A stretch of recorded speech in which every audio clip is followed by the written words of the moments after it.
are a winner. Stand tall, be proud. In the face of doubt, you shout it loud. Feel the strength, let it in. With every step, you're gonna win. You are a winner, feel no pain. You are a winner, feel no pain. Yeah, I woke up feeling like a champion. Every move I make, I got the stamina. Eyes on the prize, never lose sight. Grinding every day, pushing through the night. Got the fire in my soul, never back down. In the ring of life, I'm the one with the crown. Sweat and tears, yeah, I paid the cost. Every battle fought, I'm never lost. Hit the ball, you are a winner. Stand tall, be proud. In the face of doubt, you shout it loud. Feel the strength, let it in. With every step, you're gonna win. Every challenge met, every goal in sight. In the gym, on the grind, it's a warrior's fight. From the bottom to the top, yeah, I've been there. With the heart of a lion, I face the dare. No fear, no limits, just pure drive. In the race of life, I'm alive. With every push, with every strain, I'm a winner, feel the gain. Hit the road, feel the power. In this moment, it's our hour. Rise above, break the chain. You're a winner, feel no pain. You are a winner. Stand tall, be proud. In the face of doubt, you shout it loud. Feel the strength, let it in. With every step, you're gonna win. In this moment, own your name. You are a winner in this game. You are a winner. Stand tall, be proud. In the face of doubt, you shout it loud. Feel the strength, let it in. With every step, you're gonna win.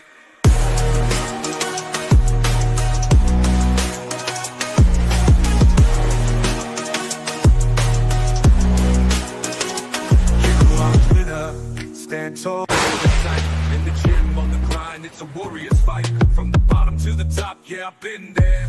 With the heart of a lion, I face the dare. No fear, no limits, just pure drive. In the race of life, I'm alive. With every push, with every strain, I'm a winner, feel the game. In the mirror, what do you see? Out in the face of doubt, you shout it loud. Feel the strength, let it in. With every step, you're gonna win.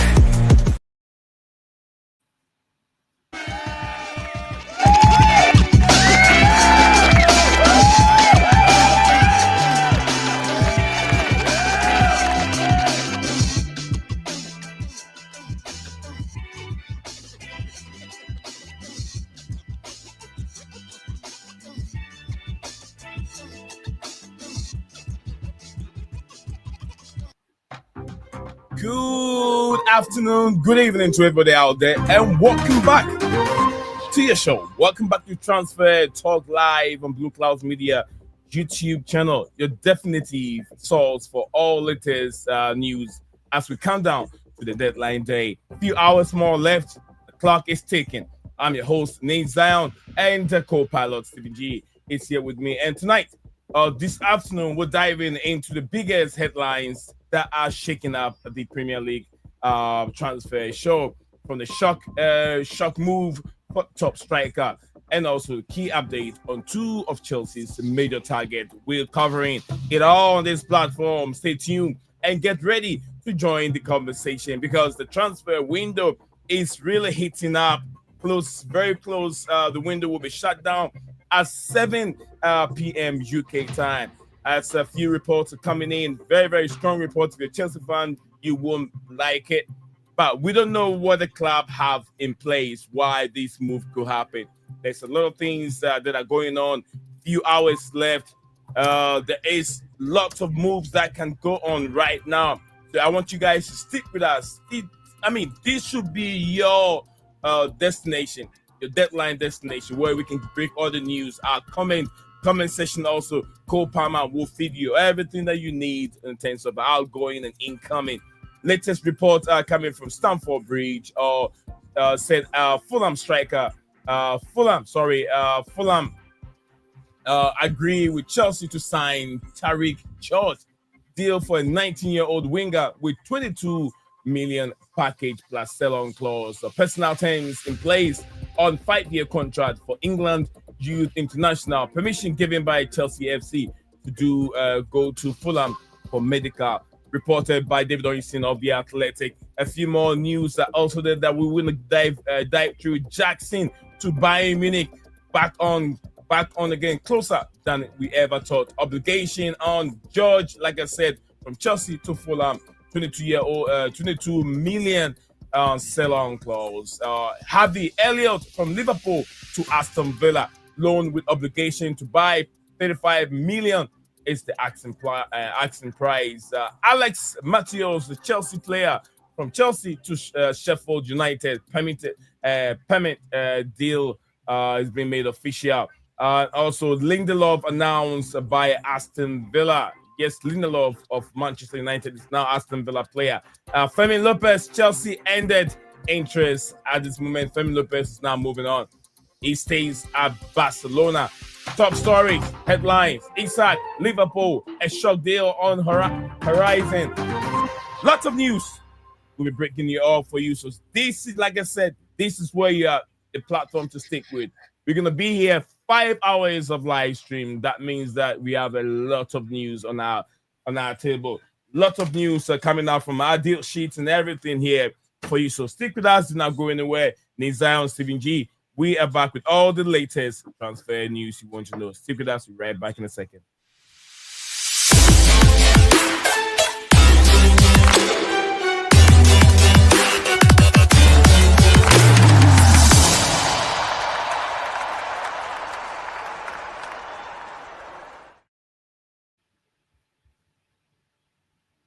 Guys, we are back on the show. Stephen G is joining me live from London.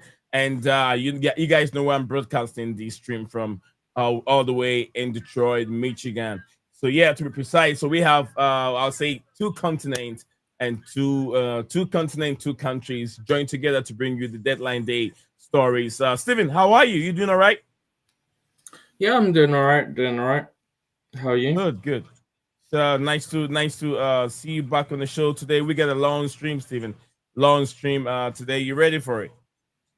Yeah, I'm doing good, bro. I'm doing good. I'm looking forward to it.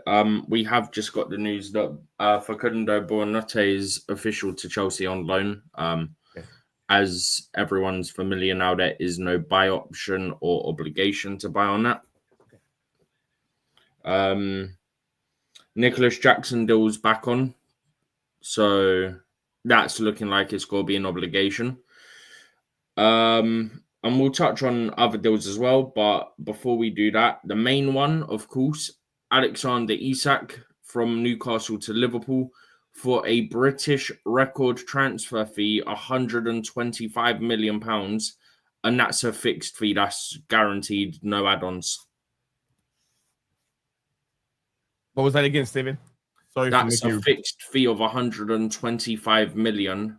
That means there's no add-ons either, because it's just 125 million and it's a fixed fee. So it's not what we are expecting, like 130 million. No, it's never going to be. Well, the 130, they say 130, 125. So it's to do with solidarity payments, which I don't fully get it. I think it's for clubs before he joined Newcastle have maybe got some sort of like training percentage that they get, or some BS, I don't know.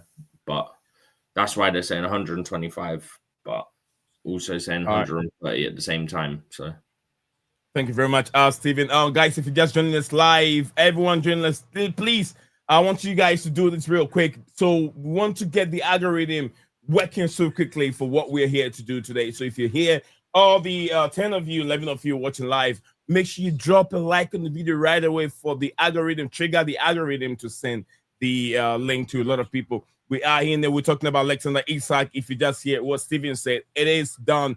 125 million fixed. There's not going to be any add-ons. So he's now a Liverpool player. It's not official yet, but it's going to happen. Yeah, I mean, 225 million is a fixed price, and that's what we're discussing right now. Medicals was scheduled, some hours ago. So basically, I'm sure it is done. Medicals are done right now. It's not official from Liverpool FC's website, but it could be announced by journalists. But we're waiting.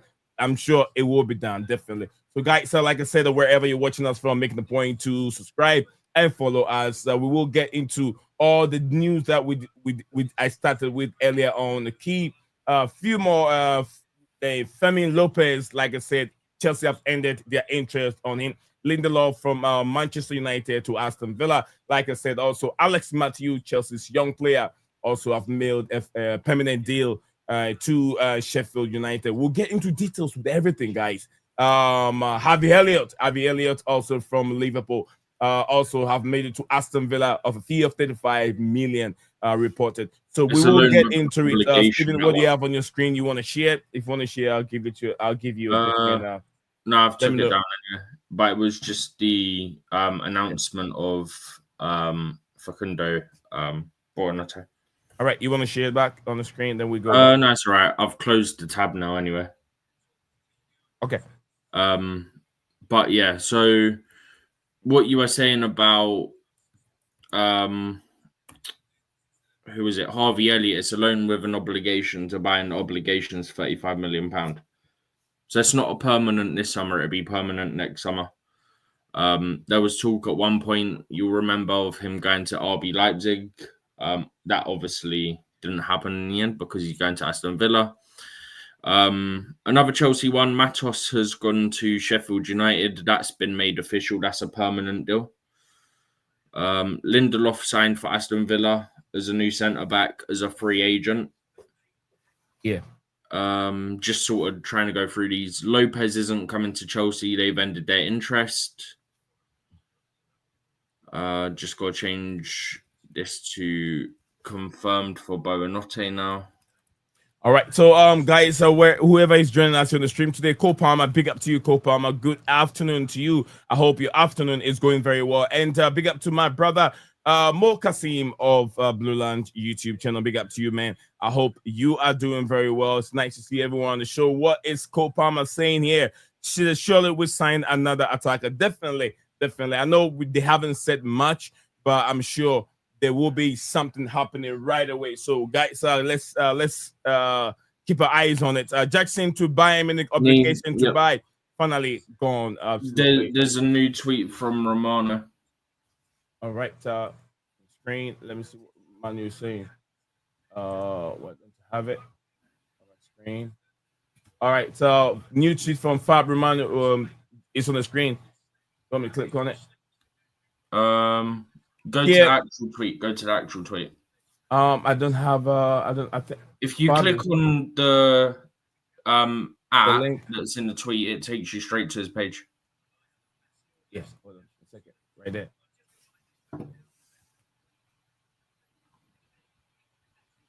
There you go.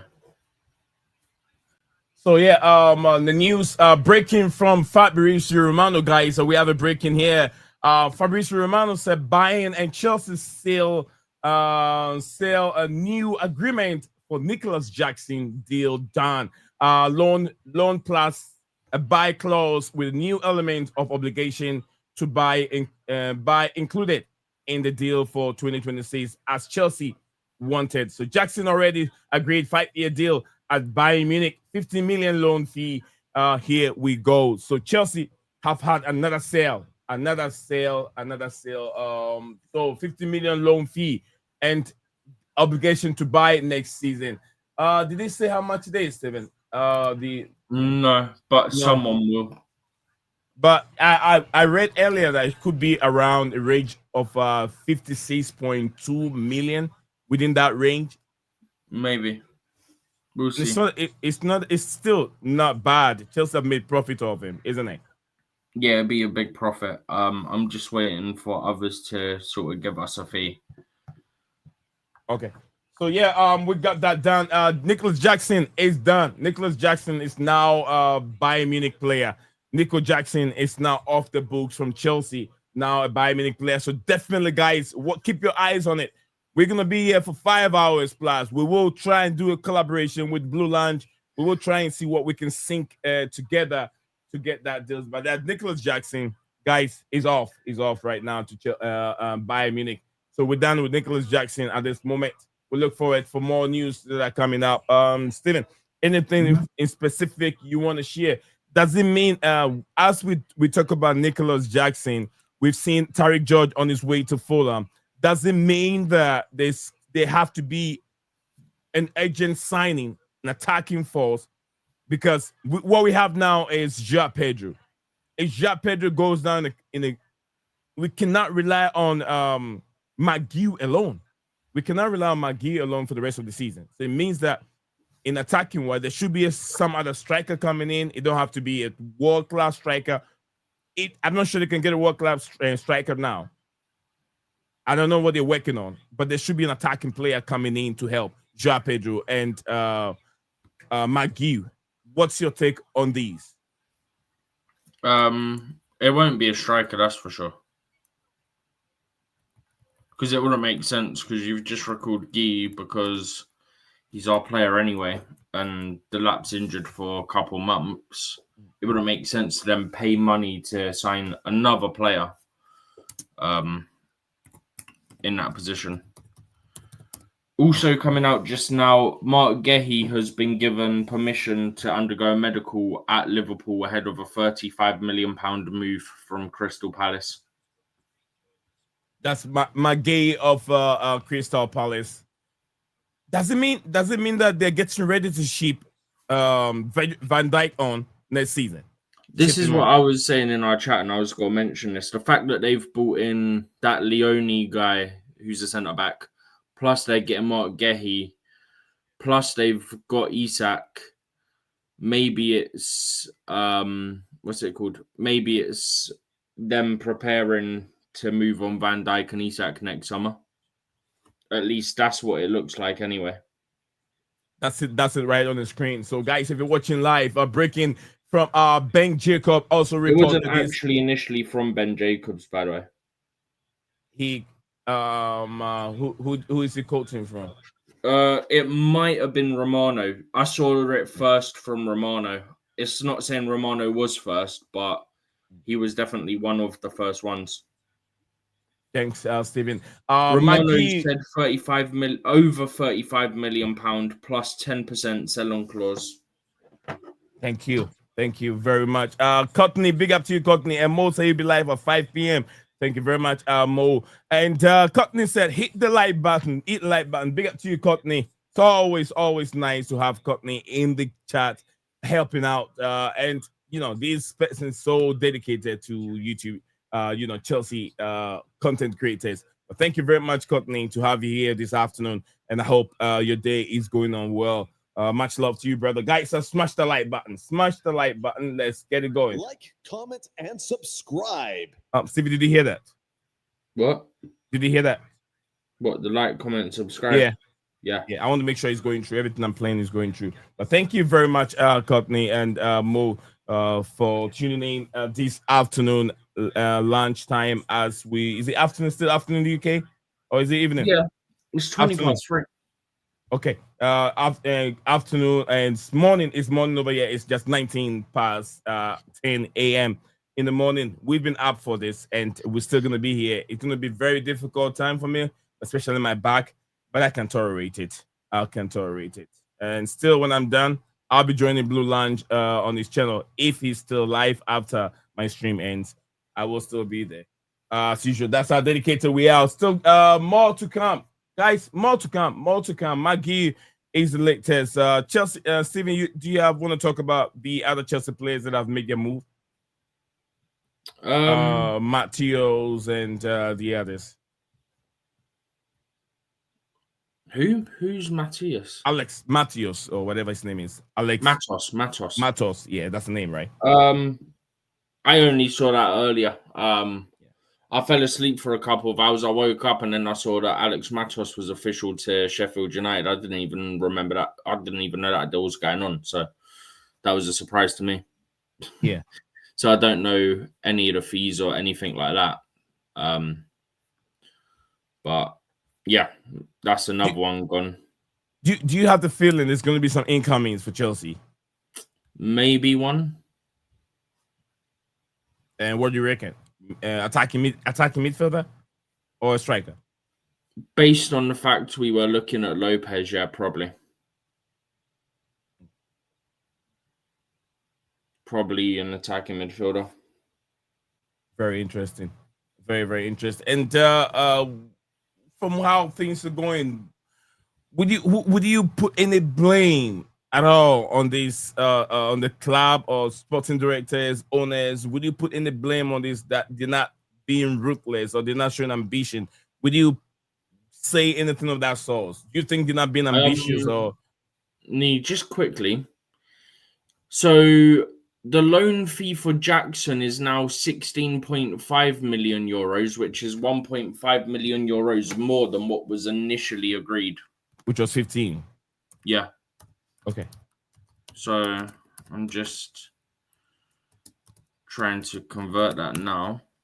So 14.2 million is the loan fee. 14.2 million. What is it, euros or pounds? Pounds. That's why I said I'm converting it now. Okay, so 14.2 million pounds for Nicolas Jackson to seal this move to Bayern Munich.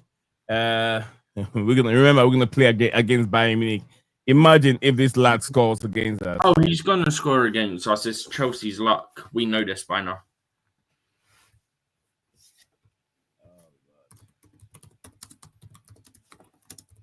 Very interesting.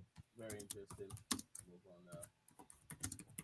Guys, we doing the calculations here of Nicolas Jackson. Has his move has been made permanent now. So yeah, a lot of permanent deals going on.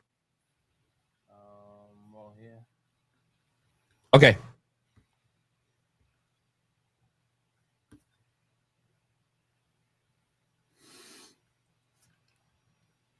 All right.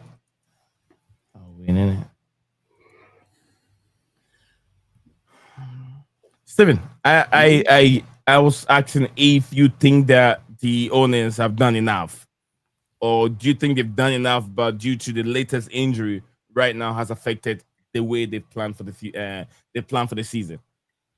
I mean, it's not the owners; it's the sporting directors. Hang on. So Matt Law's reporting that the obligation is 56.2 million. So when you factor in the loan fee, it'll be a total of 70.4. 70.544. 0.4. Well, that's what Matt Law has, 70.5 on his screen.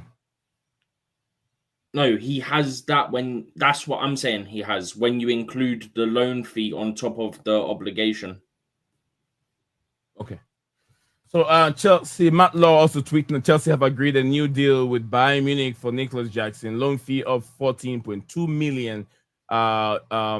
That's pounds, with obligation to buy for a further 56.2 million pounds, making the total deal worth just under 70.5 million pounds. Jackson now completing formalities at Chelsea FC.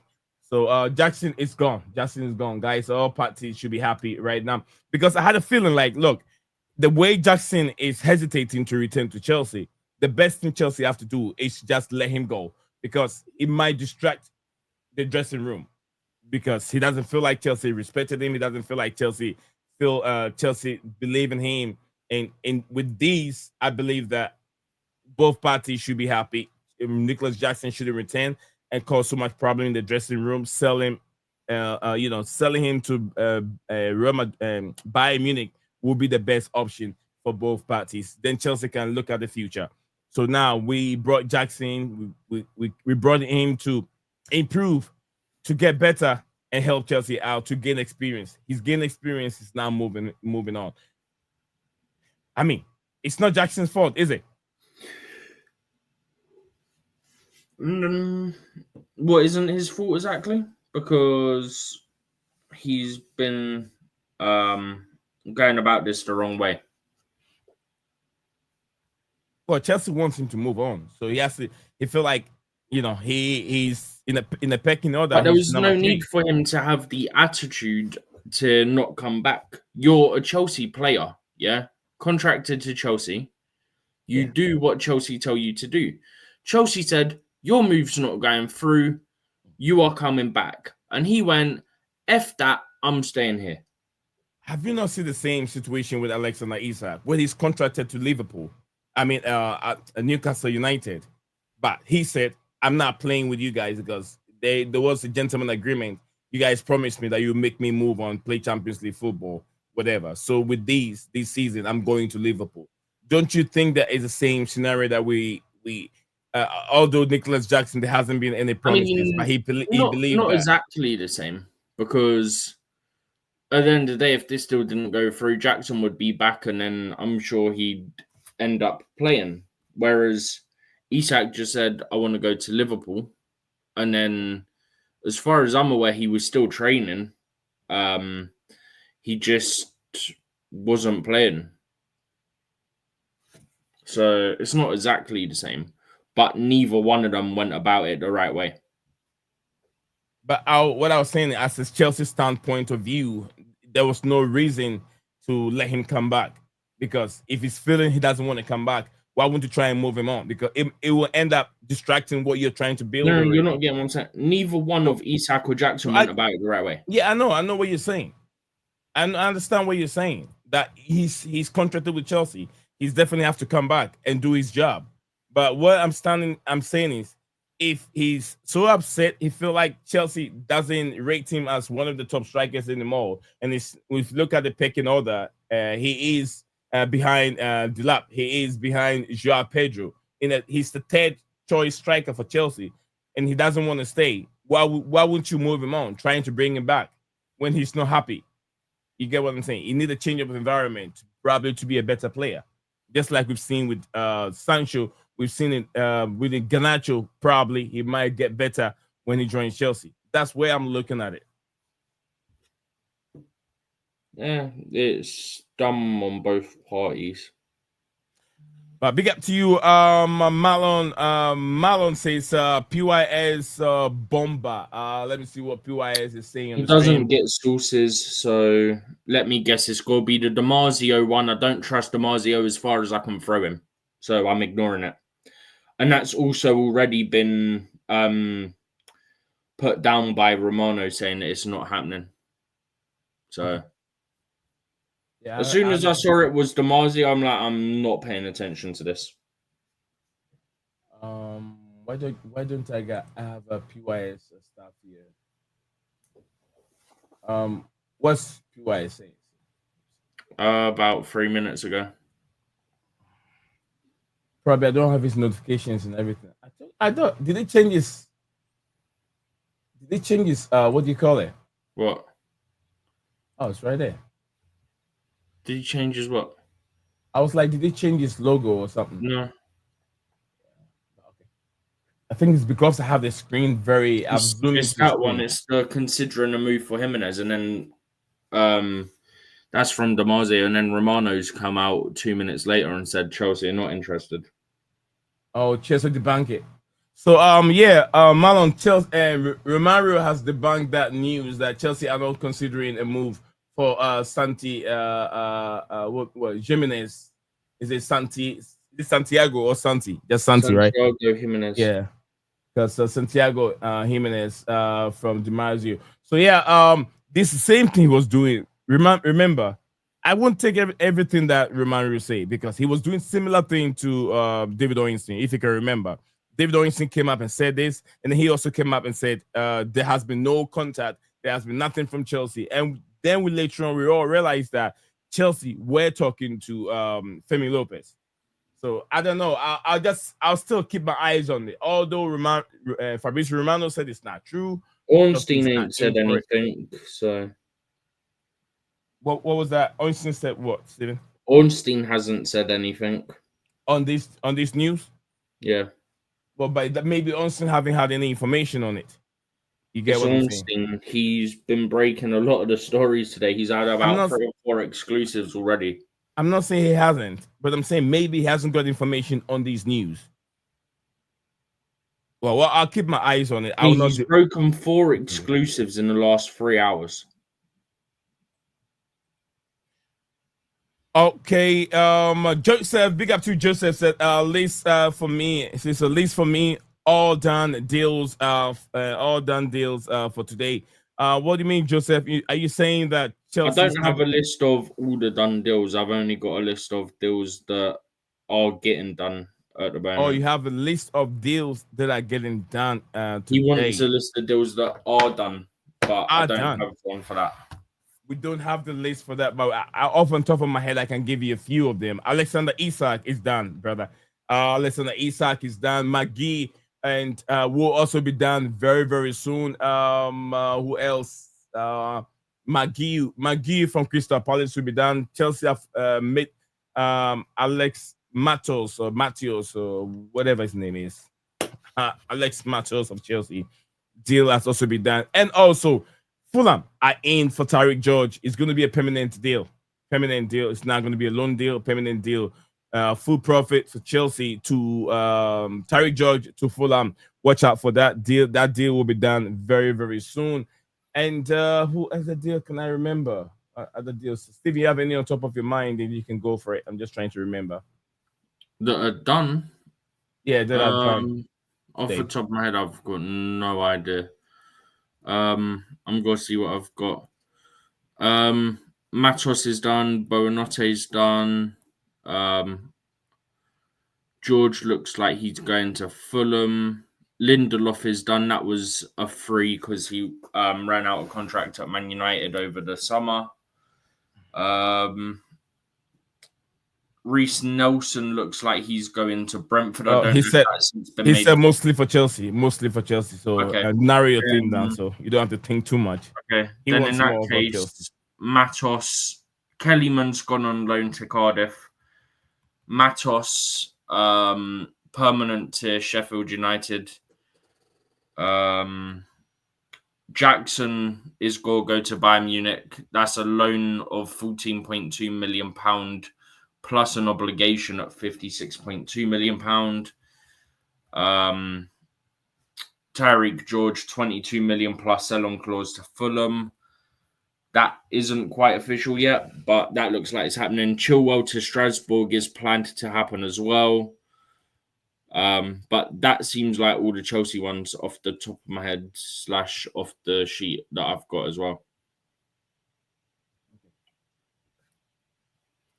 So, yeah, they're the ones that either have happened or are going to happen. That's Tony Castorino, right?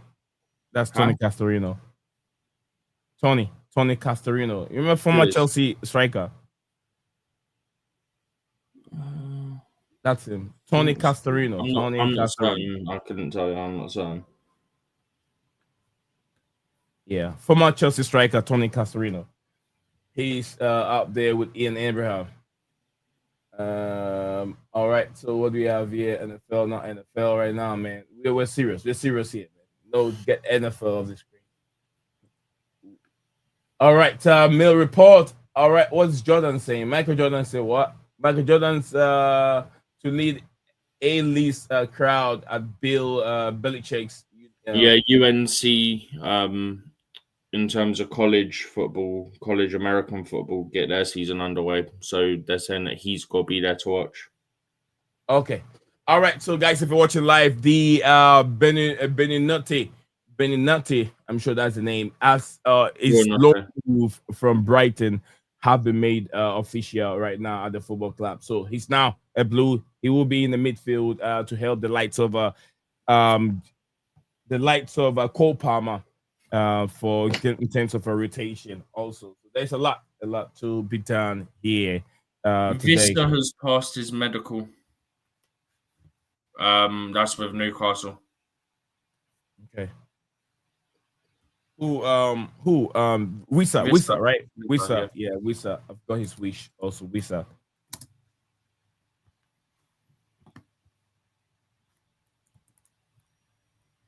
Prayer Nkampe has passed his has now medical. So yeah, more defenders to win the league. Over there. Yeah, to win the league. Center back, what do you call it?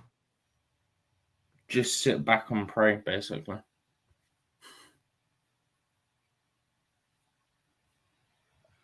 This is funny. Nicolas Jackson. All right, so Liverpool now confident of finalizing the deal for Marc Guiu. Agreement expected to happen, but it's race against time. Medical will take place in London should the transfer get done. It's been reported. That's a 3 hours he's ago doing his from medical then. now. He's doing his medical now. He's doing now. Okay. Done deal. So,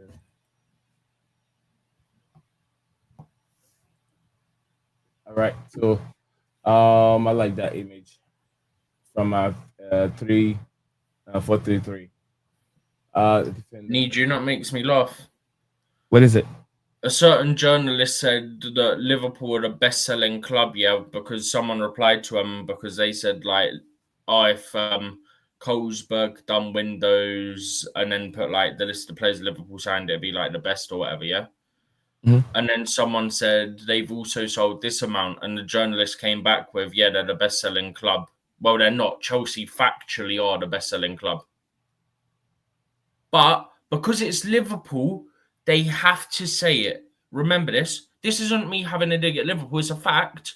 The media treat Chelsea differently to how they treat Liverpool.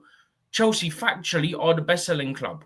Yeah, over the last 3 years, last 5 years, last 10 years, Chelsea are the best-selling club. Factually. Yeah. But everyone goes, oh, Liverpool, the best-selling club. They're literally not the best-selling club. That is literally Chelsea. But because it's Liverpool, they have to say it's Liverpool just because they have to keep them happy.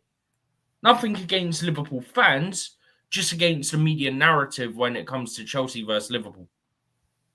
Because they're all not talking about, oh, they spent 500 million. They're just going, oh, it's great business. They got this many people in. Let's just quickly put it into perspective. Last season, Jamie Carragher sat on Sky Sports and he said, Chelsea must stop buying players and players must stop signing for Chelsea. Yeah? Fast forward to 12 months, opening day of the season, Liverpool were playing at home. Yeah? Bear in mind, at this point, Liverpool have already spent, I think it was about £230 million. He then says Liverpool need more players. Since then, Liverpool have now gone and got Isak and Gehi, and their spending is up to 500. They were on to, about... No, it would have been over that then. But they were like 300 odd million deep because they'd done Ekitike, they'd done Wirtz, they'd done Leone, they'd done a couple other deals. So they were like 300 odd million deep already at that point. But when it was Chelsea, they got to stop buying players. Players have got to stop signing from. Just think that needs to be pointed out quickly. Exactly. Guys, if you're still watching us live on YouTube across two platforms at the same time, X and YouTube, we are looking at Chelsea. Also, both men and women are working hand in hand on trying to bring players in. But Chelsea are in advanced talk to sign United States international Alisa Thompson from Angel City. Angel City is a United States football club. Isn't that Chelsea... the one that Alexis Ohanian owns in the USA? Yeah, exactly. So here we go. Everyone's got to go. Chelsea is basically selling to themselves because one of their owners also owns Angel City. Here we go. We know where this is going. Yeah. So Chelsea are bringing in another player, the women's side. So this is just for the women's department. It's on the screen. We talked about it a few, I think, hours ago. But it is working hard. They're working hard on it. So still on Nicolas Jackson. Move calculations has been done. So guys, there's a lot coming on. And we are looking into every detail of it, every refreshing, giving you everything we can to make sure we get all the news up on top for you. So every detail will be discussed, will be scrutinized on our platform. Steven, looking at it, the latest on Jackson, Marc Guiu, where do Chelsea stand on this? Jackson gone, Marc Guiu in, with João Pedro at this moment is the only striker we have. Should João Pedro goes down, I'm not praying for it, I'm not calculating that to happen, but big up to you, Mo. And big up to you, Mr. The real gentleman, the real gentleman, right? And real gentleman. I'm sure that's the name. What's the update on Jackson? Brother, Jackson is done. Jackson's no more Chelsea player. Let me put this on the screen for you, so you can see what's on the screen related to. Well, he is until he passes his medical. Knowing our luck, he'll find a way to fail his medical. So let's not speak before we get an official. I hope it doesn't happen. I hope he makes his move. It doesn't happen. I can't deal with this guy anymore. Not after the way him and his agent have acted in this whole. So you hope it happens, right? You don't pray that it passes medical. I hope it goes through. Because the way him and his agent have been going on this whole time, I can't deal with that again.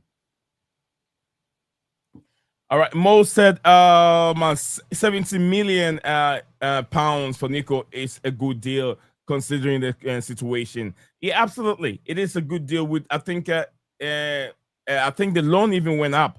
The loan went up. Yeah. Yeah, the loan even went up. Instead of the 15, as we know, it's now 16. So yeah, the loan even went up. He's got his deal. Chelsea happy. Nicolas Jackson's happy. Bayern Munich is happy. So all three are win-win. They all won. So no one is losing here. My brother said, the question is, why are we letting him go with just João Pedro as our recognized striker? I don't know. Like I said, I'm not so sure. Guy, so we can't rely on Marc Guiu. We can't rely on Marc Guiu for the whole season. He's not going to be the whole season. He's back till Delap's fit, which Delap's going to be fit, They said they do another scan. Another scan will be done. They said 48 weeks right now. But another scan will be done today. Okay, so at the moment, it looks like it's going to be October, right? You have an international break in September. You have an international break in October. You have an international break in November. Okay. So each one's about week and a half, 2 weeks, something along that line. So he's not missing as long as it actually sounds, if that makes sense. I'm trying to find it now. So say it's October, right? So Brentford, UCL 1, Man United, Lincoln, Brighton, that's 3, 4, 5, 6 when you include match day 2 Champions League. 7, 8, 9, 10, 11. If it's 8 weeks, he could be missing. Okay, so he done it on the 30th. So if we go roughly by that, right? 1, 2, 3, 4, 5, 6, 7, 8. So the back end of October. So he could be missing about 11 games at the moment, but 2 of those are Carabao Cup games anyway. Okay. So he wouldn't have played those. So it's not actually awful when you think about it. Yeah. I know that the fan base are very, very, very upset right now. The fan base are not happy with all these news coming up. But yeah, big up to everyone. The deals, big up to deals. Yeah, everyone up here. Big up to everyone here. Thank you very much. Today we are looking into all the deals. Absolutely. I know the fans are not happy, but guys, let's take things easy. 1 out of 10 is so extreme. We still have a little bit of more time there. Let's take things. 1 out of 10 is so extreme. 1 out of 10. I know it's. He said he gives the window 1 out of 10. That's so extreme. They forget about the deals we did earlier. The deals that we did earlier with Jamie Gettins, João Pedro coming in, Delap also coming in. They forget about all these deals, and I still give it about 7. Santos is also back at the football club. I still give it about 7. Yeah, 7 is not bad. 7 is when not you bad. factor in the outgoings, and then the Sassy might get a move still. Sterling might still get a move as well. Yeah. Yeah, they are not worried about the outgoing. They want to see incoming, but they forget that you have to make room for incoming. Especially with the restrictions put on us by UEFA. Exactly. Let's not forget that. Granted, All right. Sterling and Disasi don't count towards that, but they count towards your normal financial fair play rules, so it still matters. Let me pick up a few of these comments here, Stephen G. A few of these Mhm. comments. All right. Let me pick up a few of these comments here. As we're getting the content going over here. Deals said the Windows been 1 out of 10 for me. All the outgoings, it means nothing. We always sell good. Regardless, these directors don't know business. Over there, that's from Deals. So we are a joke to be surprised if Maraska walk away and fuming. Maraska is not going to walk away from this. Maraska is not. Enzo Maraska will not walk away. It says Marc Guiu will be bullied off the ball by experienced defenders. From that's coming from Real Gentle. Gentle believe that Marc Guiu will be bullied off the ball by experienced defenders. We need another attacker. We shot if we don't aim. If we don't, I'm fuming. Come on, Todd Bowley from Cole Palmer. Big up to you, Cole Palmer. Terrible squad planning from Deals FC. Deals FC said terrible squad planning. What's the update on Cole Palmer? Cole Palmer will return after the international break. Cole Palmer will return after the international break. What's the update on Cole Palmer? Like I said, he will return after the international break. Deals, I don't think it is being that bad, my brother. It could have been better. I'll give it a 7 out of 10. Absolutely, just like you said. Just like I said, I think it's more reactionary because they are looking at what other clubs are doing. No, it's not even just that. Yeah, I don't think it's even just that. Yeah, it is just our fan base is so reactionary on things that, like, they see Simmons hasn't happened. Oh, the window's all full. What are we doing?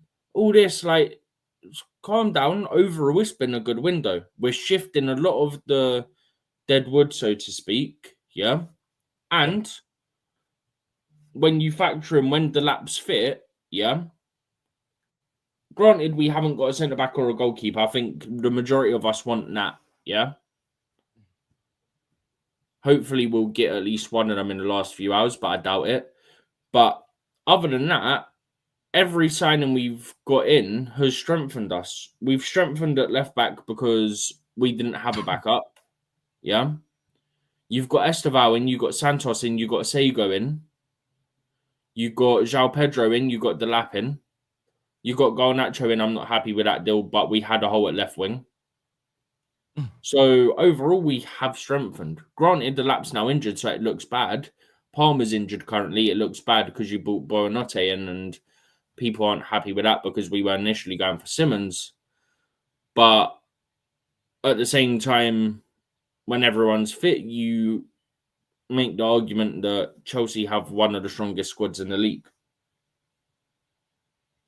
It's so unfortunate that this has happened, but I don't think that's the worst. We're still going to see something happening. But why would Marc Guiu go to Liverpool for a fee of 35 million? I thought they were asking for 60 plus. Does Liverpool agree a fee of 35 million deal for Crystal Palace captain Marc Guiu? 35 million. I can't remember how much they were asking for that. How much do you think Harry George went for 20-something million, 22 or something million? 22 plus a sell-on. And by the way, Nee, yeah, not England specific, but it is arguably a big name player. Benjamin Pavard is going to Marseille, a loan deal from Inter Milan, salary covered at plus a buy option at 15 million euros, so that's about 12 million pounds. Not mandatory, all approved. That's verbally agreed. And they're hoping to get the document signed in time. But they've got, 3 hours to sign the documents and the medical done, so should be fine. Okay, thank you very much, Stephen, for sharing that with us. A lot more news are coming. If you're joining us, the Benny, what's his name again? Benanotti or whatever his name is, has been made official right now. Who cares what the jersey number is going to be? I don't really care about it. All I need is a guy who wears the jerseys on the pitch playing football. That's all I'm worried about. Cole Palmer, big up to you. Cole Palmer said, PYS said, we recall Guiu. We can't get Guiu as only, we can have him as an early striker from Cole Palmer. We sold out He's not an Jackson early striker because we got João Pedro. Yeah. It says we sold out Palmer, Jackson, and we're calling Marc Guiu back from his loan spell. I won't be surprised if Maresca leaves, as Maresca is not going in. I don't know where people are getting these assumptions from that Maresca will leave us. Maresca, look, let me tell you this. Let me tell our fan this. If Maresca leaves, he leaves on his own peril. He will leave on his own. You get what I'm saying? Chelsea is a stepping stool that makes every manager a top manager. The thing is, he's not going to leave. Do what? He's not going to leave. We know he's not going to leave. Let's be honest. Do you know how many managers out there who want to take charge of Chelsea? I mean, it's not even just that. Like, I'm sure he could understand the situation. Like, yes, he wants certain positions and he didn't get them. And yes, us as fans wanted a couple of those positions as well. Yeah. But at the same time, yeah, on the whole, you can't really complain. And I don't think he will, because at the moment, I mean, Chelsea are looking good. He's come in, he's okay, won the Conference League. That's whatever you want to say about that competition, feel free. But then became world champions over the summer. They've started strong this summer. One of only 3 teams to be unbeaten. Yeah? Only 3 teams are unbeaten after 3 matches in the Premier League. That's mad. Palace, Chelsea, and Liverpool. And Chelsea played Palace opening weekend. Big up to Daniel Knight. Knight said big up to everyone here. Yeah. Palace in the weekend, right, Steven? Huh? You were talking about Palace weekend. Palace played. No. I said we had Palace opening. We had Palace. Yeah. Real Gentle said that we need a defender, but we're not going for that. Instead, we recall Marc Guiu and loaning in Fernando from Brighton Football Club. I'm fuming. We have not get another striker. Can I just quickly ask? Marc Guiu is not ready as well. Yeah. People want another striker. What, you want to buy another striker after we signed Delap and João Pedro this summer as well? That's a bit excessive. Like, yes, João Pedro can play out wide. He can play in the 10, but then you've brought in Garnacho, who plays out wide as well. Yeah? But Stephen, they can make the argument. These fans, our fans base, they can make the argument that back in the days, we used to have 3 top strikers. We have Anelka, Drogba, Torres, what's his name again? Solomon Kalou. All these players are there, and we were still okay. You realize that football's different now, right? So yeah. You look at the egos of some of these players now. Like, I'm not saying players back in the day didn't have egos, yeah? But someone like Drogba, if he had an ego with everything that he done, yeah, you expect him to have one. Malouda and Kalou weren't so much strikers. Like, they filled in there, could play wide as well, don't forget. So it wasn't as simple as we had that. But people want us to pay for 3 strikers in one window. Like, that makes no sense to me. At all. That's what I don't get.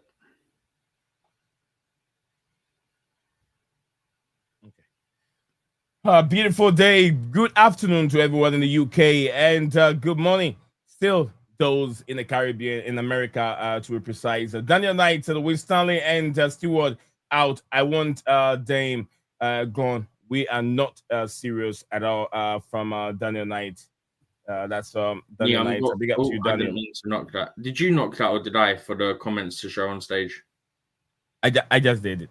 Oh, I thought I knocked it. I'm going to send the link into our group. What's the reason behind it? They're asking. Well, whoever's coming on needs to make sure he's got his camera ready. No Mhm. camera, you gotta let him know. That's why I'm not sharing my link anymore.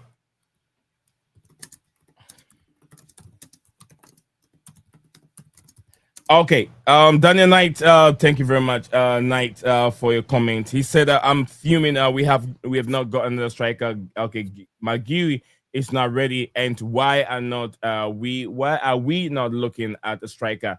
What happened if João Pedro gets injured?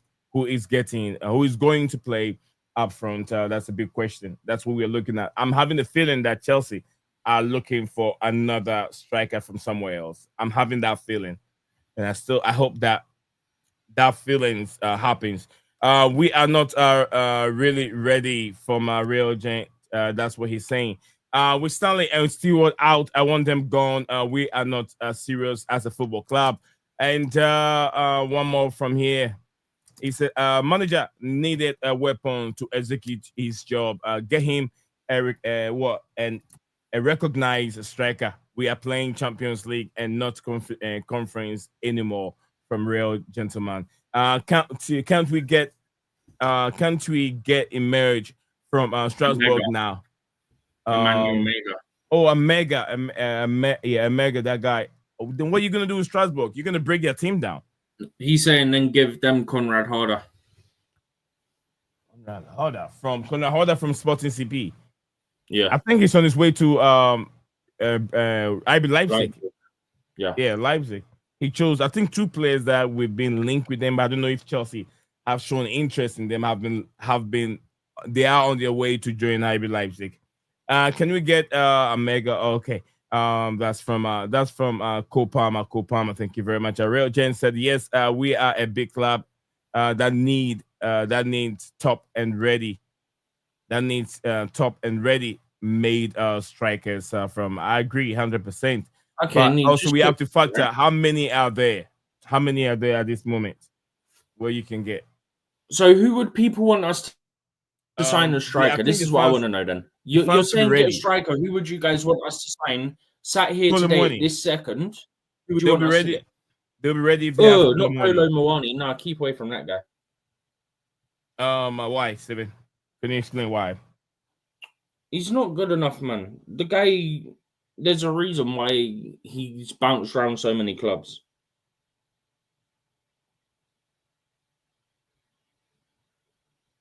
Plus, looks like he's going Spurs anyway, so they're welcome to him.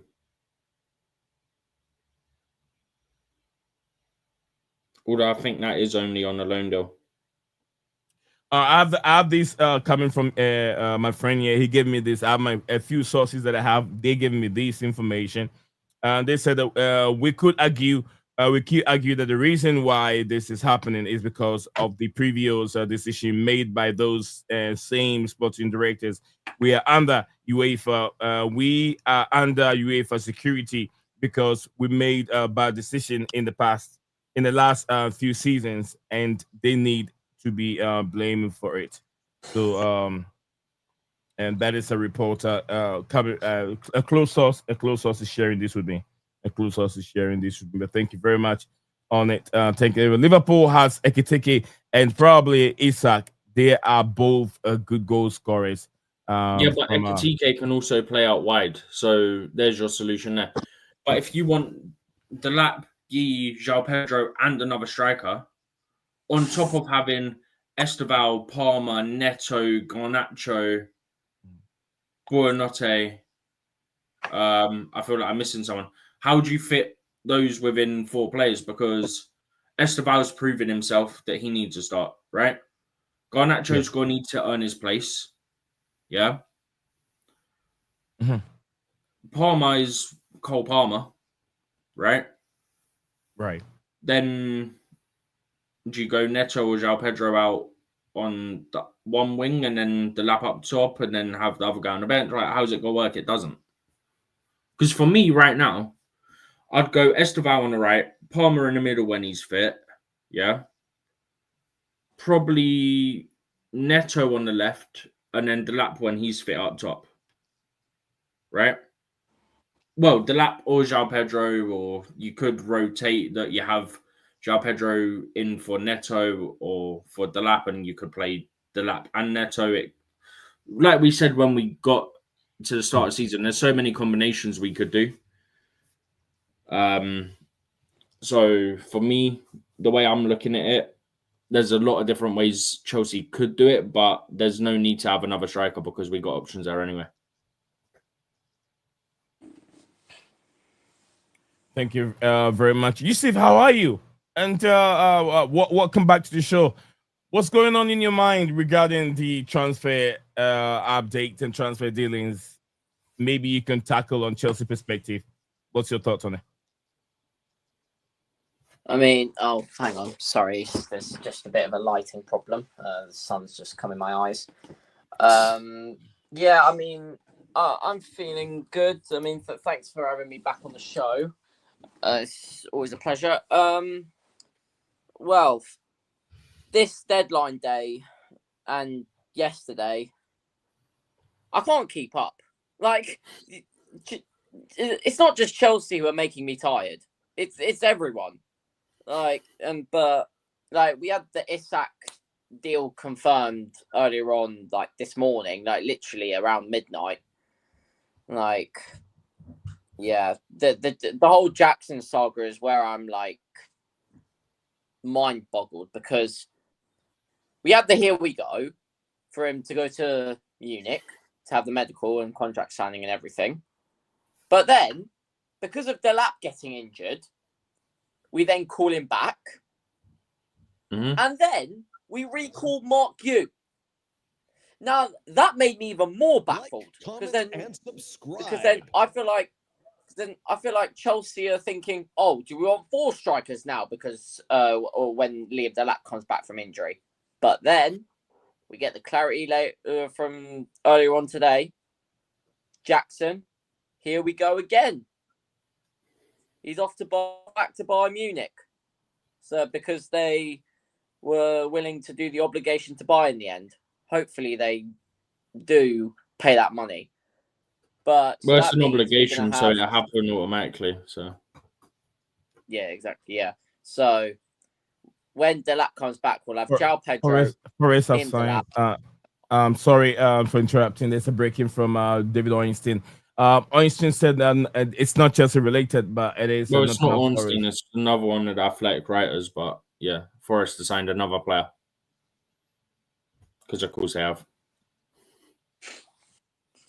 This is like Forest's 70th player or something stupid since they got promoted, didn't he? No, this one's tweeted by David Ornstein, Steven. It's on my screen. David Ornstein's image is right there, but it's from Athletic. Normally, when the Athletic post it, they say from David Ornstein or whoever it is, and they've not put Ornstein in it. This one is Ornstein's right there. At Ornstein 2 minutes ago. But this is from the Athletic's actual page, and it's not saying it's from Ornstein. So unless Ornstein's just tweeting it because he probably has a bigger following. Yeah. So he's saying that Nottingham Forest reached agreement with Atletico Madrid to sign Javi Galán. Is it Galán, right? Deal done between clubs for Spanish left back to join. It's a different one. Okay. Nottingham Forest from Athletic. Wait, so Forest had just completed 2 deals, didn't he? Who? So I've got one on the screen as well. That's what I thought you were referring to. That's why I was confused. Look, Forest and Juventus agree a deal for transfer of defender Nicolas Savona. So Forest means deep business, man. He's a right back. They're signing for 12 million. Yeah. And then what's the one? Oh, okay, I did see this one come up. And then this one is the one you're on about, which is Forest reach agreement with Atletico Madrid to sign Javi Galán. Deal done between clubs, undisclosed fee, 30-year-old medical in Madrid before finalising the move.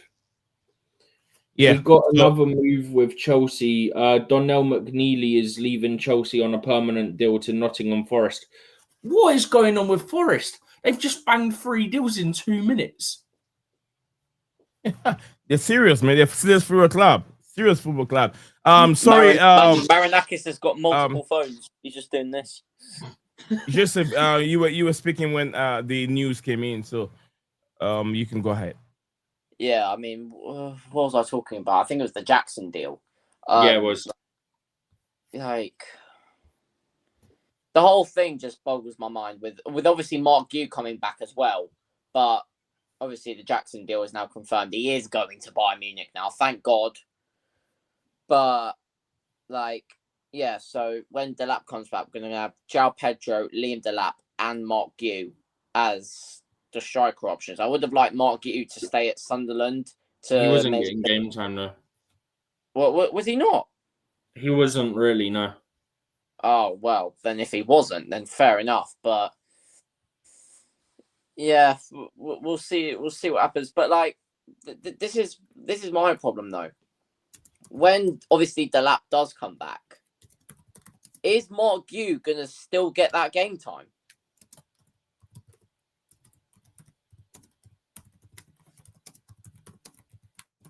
Are you frozen? I don't think he's Sunderland, and when obviously he's going to get a bit more now because Delap's injured. But when, like, let's say Delap wasn't injured, Marc Guiu wouldn't be even getting a sniff.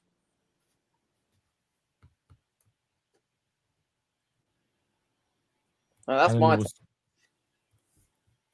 I couldn't tell if you're frozen or if you're still talking. It looks like you go in and out. But anyway.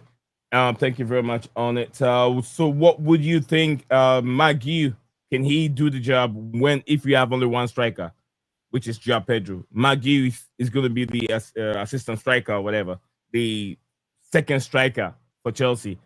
How can Chelsea do it?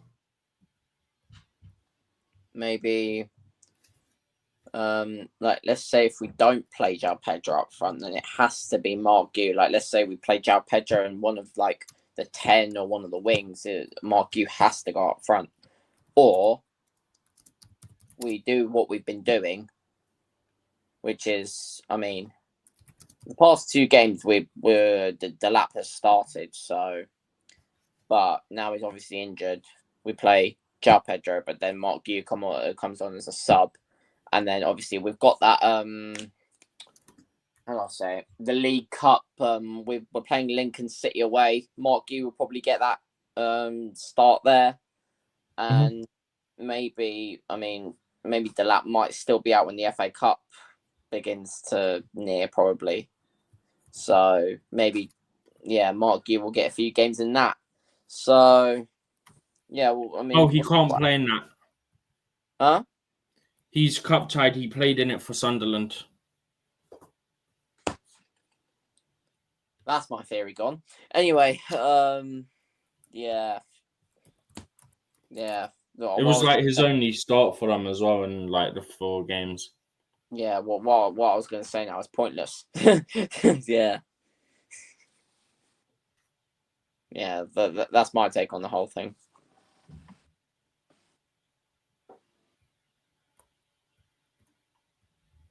First. Fabricio is live on the deadline day with. He's always live on deadline day. Give me sports. Give me sports. I wish Romano would give me less updates on Chelsea deals and not give me 300 of the same update. Yeah. Boys, guys, big up to you, Willie Kelly, out there watching us live on his home conference. So, Willie, thank you very much for you guys. Don't forget to drop a like on the video. Let's get it going. Big up to you too. As the Delap is good, but still, I still need to learn how to get in those goals for us. People do realize Delap can score goals, and he done it last season in a terrible Ipswich team, right? Yeah. That's what I don't get. It's like people just suddenly forget that he's been able to score goals in a shocking team. Like, that don't just go away. He's just, you need the service and stuff. He made himself a nuisance, is what he's done in the first few games. He's made himself a nuisance. The goals will come It's just once he gets one, they should start to float at that point. Yeah. Big up to you, Makeem. Big up to you, Makeem. Big up. Stephen, I'm gonna drop and get some water and mix some tea. I'll be right back. I'll put you up there. I'm not gonna close my camera. And you and your brother Yusuf can tackle things. I'll be right back in a second. But big up to Makeem. Makeem, what you up to, bro? Good afternoon. Good afternoon, Makeem. Are you disappointed? Can you rate the transfer window for Chelsea? Can you rate it? Let me see your percentage, Makeem. Give it to me. Give it to me. Whilst we wait for that, Crystal Palace in talks to sign Manor Solomon from Tottenham. It would be a loan deal. Get your deal shit ready, guys. Get your shit ready. Let me know what you guys make of all the deals. All the deals are right here on my screen. Everything is right here. Zaniolo to Udinese. Here we go. He's now set to sign a new deal at Galatasaray, so that means it's got to be a loan deal. Zoom out on this for a second. Yeah. Zaniolo to Udinese or Udinese, whatever. Here we go. He's now set to sign a new deal at Galatasaray ahead of the loan. He's undergoing medical today. Yeah, you don't say, Fab. It's deadline day. Of course he's doing his medical today. Come on, get with it. Yusuf, if you see anything, just hop in. Yeah, I mean, I'm on my phone, so I can't really check anything else. There's another Chelsea youngster on the verge of a loan deal as well. Jimmy J. Morgan is on the verge of completing a loan move to Peterborough United. So another youngster going out on loan. Who's this? Roll undergoing medical ahead of Everton loan move. Merlin Roll is getting loaned in from Freiburg to Everton. It's an initial loan with a conditional obligation to make the move permanent for 20 million euros. Don't know much about him, but in today's market, it's a good fee. Don't think many complain about that. Everton have done a lot of good business, by the way, just whilst we wait to see if there's any more news. Yeah, they have, to be fair. Jack Grealish. He's been good. Oh, Grealish. Dewsbury Hall looks on fire as well. Yeah, Dewsbury Hall. Forgot about him. By the way, you know what I find mad? What? You know how Wrexham spent, I think it was a fair bit on someone the other week, yeah? Yeah. They're now spending another 30 million on another player. They're spending 30 million on Ben Sheaf from Coventry. Oh. They're also hoping to complete a loan move for Man City defender Isak before 7 p.m. deadline as well. There's so many deals. Honestly, I love deadline day because you get so much going on. I wonder what it was like last year with the Osimhen saga. Say that again? I wonder what your live stream last year was like with the Osimhen. Don't get me started. I was glad it didn't go through partly. But part of me was also irritated because I just wanted a big story to happen. What deal was that? Sorry, I'm trying to get the details of the Jackson deal for someone because they're asking specifically in euros.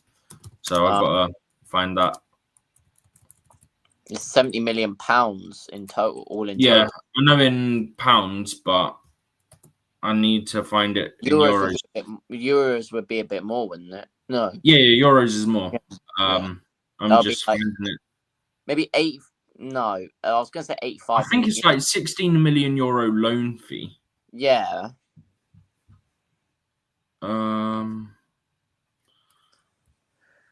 It's nearly the loan fee we paid for João Felix a couple of years ago. The João Felix loan deal was it a bit less? 10 million, I think it was. Yeah, it was something like that.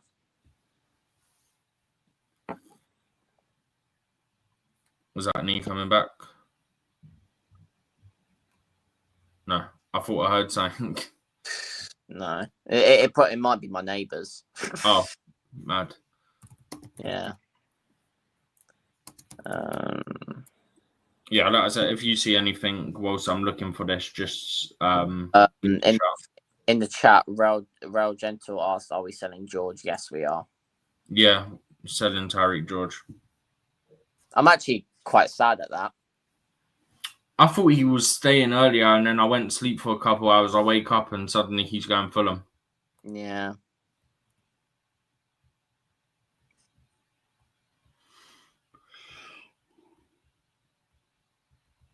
Like, there's some here we goes that have happened today, which I was a bit surprised about. A lot of deals come out of nowhere. For Villa, that surprised me. Yeah, because he was originally going Leipzig. Yeah, Kolo Muani to Spurs. I didn't expect that. Yeah, that's because of the move to who was it? I think he was going to go to Juventus on a permanent, and it fell through because he was on there on a loan from PSG last year, wasn't he? Yeah. JC said hello to us in the chat. Hello, Big JC. up, JC. Yeah, what other here we goes have happened today? Like, what other... Man United signed that goalkeeper from Antwerp. Yeah, I saw people putting up like fail comps of him earlier. Saying this is the guy that they've got to replace Onana. It's the same guy. I will say the last couple of days have been absolutely chaotic. After Chelsea finished that game against Fulham, absolutely all broke loose. Like, we submitted a bid for Fermin Lopez right after the game. Like, why? Facts, why? Talking about deals out of nowhere. I hadn't seen this one, and this one's just come up now that Marseille have completed the signing of former Chelsea defender Emerson Palmieri, whatever. I always forget. Emerson, basically. Yeah. The left back that used to be at Chelsea that was at West Ham for the last couple of years. Consisting of a €1 million transfer fee, including add-ons. That is so cheap. Yeah, but I think Fabrizio gave the here we go about a couple of days ago for that. Oh, did he? I must have missed that one. He's been talking a lot of nonsense about Chelsea, so. Yeah. By the way, yeah, we've touched on this one just quickly. Selling George, yeah, £22 million plus a sell-on clause to Fulham. Big up, JC. What's up, guys? What's cooking? Deadline day's cooking us at the moment. But because this will be a long one. Just on a side note, go on. You know what happened at Fulham Broadway Station after the game, right? Yeah, I got off the train my end when I saw what happened. I was still out doing fan cams. I sent it in a group when I saw it. Yeah. But no, so it turns out that he was going to, I don't know, some cosplay or Comic-Con thing or sign or other. And it was a 16-year-old. Word of advice, don't carry an imitation weapon. Yeah, exactly. At least put it in your bag. Because, look, shout out to the police because the police didn't mess about. They took it seriously, as they should. So yeah, exactly. Not ready, so I have to come in here for a second. Huh? Yeah. What is that? What is not ready? Emerson's leaving West Ham for a fee of €1 million, including add-ons to go to Marseille. Yeah, I think that deal has been done since yesterday or something like that. It's been done. And we said, here we go. Romano gives here we goes on things and then it don't happen. So, pinchers. But the Athletic are now reporting that it's done. Yeah. Big up to you, JC. He's asking, Real Gentle is asking, are we selling George? Jed's already We've already touched on those. Okay. Anyway, that's why I put it down to the what's cooking. And I said, at the moment, deadline day is cooking us. We still got another? Well, it closes in just under 5 hours. Actually, I should have got the timer up. No, I forgot to do that. It closes at 7, no? Oh yeah, we're at 4. Never mind. My Four, brain don't mean to function. It's 4:30, so 2 hours and 30 minutes. Yeah, and then you got deal sheets and stuff like that happen as well. Mm-hmm. Bang. There we go. This is getting interesting. I've said to Yusuf, if he sees anything, just let us know and he can jump in with it in case we miss anything. Yeah, no problem. Bournemouth had just signed a centre-back who I'm not going to try and pronounce the name of, but I think he's Serbian. So it's not Disassi then. That's a shame. No. All right, people, wherever you're watching us from, if you want to be part of our show, don't forget to like the stream and also share the stream. Good afternoon, good evening to everyone watching us live across two platforms, X and YouTube. So I want to say thank you all for joining the show. Cole Palmer, big up to Cole Palmer. And say so. We'll look for a center back. Is he Ramiro? Is he Ramiro? From where we're looking for a center back, Ramiro. Give me Cole Palmer, if you can share some few information on that player. We'll be looking at our screen also if there is something to talk about regarding that center back situation. But by besides the way, that yeah, signed is Serbian. We got 2 hours, 37 minutes to end the transfer window. 2 hours, 37 minutes, and then 21 seconds on the dot at this moment. We'll share this with you guys for a little bit. Then live the whole time, yeah, up until it finishes. Yeah, we'll be here maybe until it an finishes. hour or so after as well. Yeah, now and so after. So yeah, Alessandro Isak, also Emiliano Martinez. It looks like he's not going to go to Manchester United. Nicolas Jackson have got his move already. Nicolas Jackson to Bayern Munich is done. I don't know where Savinho ends. It looks like the Chelsea move for Fermin Lopez is not going to happen. Chelsea for Fermin Lopez is not going to happen. Alexander Isak, who is the major guy on today's deadline day list, has got his wish. So yeah, absolutely. Marc Guiu, also Crystal Palace captain, will be making this move to Liverpool for a fee of 35 million. I see that to be very cheap. Ex-Chelsea player. And also, who is there? Rodrigo. It looks like Rodrigo will stay at Real Madrid. Savinho, I don't know, with Tottenham Hotspur's link. And who is on the left-hand side? Who is there? Is it Wissa? Yeah, Wissa has also made his move to Newcastle United. So Wissa is done. Ben Chilwell might end up at Strasbourg by the end of the transfer window. Yes, sir. So thank you very much. JC said hello to me. Thank you very much, JC. Yes, sir. So I don't know the reliability of this person. They're called Bayern Space, and they've sort of said that the agreement on Jackson was like kind of yesterday, but like late on.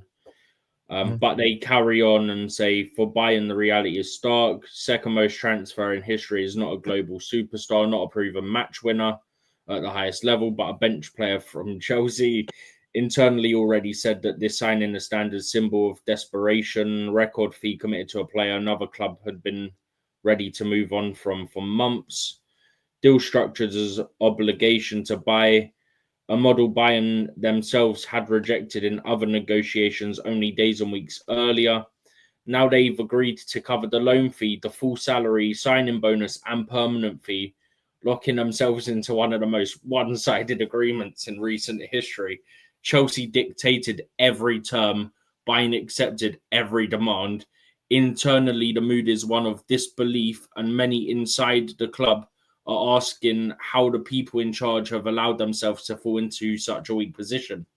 Several staff members admit the board have mortgaged a significant part of next summer's transfer budget for a player who arrives in Munich carrying a reputation of being Chelsea's rotation option and who will not even have a guaranteed starting place once Musiala returns from injury, Chelsea emerged with a masterstroke, transforming a squad player they were prepared to let go into a guaranteed 86.5 million euros, £75 million windfall. Bayern, once feared as ruthless leaders in the market who completed their business early, turned deadline day into humiliation, making their second most expensive signing of all time a bench player from Chelsea. In doing so, they've written their own decline and humiliation into the history books. Great success. The one thing I'll always give us credit for, as much as I slander the sporting directors for their signings, the one thing I have consistently given them credit for is their ability to move players out of the club. Mm-hmm. And if that stuff's all true, absolutely hilarious and fair play.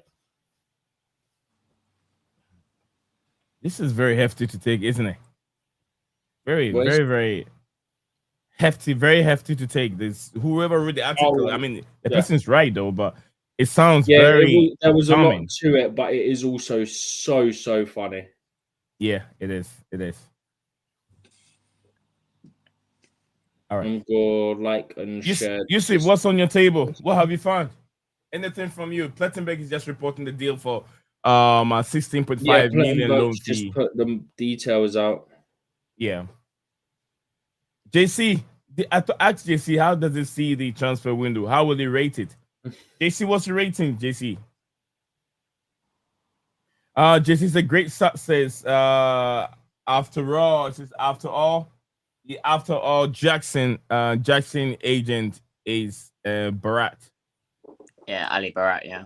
Ali Barat, yeah.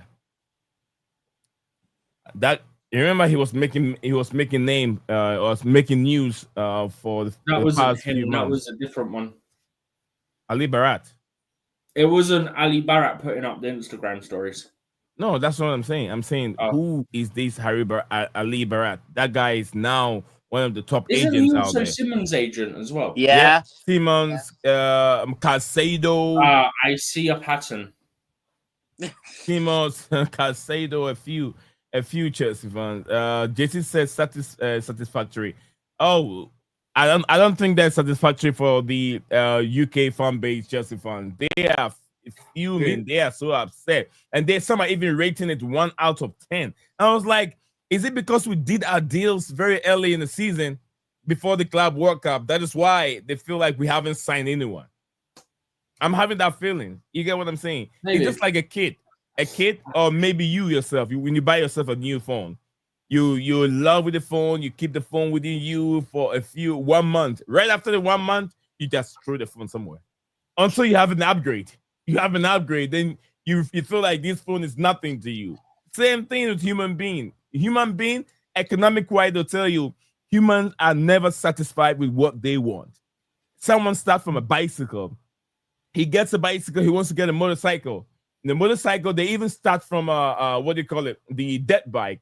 When they get a dirt bike, they're looking for the big one, the Harley Davidson, the racing one. Once they get that one, they want to move on to a car. When they get a car, they want to move on to a truck. When they get a truck, and then they want to look at the G-Wagons and all those things. That's human being. We are never satisfied with whatever we get. So I'm not surprised some of our people are coming up and rating the transfer window 1 out of 10. That's to be honest with you, that's not okay. 1 out of 10. Nah.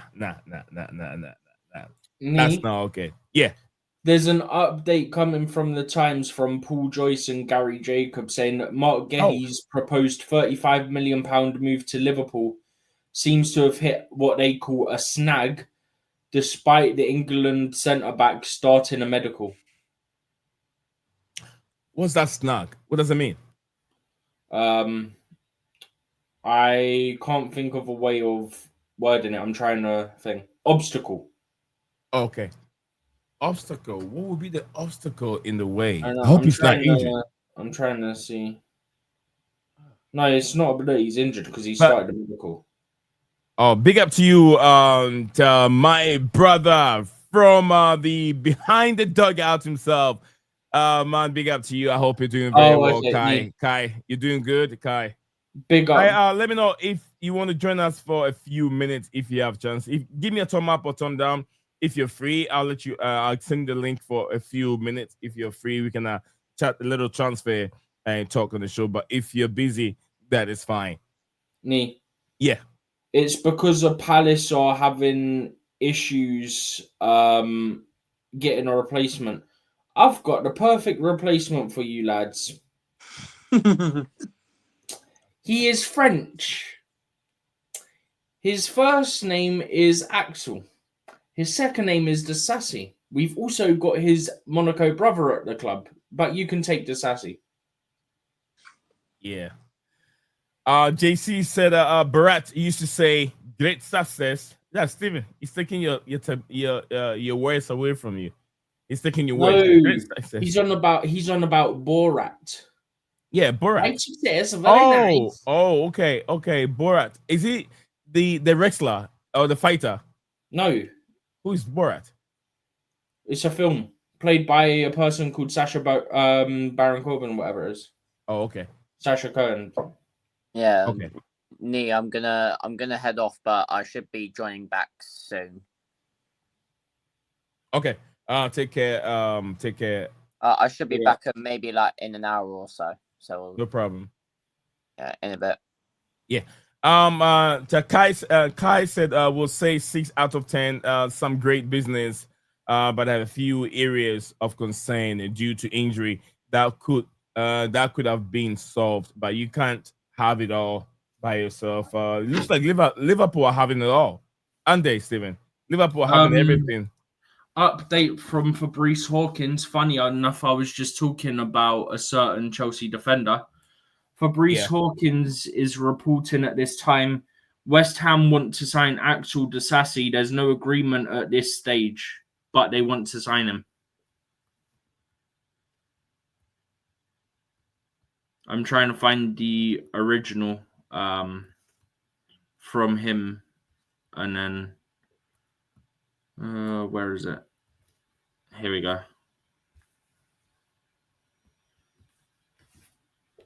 All right. Kai said I only gonna be back from work around 6 p.m. We'll be in the chat. May no problem, Kai.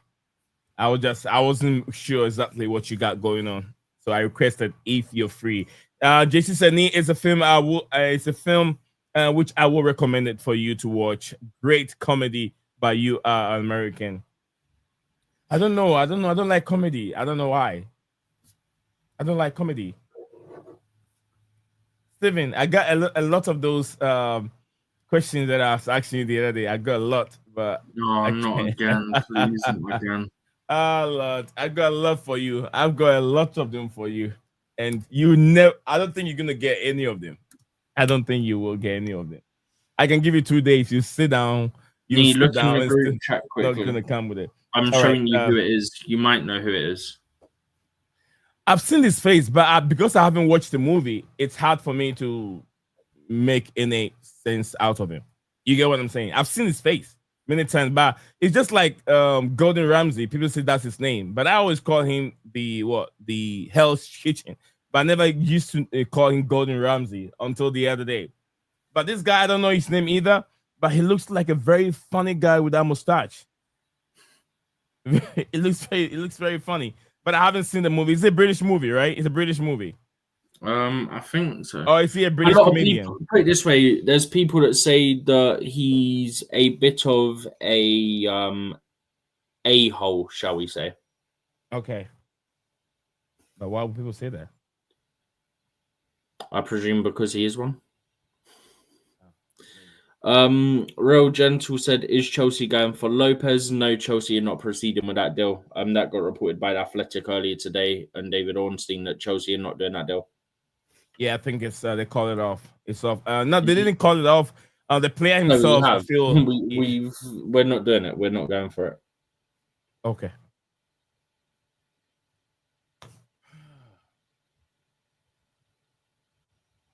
We need an agent. Some players need to come in. Look, I won't be worried if I will be a little concerned, but I won't be worried because I feel like Delap will come back very soon. But All right, it looks like Crystal Palace have made a signing from Brighton by the name Eagles. Eagles loan move out. Yeah, to Crystal Palace is currently off. Oh, he's been off as called by. So Steven, that's the thing you're talking about. The obstacle in the way. The obstacle in the way could be. Why don't they come in and say, "Do you know what? West Ham want Disasi. How about we sign him?" And then we've got our replacement for Marc Guiu. Problem solved. Also, another reason why it solves the problem is Marc Guiu was their captain, and Disasi is a leader and has been a captain before at Monaco and then a couple of times at Chelsea as well. So kill two birds with one stone, so to speak. Okay. Transfer window is heating up, guys. The window is heating up. It's really heating up here. I have this. I'm going to use this. Let's see. Yeah, this is much better. So I won't have my face cut up from the messages. JC says globe. What is globe, JC? He's correcting himself from his last one. Oh, okay. Yeah, his last one was he got a Golden Glove award. He meant Golden Globe. Oh, okay. TG. Update. What's TG? TG? Most of TG update. Who is TG? I don't know. It's not. All right, Athletic 2 minutes ago, the Athletic Football Club, football have tweeted this. Chelsea have recall. I think we all know this. Okay, let me see what's in there. Recall Marc Guiu from his loan at Sunderland, 27-year-old, after he joined the new. Okay, it's the same news. I'm surprised they're tweeting this 2 minutes ago. This is from the Athletic themselves. It's not from David Ornstein. You see the difference, Stephen? No, because I saw. Oh, Tariq George from him. Tariq George. What? Yeah, Tariq George has made this move, 22 million. He hasn't made it yet. He's still got to do the medical and everything, and it be official. But he looks to be going to Fulham for £22 million. Yeah, that's what I'm saying. He has made this move. As soon as he's being arranged for medicals, I know he's done. No, Tariq George will definitely go, pass the medicals, definitely. So Disasi, West Ham United wants to sign Disasi from Chelsea. No agreement at this stage yet, and time is running out. 2 hours, guys. 2 hours left. The Gomez deal to AC Milan is now off as well. Gomez. The Joe Gomez deal, because he was going to leave if Liverpool got Marc Guiu, but because of Liverpool got the green light to sign Marc Guiu so late, Liverpool are now not going to let Joe Gomez go to AC Milan. Oh no, this is why they're tweeting about Marc Guiu as in the Chelsea striker. The paperwork is now all officially signed. That's why they're tweeting about it. Simon Johnson's just put out a tweet, and he's from The Athletic, and he's saying that all the paperwork is done, and he's now returned from his loan and is back at Chelsea. That's why they've tweeted now about it.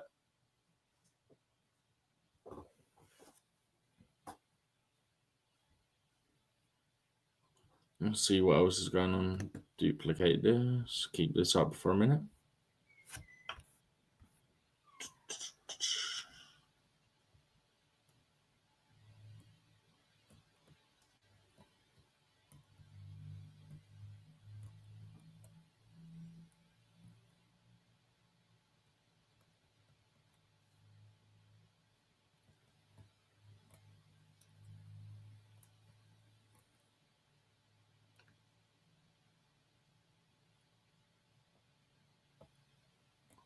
Just bear with us, guys. I'm trying to see if there's anything else.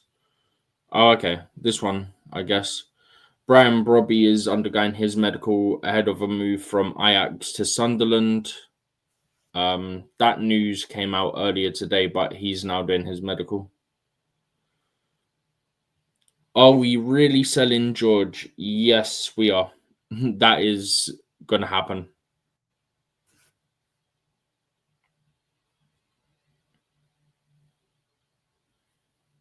But this is what I'm looking at the moment. This one's just come out from Ben Jacobs at Brian Robbie's doing his medical. But other than that, there's not much going on at the moment. It seems like we have silent periods, and then we have periods where there's just deal after deal after deal for about 10-15 minutes. It's like a flurry, so we'll have to see. But hopefully the Sassy goes, hopefully Sterling goes. I'm more worried about the Sterling one personally.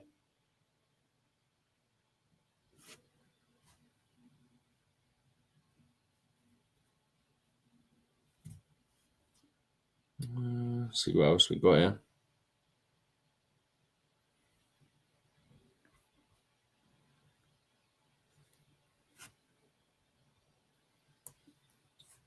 I don't know who was in here when we mentioned it, so I'm going to ask anyway.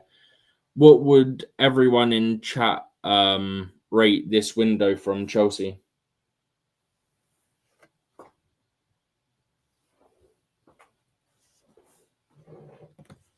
Well, nice go, Guido. Wish him well. Yeah, I wish Tyreek George well. Romano is now reporting a bit about Igor move collapsing. So I'm just going to get that up when I can find it. Here we go. So Igor Tepalis has collapsed, and he actually credits the journalist for first time probably today. News arrived as soon as Gehi completed his medical in London as a Liverpool player. Okay, so Gehi's completed his medical. They just need to do the paperwork, but that's not going to happen if Palace don't replace him. Like I said, make your own life easier. Get the Sassy because he's already in London with Chelsea. And then everyone's happy. Oh, he's still going for Femin Lopez. No, as of this morning, it came out that Chelsea aren't doing that deal now.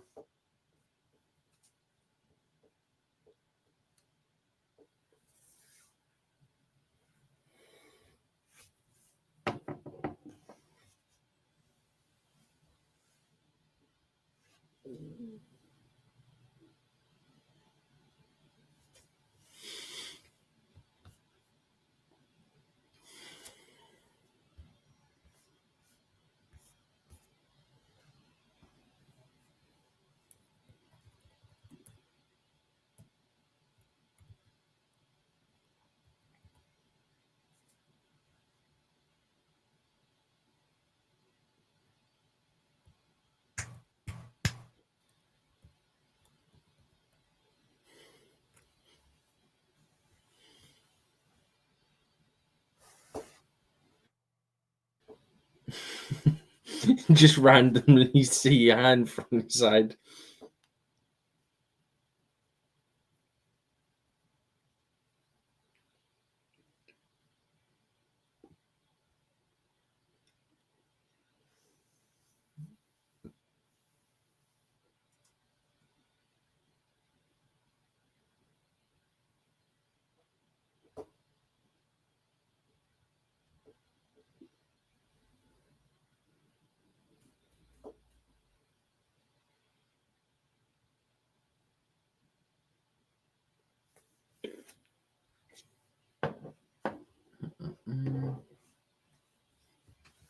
If anyone finds anything in chat, just let us know. I think that was Here We Go a while ago, was it not? Was that not what he reported earlier?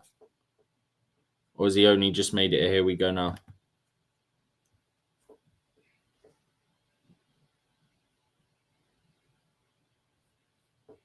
Let's have a look.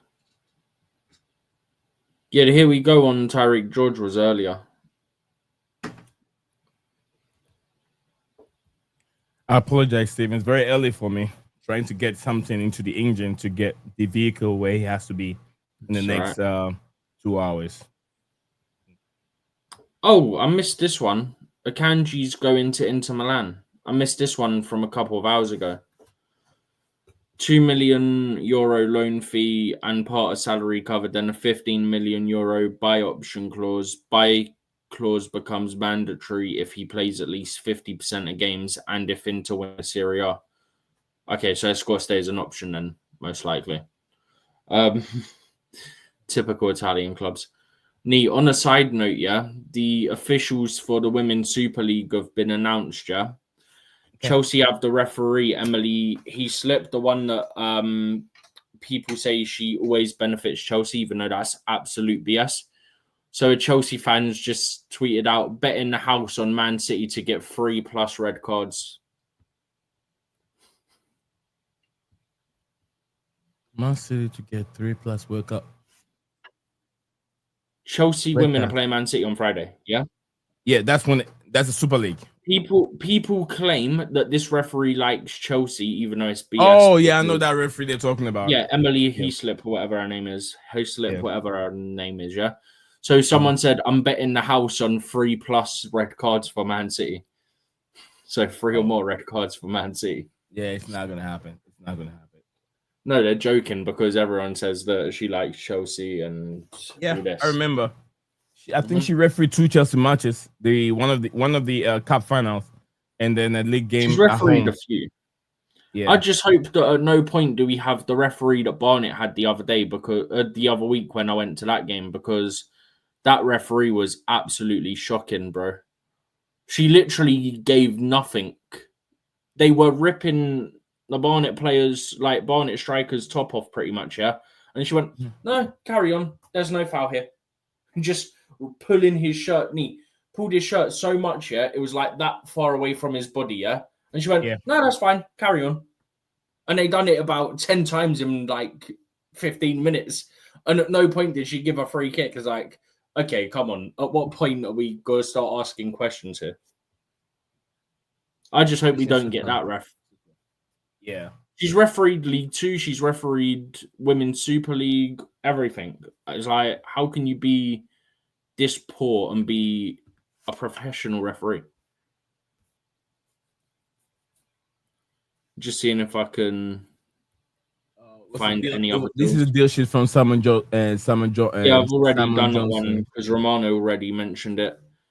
Okay. That's one of the ones that was the Nottingham Forest 3 deals in 3 minutes.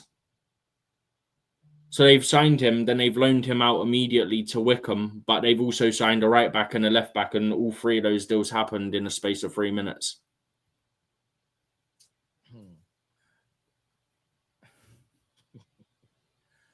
This one is from coming from Bleacher Report. It says 2 years ago, Joao Felix joined Barcelona on a loan deal from Atletico Madrid, following being loaned to Chelsea. Then he went back to Chelsea on a permanent deal. Then he was loaned to Milan. Then he joined Al Nassr on a permanent deal, all in 2 years. How many clubs in 2 years? Mad. Raheem Sterling. This is crazy from Raheem Sterling. Akanji is gone.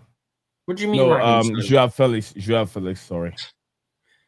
Romano's also just tweeted the Igor deal collapsing. It says that Marc Guiu had completed his Liverpool medical, but they can't go through with it because Igor's deal's collapsed. So, look, the Sassy lives in London. He plays for Chelsea. Just go get the Sassy and then everyone's happy. Just make sure it's a permanent deal. Yeah. Will you tap in for Akanji? No, he's going to enter anyway. No, I'm saying, would you go for him if he was that free? No. Why not? Why not? Premier League experience. He's barely played, man. But ball playing centre back. He's barely played. Why would I want someone that's barely playing? There's a reason why he's barely playing.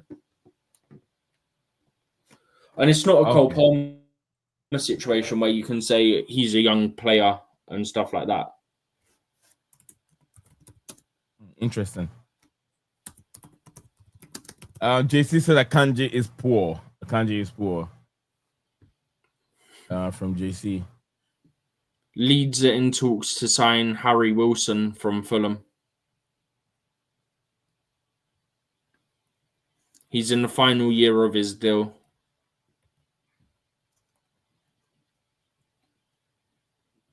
What other one have they got here? Man City won't recall Echeverry from his loan at Leverkusen despite the injury to Ryan Cherky.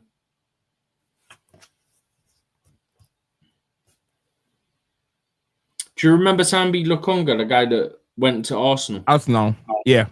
He's now completed a permanent move to Hamburg. And Fabio Vieira is also close to joining Lokonga at Hamburg. Hamburg, yeah. Yeah, but the Vieira one would be a loan deal, not a permanent. So 2 Arsenal players could be going to Hamburg on deadline day, one as a permanent and one as a loan. 2 midfielders as well.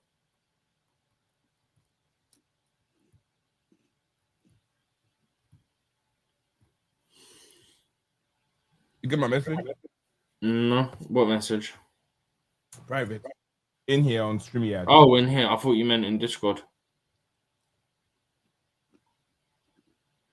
Oh, okay, yeah, I got it.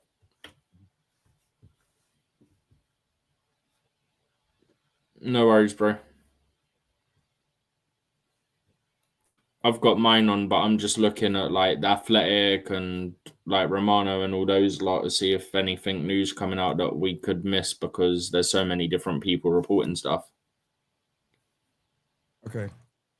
What am I missing here? I think I've seen something from Mo.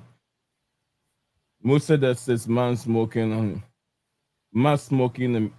a munch. Smacking. Oh, that was old. Well, I want to highlight it. I'm trying to read it from a very small space. Yeah, better one.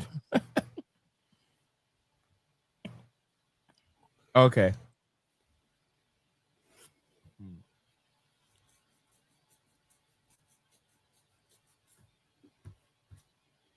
I wonder why the Igor deal collapsed because it sounds like he completed his medical. Gehi completed his medical, so it must be something on the terms got changed or something.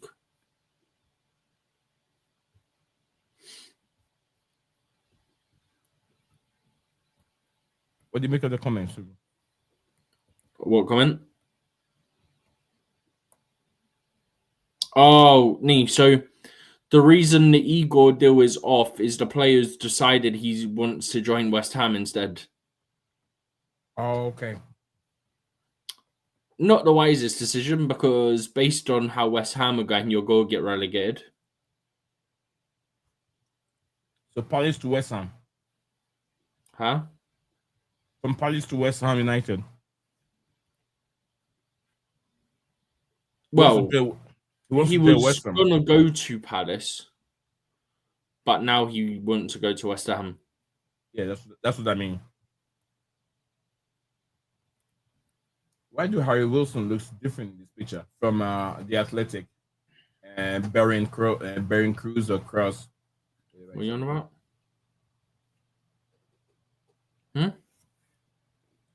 There's something on the screen from the Athletic.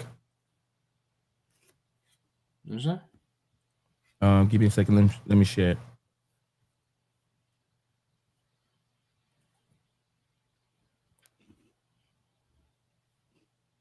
Oh, I just read that. Okay. Yeah, I just read that, and then I was scrolling up on their article because they got like a live blog thing going on. Someone is tired. That's a sleeping time for Steven. No, I'm not tired. I slept a couple of times today for a couple of hours here and there. But yeah, I'm not tired. I fell back to sleep earlier. After I spoke to you and sorted the thing I needed to sort out, I ended up falling back to sleep until my alarm went off to tell me it's 15 minutes before the stream. Okay. Need a stopgap defender. We're not going to buy a top talent defender as we have our stocks in Levi for a Premier League proven ball playing centre at 15 million euros bargain to cover injuries. I don't rate it. I don't rate him rather.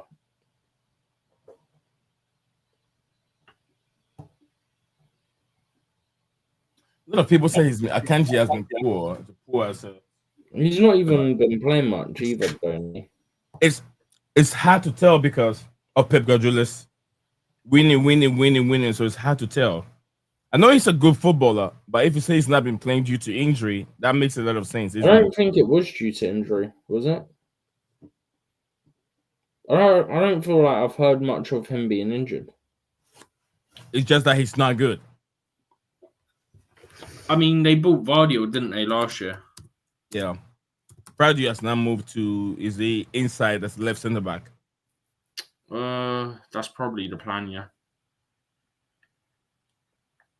He was playing as a left back. Last season, Akanji played 26 games, started 23, to be fair. Yeah, so that was good. In the Prem. In the Prem. You know, one thing with Pep Guardiola, Stephen. When the going gets tough, let me take this note from my screen. When Galatasaray in talks to sign Ilkay Gundogan. But anyway, guys, today is Memorial Day, so today's a holiday here in America. Happy Memorial Day. It was a weekend, so it's Monday for Memorial Day. But anyway, what I was saying, you know something with Pep Guardiola, when the going gets tough, every player becomes a worse player for him. When the going gets tough, every player that's an elite becomes a bad player. Those that he leaves alone are those that he brought in. So that's something to do with, Pep Guardiola. Is there any chance that we get a centre back knee? No. Unlikely, I would say. Yeah, I don't see. We've been refreshing, and no one is even talking about centre back. There could be an attacking midfielder.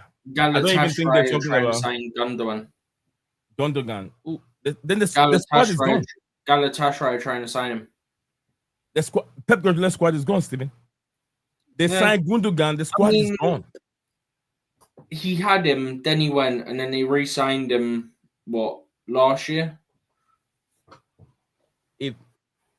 From Barcelona, isn't it? From Barca. I don't think it was Barca. I can't remember where it was, but I'm pretty sure it was Gundogan was on loan at Barcelona, Stephen. It wasn't a loan deal. They re-signed him, didn't they? I think his contract expired. Then he went wherever he went, and then they brought him back. I don't think he it went was to Barca. Barca. I could be wrong. It went to if he went to Barca, then jokes on him. I could tell you, I know where he went to. If he went there, then jokes on him. But either way, that Bilal El Kanuska is going to Stuttgart on loan from Leicester City. Samuel Island Jr. is joining West Brom on loan from Aston Villa. Lindelof, I've told you, joined on a free to Aston Villa as a free agent. What else is coming up now? Nah, that's about it. Unless there's something when I refresh the Athletic now. But those ones are ones that have just been completed pretty much. The most recent one on the Athletic blog is that the recall for Guy happened. How many Ryan Checky do we have? This one is Ryan Checky. The other one is Ryan Checky. We have a Ryan Checky and Ryan Chucky. This one is reported by Jordan Campbell, but he said Ryan Checky said to me it's around 2 months. Oh, it's the same person. Ryan Checky gets said to me. He's missing 2 months for Man City. Oh, I told you this. Lord help Man City. They are done. City are done. He got injured not this weekend, last weekend, if I remember rightly. Yeah, Cole Palmer said 1 hour left. Okay, literally seconds. So yeah. 2. We have 2 hours. Cole Palmer, the time is on the screen, Cole Palmer. Cole, my brother, the time is right on the screen. It's 1 hour, 59 minutes with some seconds left at this moment.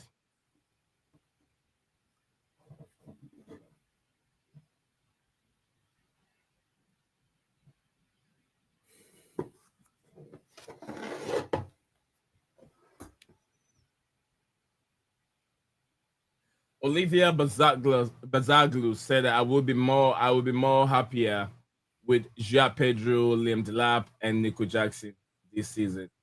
I've ended up with João Pedro and Marc Guiu for 2 months at very least playing Champions League football. Not sure how I feel about it at all, to be totally honest with everyone here.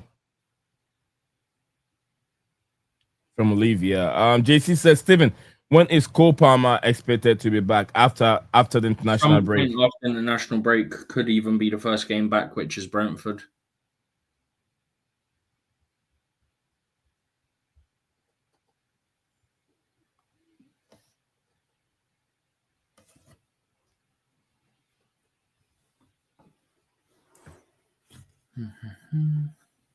Guys, if you see anything that we haven't touched on or you don't think we've touched on, then feel free to mention it in the chat and we'll look for it.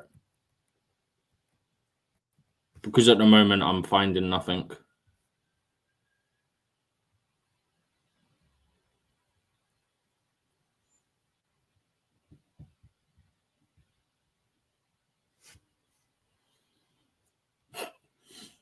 So I'm seeing this from 10 hours ago, yeah? Yeah. Tottenham Hotspur's Dominic Solanke ankle injury is worse than Tottenham first feared. The striker's facing considerable spell on the sidelines and could be forced to undergo surgery on the problem, yeah? Yeah. A Tottenham fan then tweets in reply to this, I want a fake job so bad. You know, the type of job that sounds fancy, but you do absolutely nothing at them. A bit like a Tottenham medic. This is so harsh.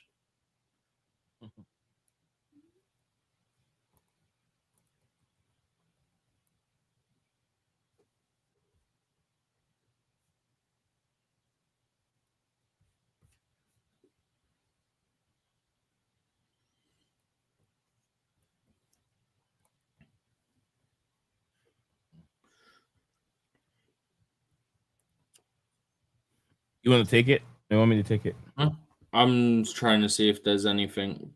So I've not got All right. StreamYard up at the moment. All right. Let me see what Leighton CFC said. Big up, big up. We are discussing another attacker, but the sporting directors are being stubborn on the age of the players. This order is coming from Ekbali, Beda Ekbali. What was that?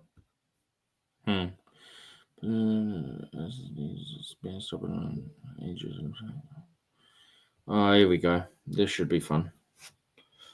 Let's play a game. Let's play Guess the Dumb Sporting Director who doesn't want to sign someone unless they're from Brighton. I don't know if the person is from Brighton. I'm just saying because we've signed Bonote. So.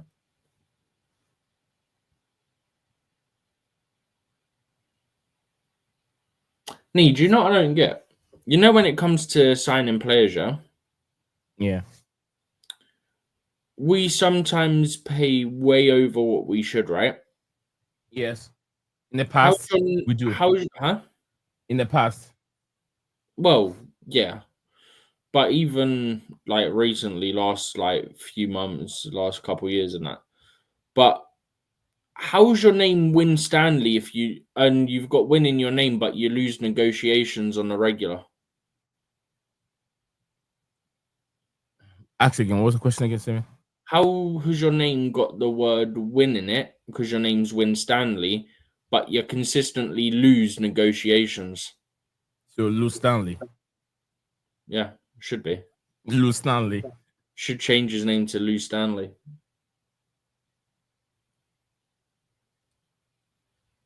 I feel like that's a fair point to make, though. Like,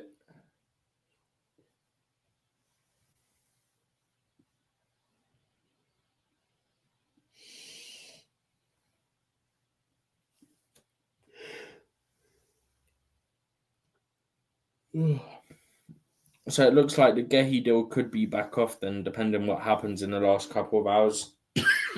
Excuse me. Yeah.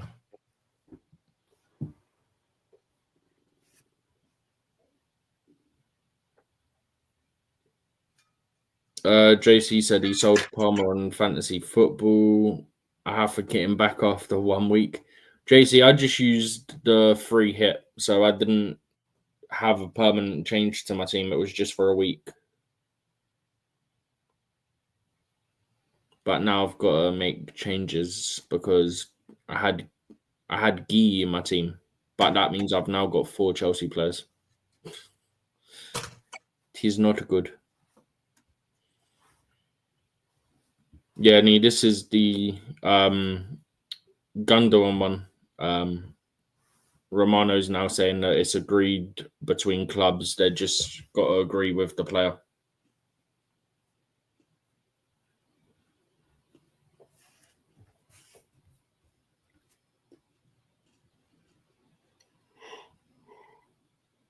Oh, excuse me, guys.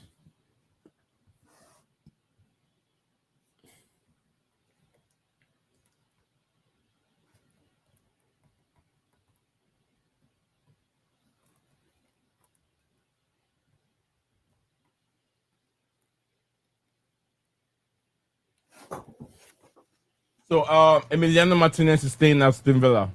He's signed a new deal. Yeah. No, I think that was a fake report, wasn't it? No, it's not. This from Sky Sports. Is it actually Sky Sports, or have you fallen for a fake one, eh? No. Because someone said the same thing to me. No, they said about this it. is 165.9k followers. Slow Sports News. No, it's fake. No sports news. It's fake. It's fake. Yeah, someone said something to me earlier and went, "Oh, it's a fake account." Yeah. I think The official account has 12.9 million. Yeah. I think the person reported the news from previous. Because let me see if I can hear what they're saying here. What is going on here? Stupid thing. Oh.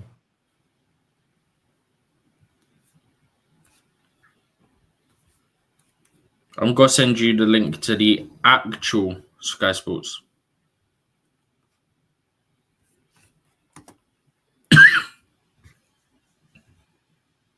Oh yeah, that's an old news report they put up. I don't know how this thing even showed up on my feed.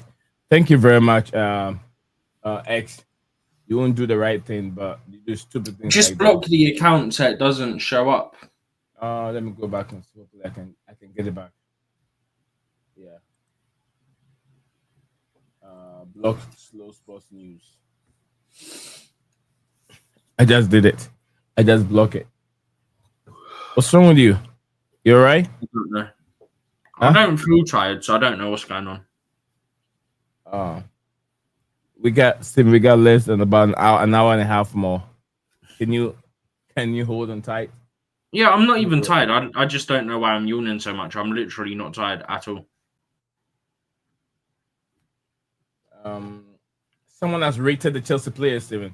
2026 FIFA Football Ultimate Team Chelsea FC Women. Yeah, I've seen it. They've done Chelsea dirty on those. I'm not impressed. 83. Yeah, they've got. Bear in mind, Chelsea are treble winners, went undefeated in the season. Yeah, some of our ratings barely changed, but blimmin' Arsenal have got about 3 players that are like 89 overall or something. We got to win Champions League, I'm sure. So Chelsea done a treble and stayed unbeaten domestically all season. We only lost to Barcelona. Yeah, that's true. I mean, come on. Ramirez shouldn't be 83. He should be somewhere around 85.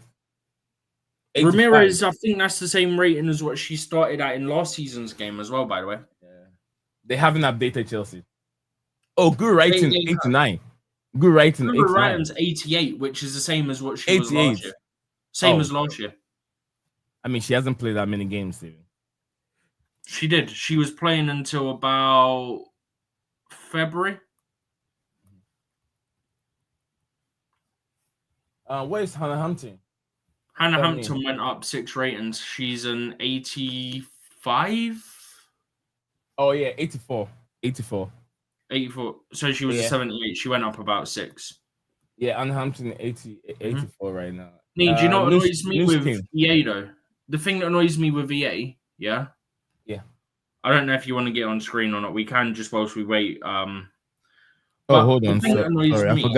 I forgot my camera was off. Yeah, I'm here. Oh, I thought you put it off for a reason.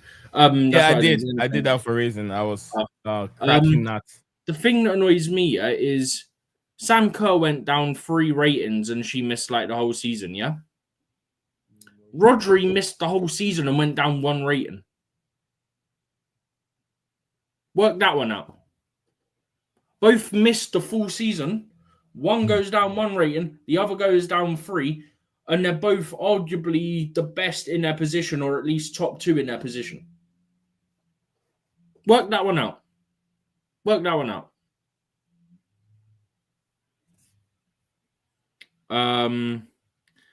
Probably Leighton saying all players are to be under 24. Is it the final? Is it the final rating, or is it going to come up another rating?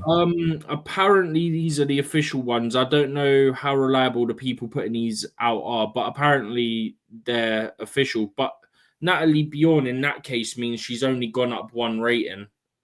Vika Captain's gone up about 9 ratings.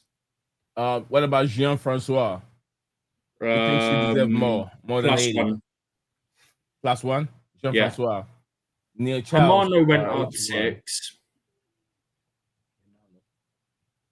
Yeah, Hermano went up 6. 79. Captain 79. Not bad. Mm-hmm.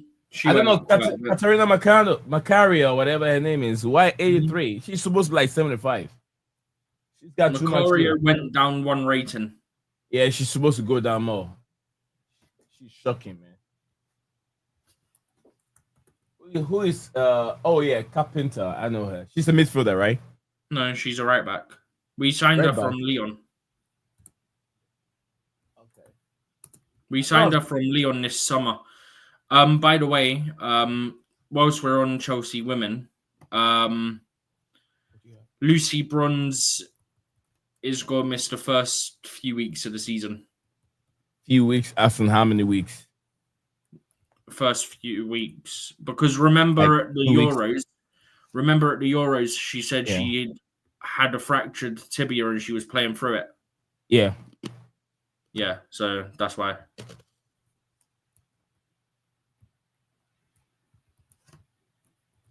I really don't get some of these ratings that EA have given us. They've done us dirty here.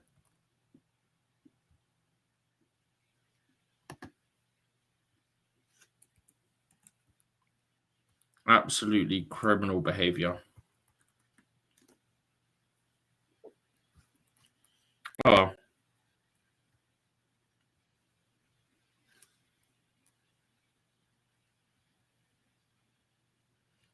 Rich Moneymaker, thank you very much for your comment. It says all players are to be under 24 or old, 24 oldest from Elk Valley. We certainly want to keep under 24 model because it has worked. We do have the money to add players to the tie. Is it tier 1? Sorry, for the tier 1 leagues. Okay, to the tier 1 leagues. Do you have the money to add the A-list, basically, is what you're saying. The A-list, yeah. Tier 1 list.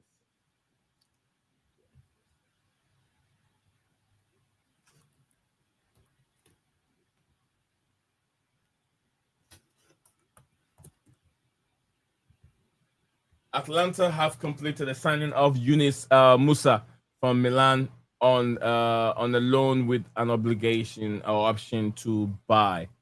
Atlanta. Which one is it? Obligation or option to buy if they want to? You confused me because you said obligation, then you said option. So I was like, huh? Option. I was going to say obligation. I said no. This is option. Uh-huh.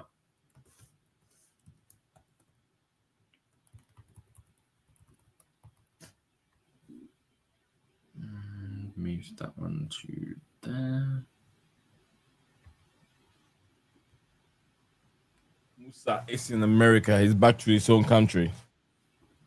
Huh? Atlanta. He's back to his country. Atalanta or Atlanta? No, Atlanta, which means Inter Milan. Huh? No, Italy. Sorry, Italy. Back to Italy.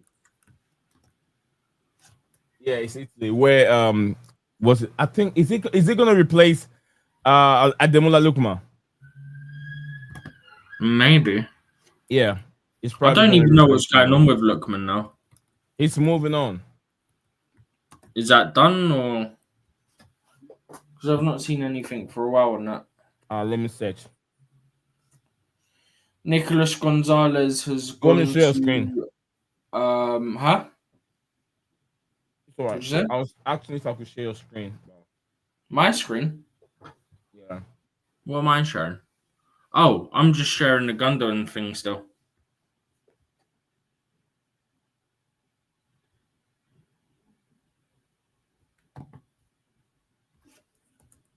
Because the one I saw just came up on my phone, not on what's it called?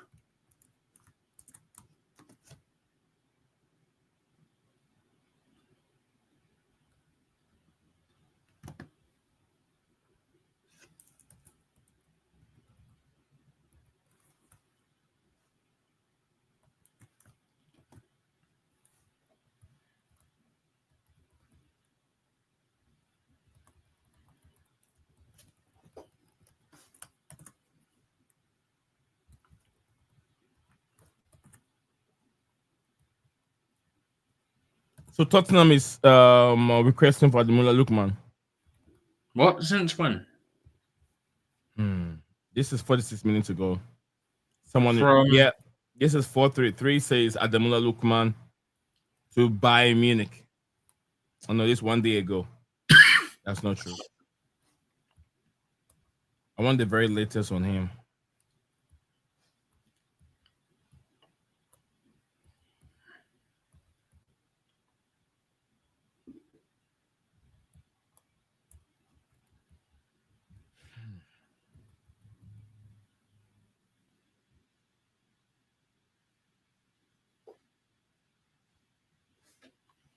The Athletic, just reminding everyone that the deadline's 7 p.m. but teams getting medicals done have extra couple of hours.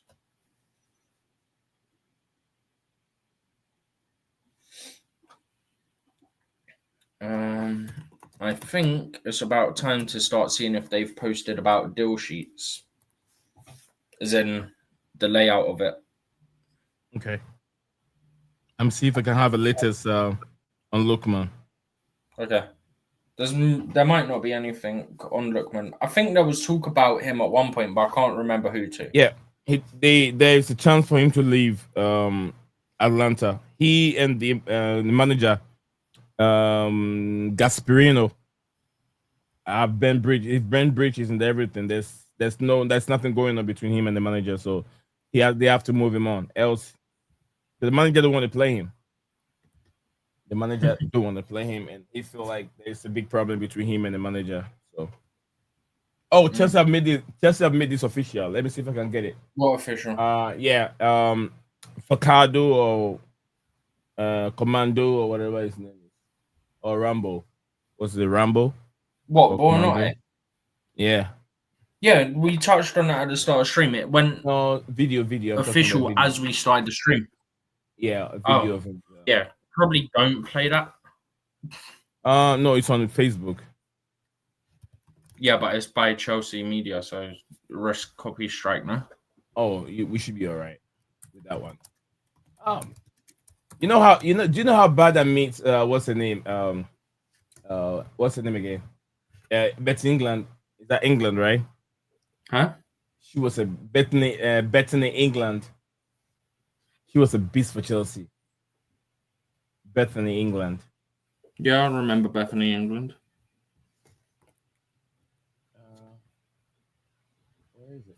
Where is it? Come on. Looking for Chelsea. Oh, it's women. That's one. But why do I see this here? But I'm not seeing it on my feed.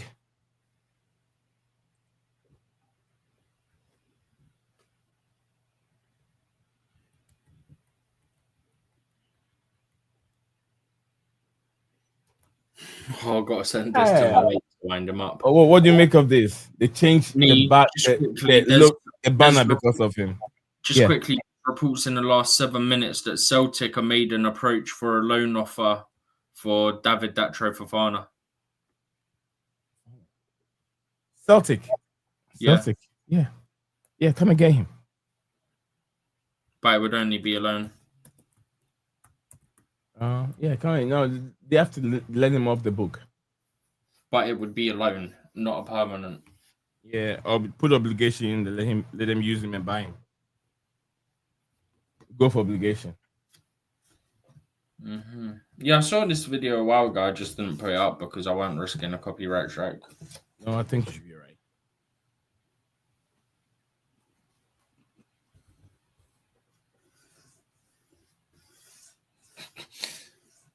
So someone said about Staval from the other day, saying that he humbled Sessegnon and Bassi. They doubled up on him and he still did whatever he wanted.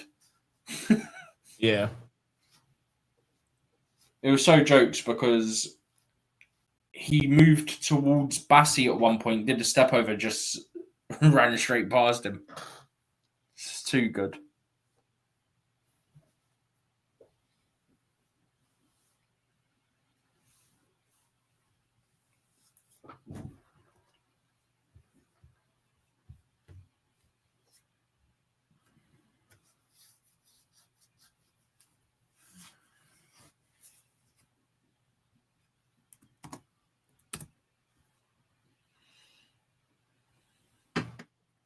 Pricey. It's transfer window is heating up. Nothing new from Chelsea. Cole Palmer saying Disasi to West Ham from Steinberg. I've got a different name for Steinberg. I don't like him, but that's not from him originally. It originally came from Bruce Hawkins. Nee, that was really loud. I turned it down. It was really loud though. It's loud on your end. I got this headphone on. I can monitorize it. I can monitor the sound, so it's not loud. Now it's not even loud at all. I can't even. I can barely hear it. Quiet, but it was very loud. Because he had it. I don't know why I just explained myself again, Steven. The thing was already high, so when I pushed on it and I realized it was high, and I brought it down. You know how the DJ does the thing, the DJ thing?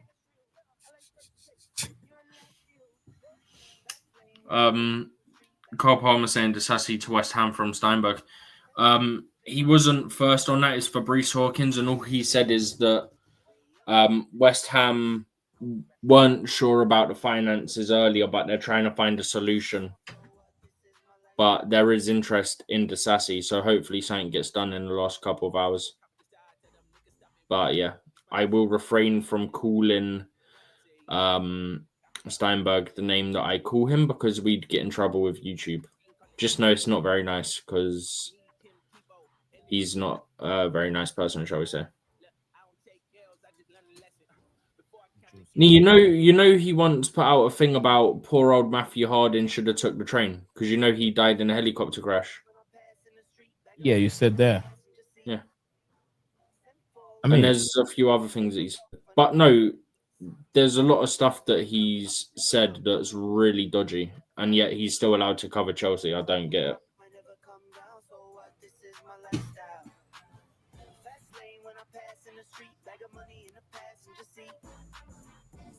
I can't believe we're only on Monday, by the way. Monday. Yeah.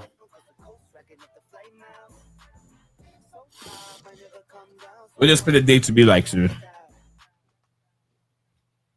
Well, it's just, it feels like this week's score goes so slow.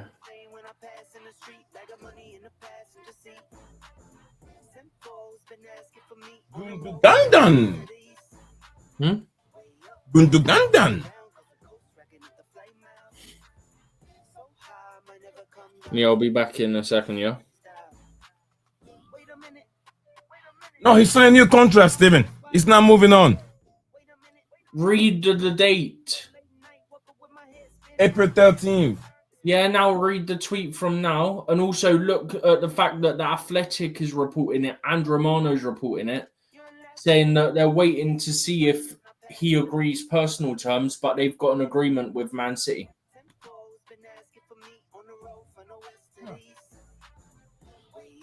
Exit could be considered with Gundogan. Yeah, there's got to be more There's got to be more to that. It's got to say when Gundo extended. That's what the rest is going to say. If you click on it, it'll open up and put more. Are you leaving the seat, Stevie? Go get it done. I'm here. Yeah. No, I was just helping you out on that one. Okay.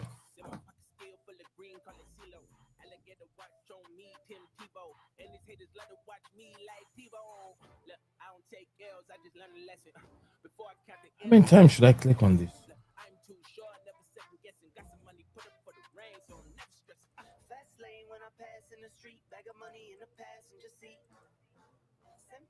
Been asking for me on the road from the west to the east. Way up, I might never come down, cause the coast racking up the flight miles. So high, I might never come down, so what? This is my lifestyle. Fast lane when I pass in the street, bag of money in the passenger seat. Simcoe's been asking for me on the road from the west to the east. Way up, I might never come down, cause the coast racking up the flight miles. So high, I might never come down. Oliver Glasner, Rich Money Maker said Oliver Glasner might walk out because he is fed up with the Crystal Palace owners.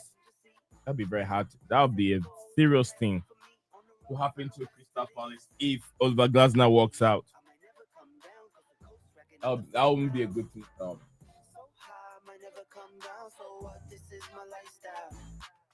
Wait a minute. Work hard for the car, so that's why it's all tinted. Wait a minute. Had a real late night, woke up with my head spinning out Nashville. It's been mad real. I need sunglasses, I need Advil. I like fake boobs and my cash real. I like first takes. Guys, what do you have on your table, guys? Nothing new for Chelsea. Nothing new, guys. Nothing. I apologize. Nothing new for Chelsea so far. Oh. Let me get that on my screen so I can look this thing.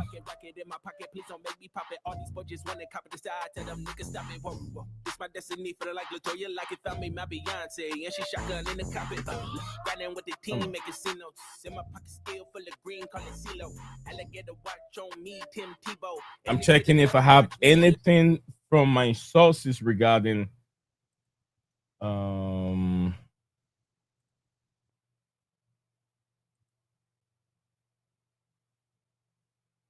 all right, let's go now to see what we got.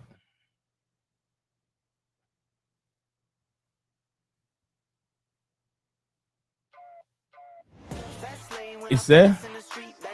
Okay.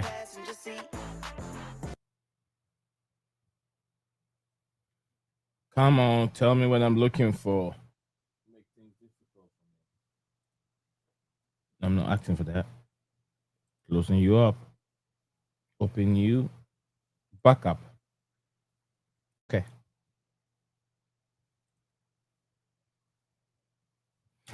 Which one is a big update? Crystal Palace. Okay, I just read that one. I read that a few minutes ago.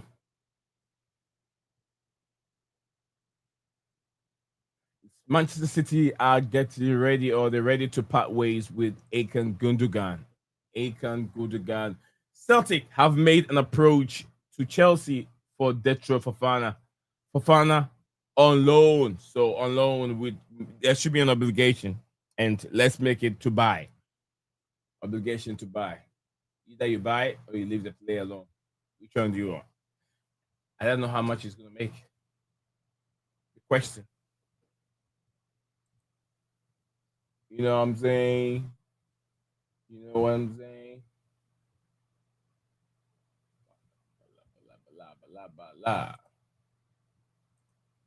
Okay. Change it. Ah.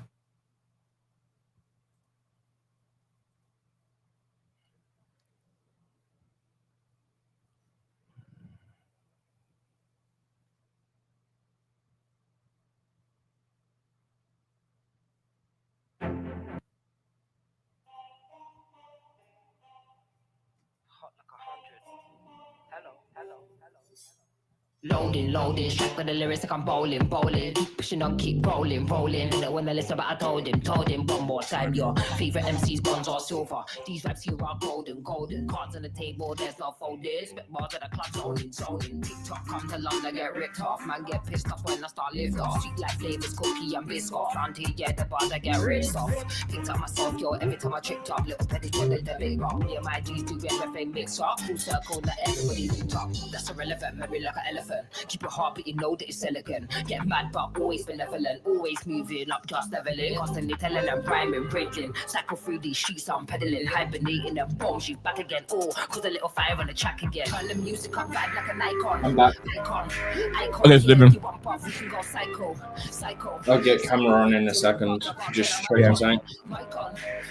Turn the music up, vibe like an icon. Icon.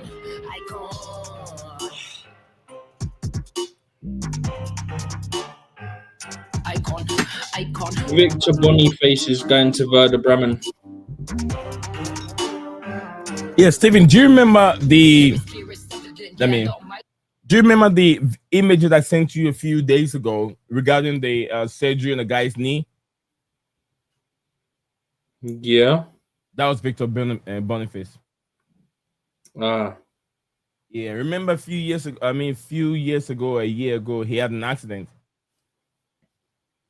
No. A car accident, very fatal car accident. People think that he was even gonna go, but pass away. No, I don't remember. Yeah, that was him. That was his knee. Oh, mad. And still playing football. That's crazy because of how much it's, for lack of a better term, like disfigured and stuff. Yeah.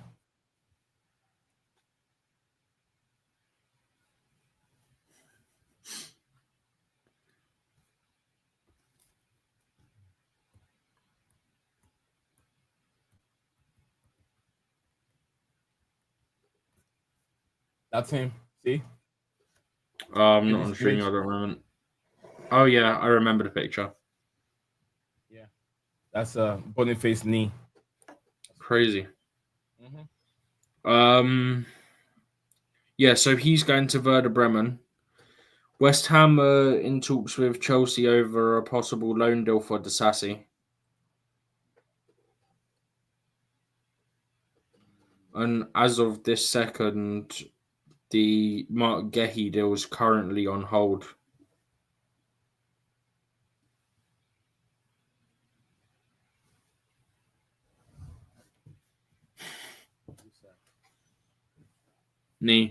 Somebody's only just seen the news about Axel Disasi and how Chelsea are in talks with West Ham over a deal for him, yeah?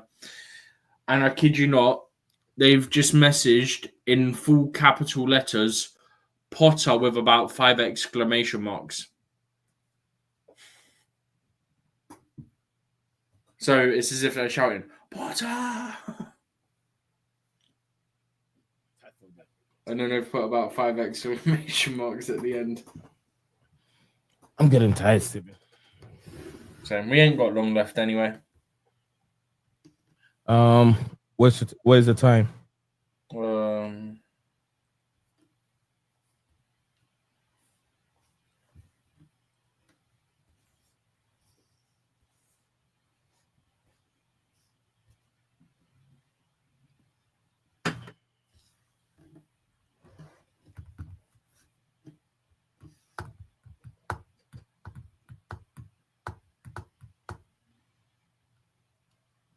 Nothing for Chelsea. Nothing. Not at this moment, but we've seen late surprises before, so I'm still expecting Chilwell to get done. Probably Disasi. Hopefully something for Sterling. And then I'm happy. Ideally on permanent deals and not loans.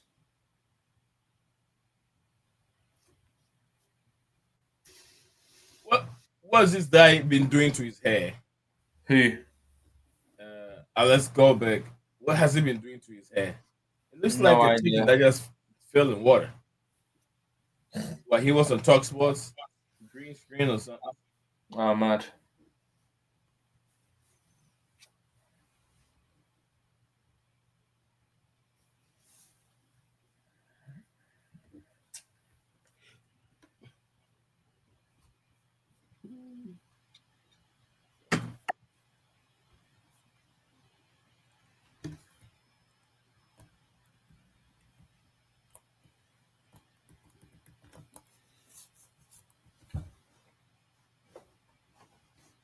I don't know if You just quickly, you know that keeper that Man United are signing, the Sene Lamans, whatever his name is, yeah?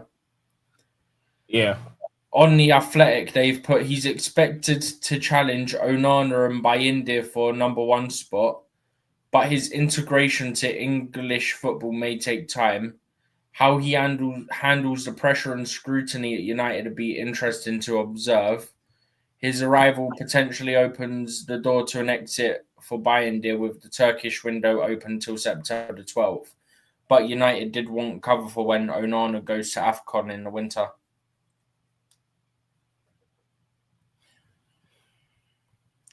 You know, United are looking for another goalkeeper besides Onana. It's not what's his name? Onana. Onana's with United. Yeah, they're looking for a different goalkeeper. Yeah, they're getting that Lemens guy in. Yeah. Yeah, that's who I was just talking about. Mm-hmm. Yeah, Emi Martinez deal cannot work, so they brushed that aside. No, they were working on both at the same time. I presume they were working on both, and then if they got an agreement for Martinez, they would have prioritized him.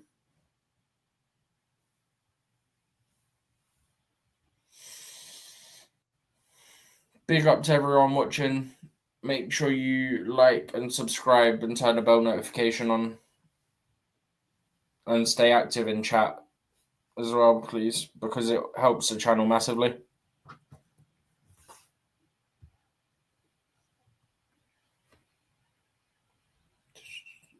Have you seen this one, Lee? So have you seen this one, which is about Palace saying that the manager might walk because he's fallen out with the owners? And have you seen this one also from Rich Moneymakers? Mm-hmm. Huh? Yeah, I've seen all of them. Okay. I mean, technically, we have just got a number 10 on loan.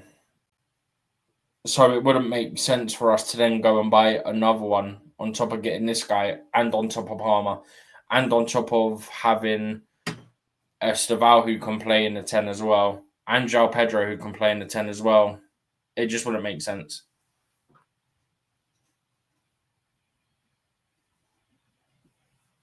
Nee, I don't think we should do the, the deal sheet bit, because that could go ages. I think do the deadline at 7, do a roundup, and then be done with it there, maybe. Yeah. You got my message, right? Huh? You got my message? Where? In here? Yeah. You misspelt it, but I know what you mean. I did. Yeah. You've wrote it as something else entirely. Yeah. The U did not come in there, right? Well, you've put it as strangling instead of struggling. Oh, struggling, yeah. Nee, who are you fighting to be strangling? Myself. Apparently, Datro Fofana's got to be a loan to Cardiff. I don't know where Cardiff? Yeah, I don't know where they that's moved from Celtic to Cardiff. This is 11 minutes ago. Celtic. Yeah, I know. I'm trying to see if anyone else is reporting it, and just give me a minute. My friend just sent me a message. I don't know where they've got it from, so I'm just looking. Yeah, I won't take that serious. Huh? I won't take that serious. Oh, it depends where they got it from. It could be true. I doubt it. It's going to Celtic. Let's make it happen. Celtic, baby.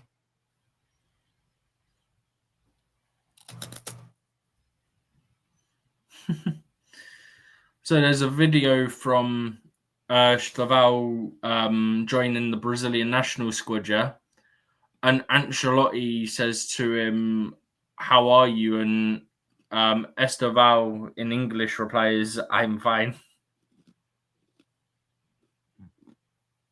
His English, like I think he done an interview or something the other day. His English is actually quite good, to be fair. Oh, really? I haven't heard him talk. Estava, no. It's not English. Is not good, bro. No.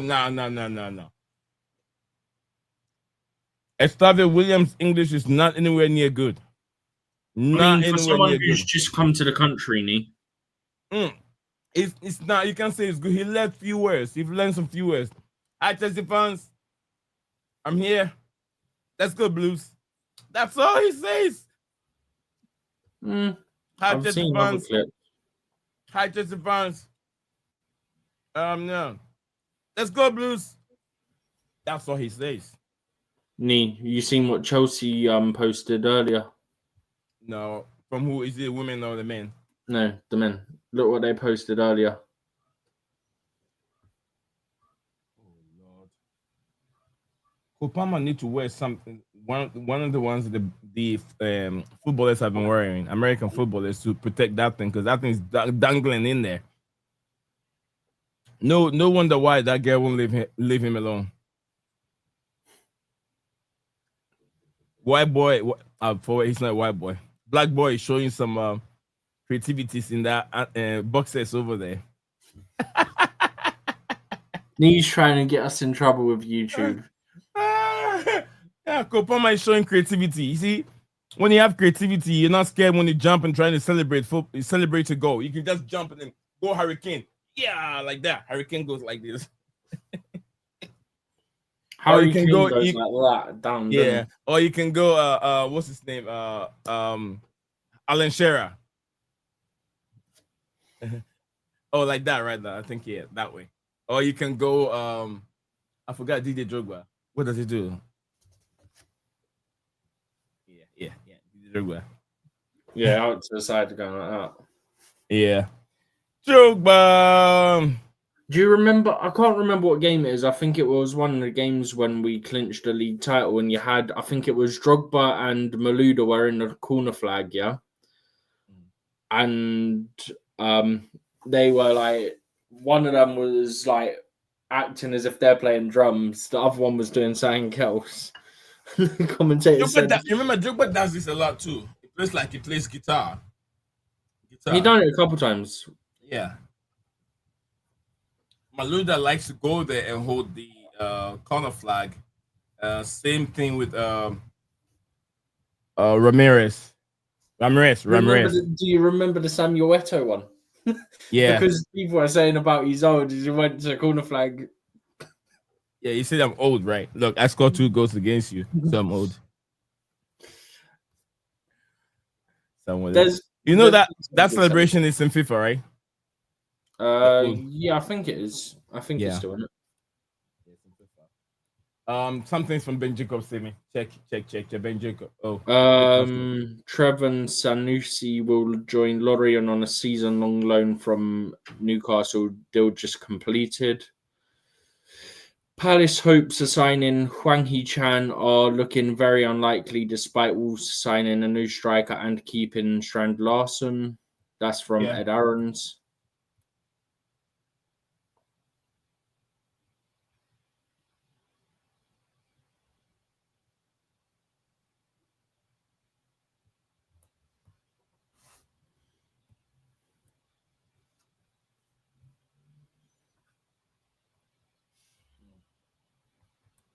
Come on, deadline day. Time is taking too long.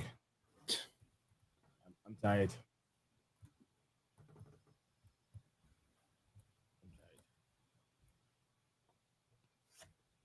Why is your hand up? Oh. Oh. Damn, man. I saw your hand going up over here, so that's like a delay. You remember when you were talking about the celebration, you did this like that? No, I just saw your hand up. I was like, why is your hand up? Huh? I wasn't on StreamYard. I did say I'm not on StreamYard at the moment. I am now. No, you were. Your hand went up over here on the screen. Have you? Yeah, no, my camera was on. I went like that. Yeah. But I didn't know what you were saying a second ago because I was trying to see if there was any news. So I wasn't on StreamYard. That's what I was saying. Oh, okay.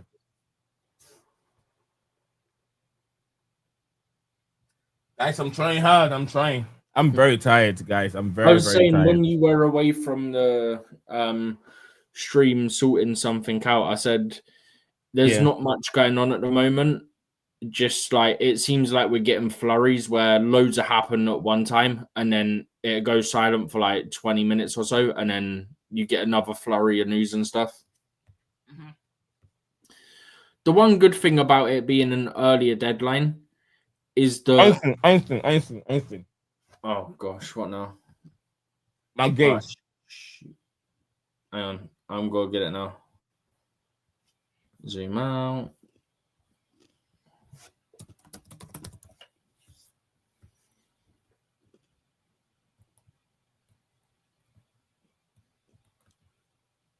When you're ready, I'll put yours on. Yeah, ready. Yeah.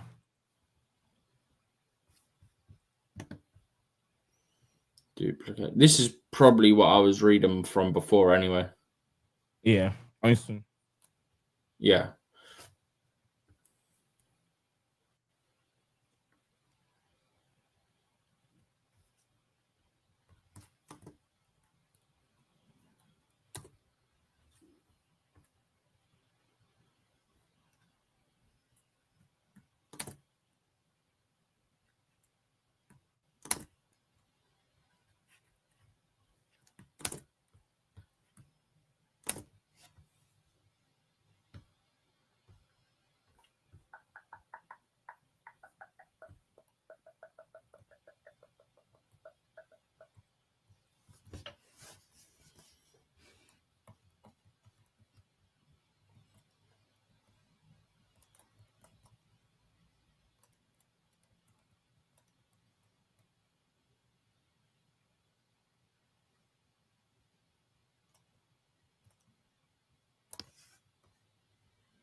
I love how everyone's saying that Palace are struggling to find a replacement when I've got one ready for them.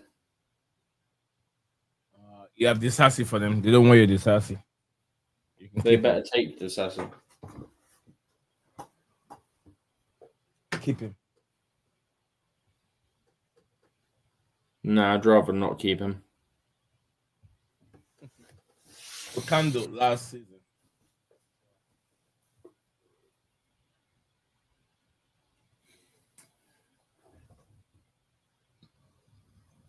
Steven, the boy is a good player. Okando. He takes chances. He likes to strike from the back of from the 18. He scores bangers. Yeah. He's good. 2 seconds. My camera will literally be on in about 30 seconds. I just got to do something. Why is mine off? I don't know. Oh. You keep turning it off. I keep thinking you're doing something. No. I was wondering, I think I forgot to turn it back on. You turned it back on and then you turned it back off again. Oh. And I was sitting down watching. You only turned it off like a minute ago, I think. And I didn't know what I was doing then. I was like, why do I have my camera off? Just autopilot. Unless I was taking a bite. You might have been. And then just forgot to put it back. That's right. He gave good passes too, Steven. He gave good passes to Jordan Ayew. Facando or whatever. Is it Facando? Facundo, I think. Facundo.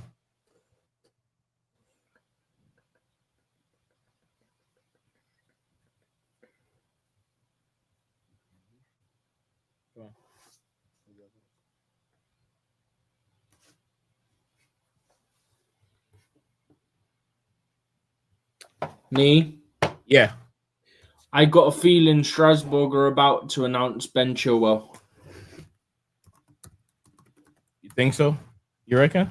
Based on the tweet that they put out 3 hours ago, it looks like they are going to get him, and it's a case of just announcing him. I missed the tweet earlier because I wasn't awake, but someone I follows just put a thing about it. Strasbourg. Yeah, English. Which one was it?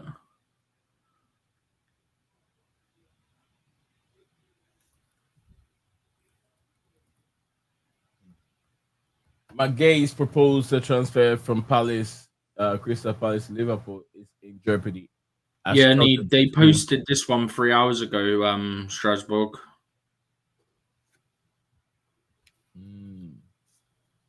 Seems very much like they're going to announce Ben Chilwell today.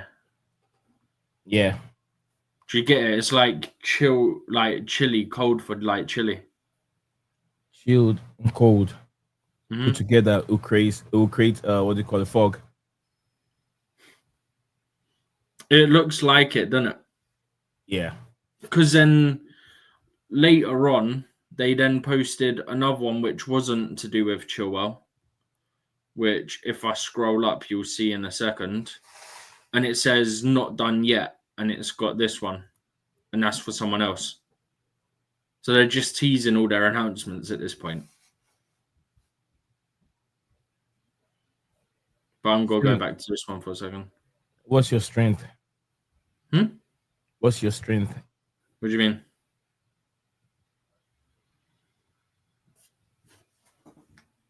My strength is not my laptop battery right now because I need to plug it in.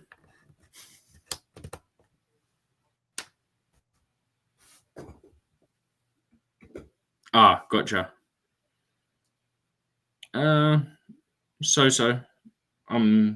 Can you handle Dan? Huh? Can you handle Dan?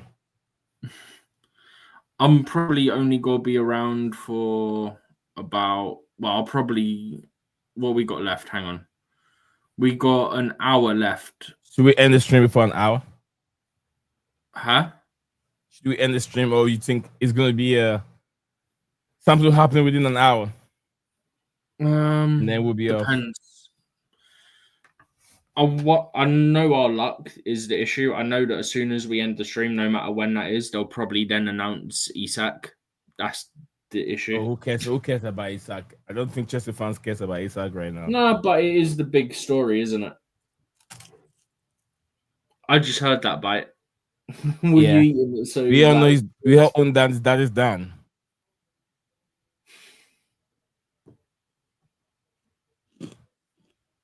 Nee, what are you eating that's so crunchy?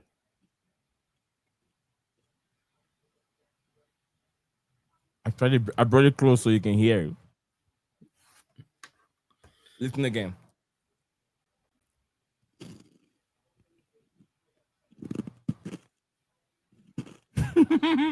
No idea. You want sound effect? No, I'm good. Sound effect.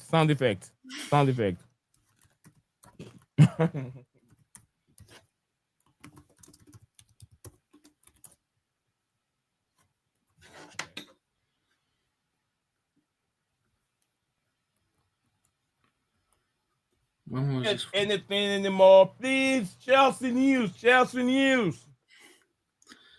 Need you not find funny? No. So I was bored. I was like, I'm gonna look at what's it called? I'm gonna look at if there's any updates for my local team, like for Barnet, and see if there's any transfer news. There's an article from the 31st of July saying, according to Dean Brennan, who's the manager, they've completed their transfer business and happy with their squad.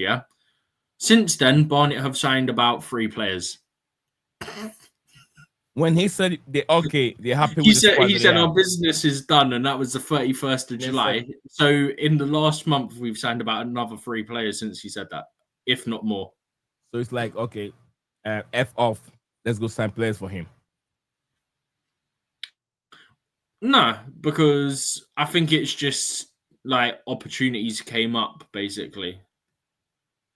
But it is funny to me. Is like he said it so early that their business is done, and then they've just gone and got more. To be fair, a couple of the ones they have bought in since are on loan, so can't really complain about that. Nee, did you know that they just got a player from Bournemouth in on loan? Oh, you clap? Yeah, they got a. From I Bournemouth. think it's Ben Winterburn in on loan. You guys got a lot of money to pay. Huh? You got a lot of money to pay. Bournemouth. No, it's a loan deal. Loan deal. Looks like Tariq Lamptey. Not like Tariq Lamptey. Tariq Jackson is a little bit official. It's not official, but from maybe Fab, the way he does it, here we go.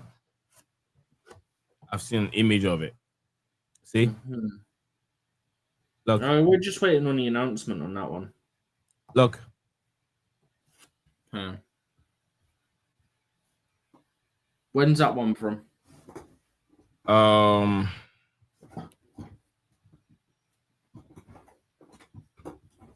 Is that the one from a couple hours ago?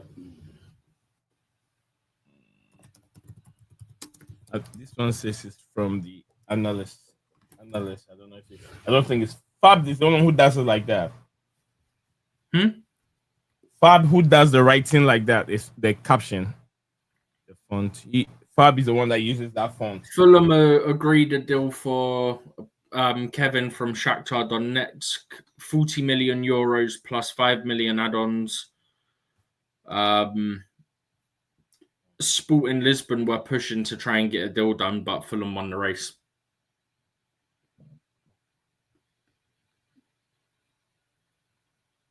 That one was from about 3 minutes ago from Fab.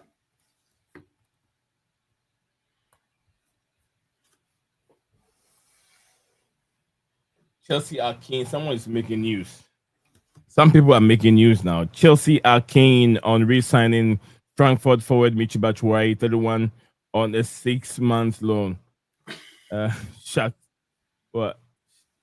Let's not do that. Yeah, 6 months. Yeah, I see the referee you're talking about.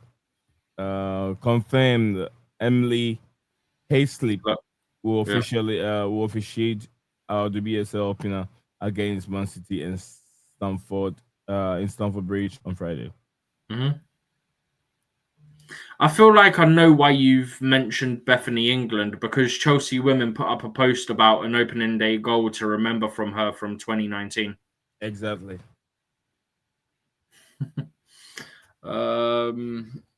Okay, so let's run through things quickly in terms of Chelsea. So looks like Tyreek George's got happened to Fulham.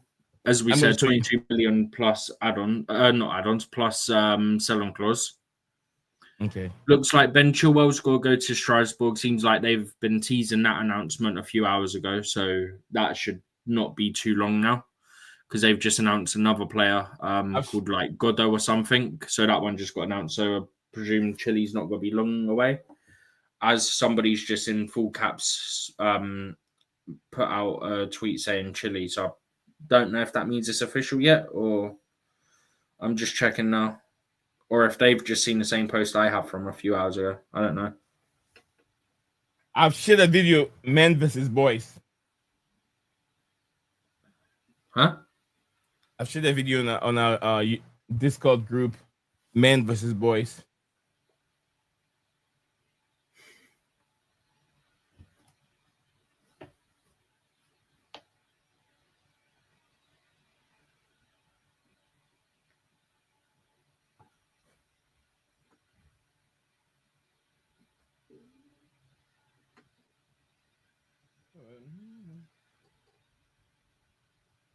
If that guy is that short, there's something wrong.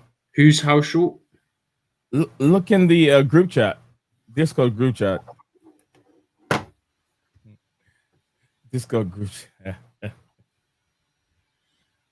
What do you have here? What do you have here? Come on, show me something, Chelsea. Dodges! Take your dodges. Something there. What you got? I don't want to say Emirado Kano is shit. 1 hour to go. I saw that video earlier. You did? Yeah. I don't know if I sent it in the group or not, but I sent it somewhere else, and I said that Ten Hag has shrunk and become a Millwall fan. It does. When you think about it, it kind of does. He's small, very small. Specialized outfit made for US Open fashion spectacle. Lucrative one. I thought it was Emi Radicano.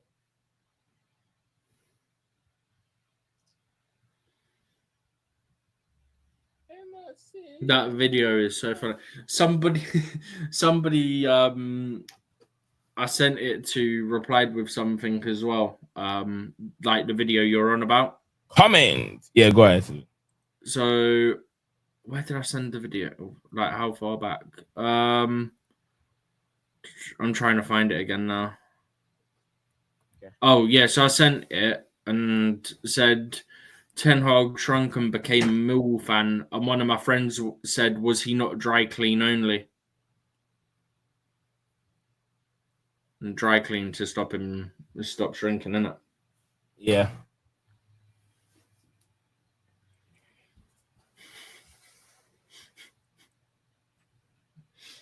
One of my friends about Palace said, lads, come look at Chelsea. I'm sure you can find a centre-back for sale. Can even sort you out an Eze replacement.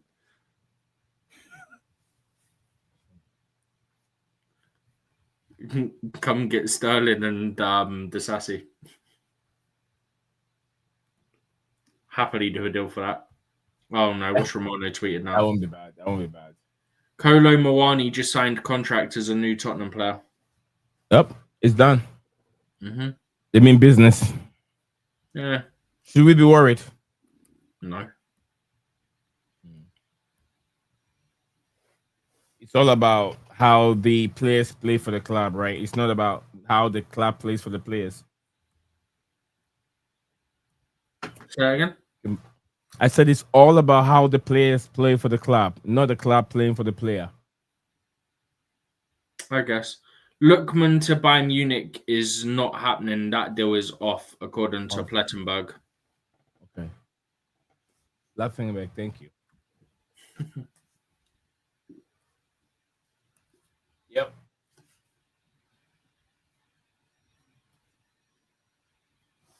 Steven, you have any wild card signing? Say that again? Do you have any wild card signing? In what sense? That you truly believe could happen before the window closes? It's not a wild card because we're expecting it to happen, but the Sassy to go out either loan or permanent. I think I'd be more surprised if it's permanent at this point. Sterling, hopefully a loan deal, but remains to be seen.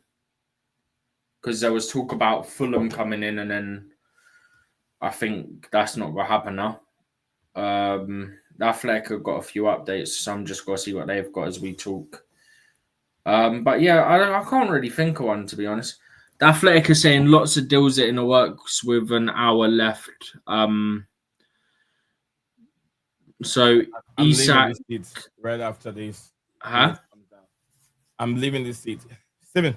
Yep. Can you call me like 20 minutes? Call you in 20 minutes? Yeah. So about past. Yeah. It's 20 minutes. Yeah. Yeah, so Isak you can switch it. Huh? Switch it like that. Switch. Oh, okay, yeah, I got you. Mm-hmm.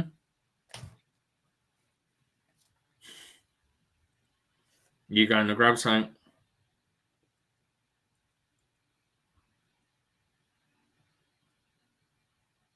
Oh, that wasn't supposed to happen. Oh. There you go. I'll do it for that one for now. Yeah, I'll call you in about 25 minutes because it'll be past and give us 30 minutes left. Bear with me for a second, guys. No, I want that to be larger. There we go. So still waiting on Isak confirmation. Waiting to see what's going to happen with Marc Guiu. Newcastle in the process of completing the Johan Wissa signing. Harvey Elliott is close to sealing his move to Aston Villa on initial loan with an obligation to buy at £35 million. Manchester United are in the process of completing the signing of Sene Lamens from Antwerp, the goalkeeper. Tyreek George is going to Fulham. That still needs to be completed. Reece Nelson is going to Brentford. Again, still needs to be completed. What else have we got here? The stuff about Gehi. Yeah, there's not really much going on there then. In the meantime, like I said earlier, if you guys have any news that you've seen, then feel free to send it. Samu Chukwueze's now here we go to Fulham as well. Deal agreed on initial loan with a buy option, not a buy obligation, a buy option. You should see that coming up in a second, I presume. Hang on. I'm just trying to get that up now.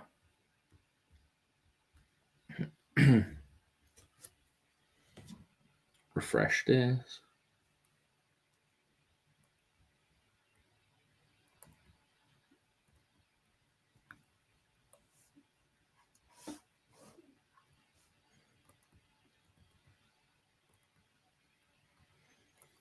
Boniface has joined Werder Bremen. You'll probably remember he was close to a deal to, I think it was AC Milan, then it fell through at the medical.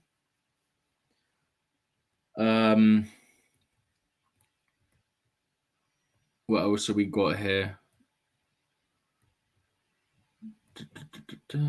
That's about Kolo Muani completing his move to Tottenham.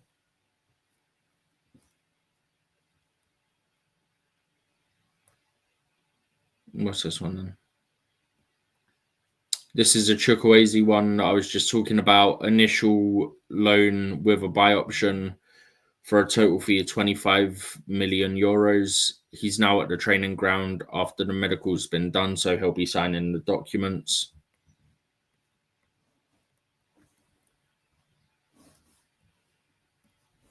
Let's see. Oh, that's NFL. Don't want NFL right now, guys. Donnarumma has agreed personal terms with Man City, so that's got to be a matter of time until that deal goes through.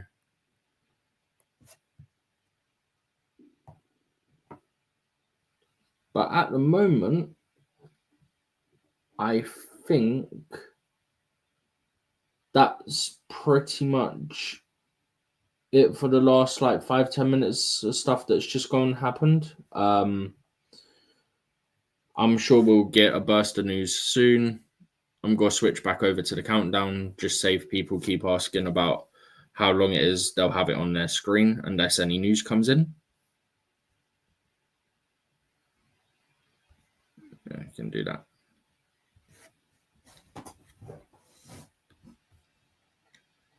Max Chelsea Twitter, our window done. Oh, that's Max is in PYS. It's his second account, I think it is. I don't know if Nee touched on this because I've not been in StreamYard the whole time. I've been looking at other tabs, but Rich Moneymaker saying that a big update that he's got is that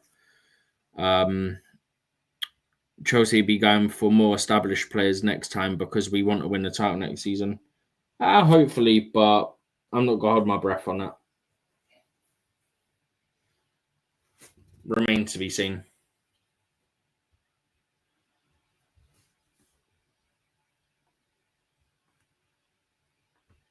Why has that gone like that? That's weird. Sorry, guys. Just bear with me for a second.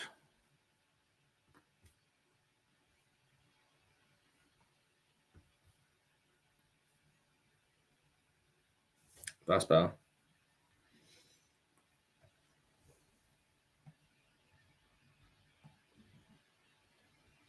For everyone that's in this chat currently, we have asked, but I don't know if anyone else is new in here.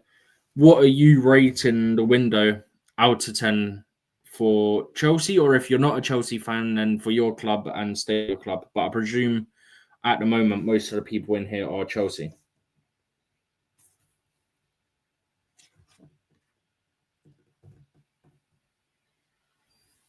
As we're under 50 minutes to go until the window shuts. But remember, deal sheets exist, which gives teams more time to complete the final bits of a transfer, provided they have certain information.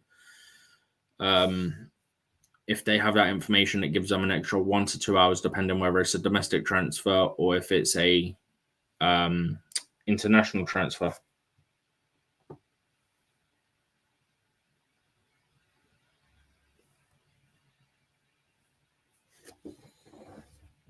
Bear with me, guys. I'm just checking something. Oh, never mind. Just put that there.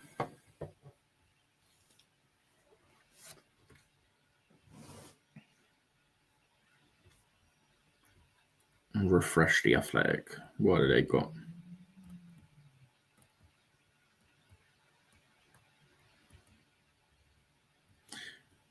Here we go with the Athletic saying, what if transfers aren't confirmed in time? And they say, get ready to read the words deal sheet a lot over the next couple of hours. And no, not the Athletic's famous transfer deal sheet. Premier League clubs don't have to have their transfers fully completed by the time the window closes at 7 p.m, which is 2 p.m. Eastern. But the deal has to be in progress. Teams are allowed a 2-hour grace period to complete a sign-in if they submit a deal sheet to the Premier League ahead of the deadline. I will, as I always try to do, find the image of what the deal sheet looks like. And then I will get it up on screen for you guys.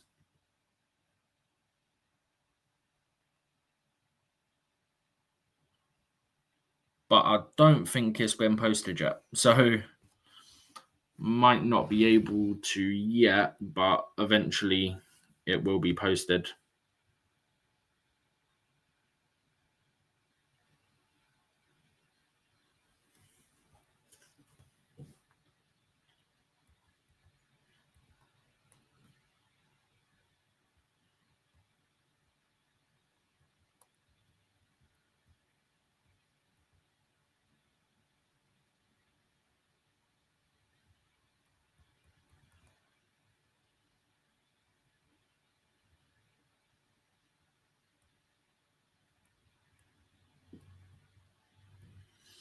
I'm just trying to see if there's anything else. So bear with me for the time being, guys.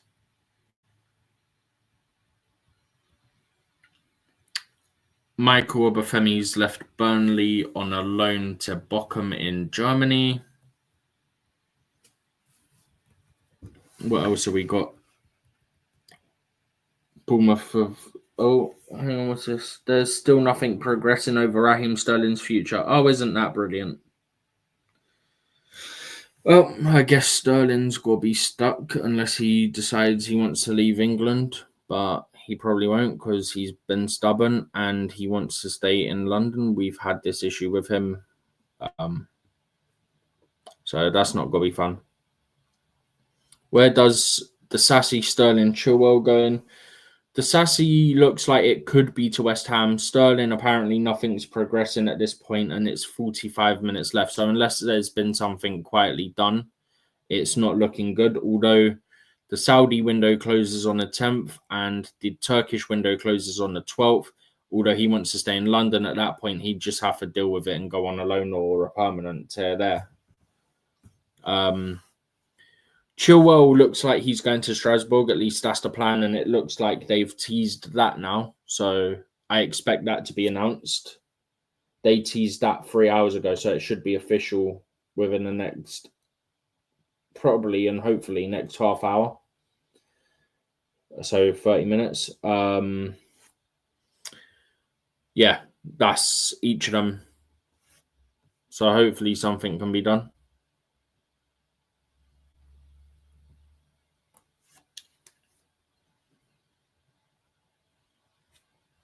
But this is the news from Matt Law about Sterling, saying that nothing's progressed, which is kind of surprising, but kind of not at the same time. Because Fulham were like the main option we were hearing about, and they've just gone and got like 2 or 3 players. So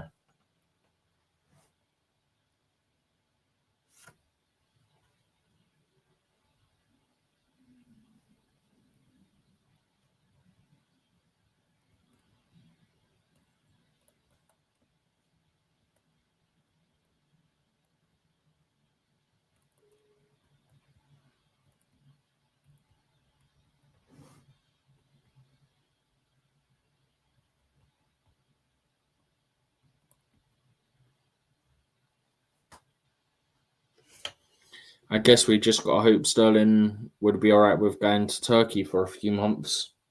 Otherwise, we're in a bit of a difficult situation.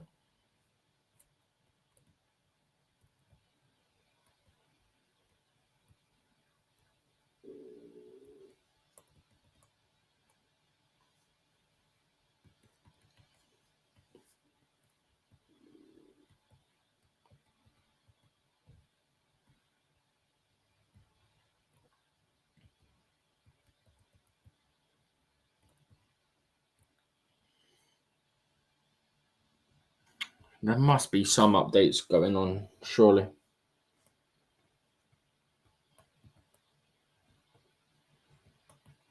No, just some guy from Burnley, Darko Cherlinov, is leaving to go to the Turkish league on a permanent basis. I'm on the Premier League website at this point. It's a couple of young players getting transfers and loans, like Ennis from Man United going on loan to Fleetwood. But yeah, there's not much else going on right now. Like I said, a couple of loan players like Orford to Stevenage, 19 years old. The Godot move, which is going to Strasbourg, I think was just made official a little while ago. But yeah, he's apparently on his way there on a plane with, I forgot who the other person was.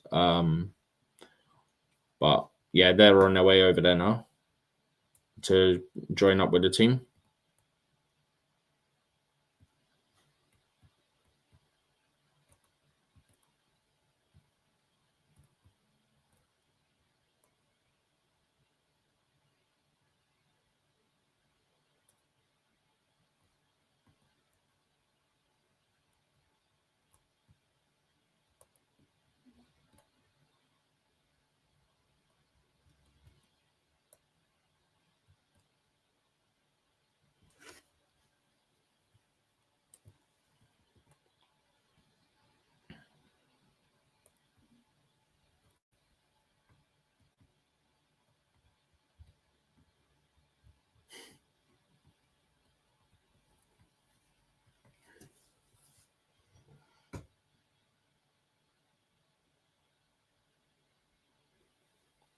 Just seen something from Sky saying that, well, from Clinton Morrison on Sky saying that he worries for Oliver Glasner if Marc Guiu ends up leaving to go to Liverpool. I presume he's concerned about the defence and therefore dropping a lot of points. What are we at now? We are at under 40 minutes left. But that's the close of the window, but deals can still happen after, as I've just explained about 5-10 minutes ago, because of the deal sheets situation. What's this one? A huge hour in Marc Guiu's career. This is from The Athletic.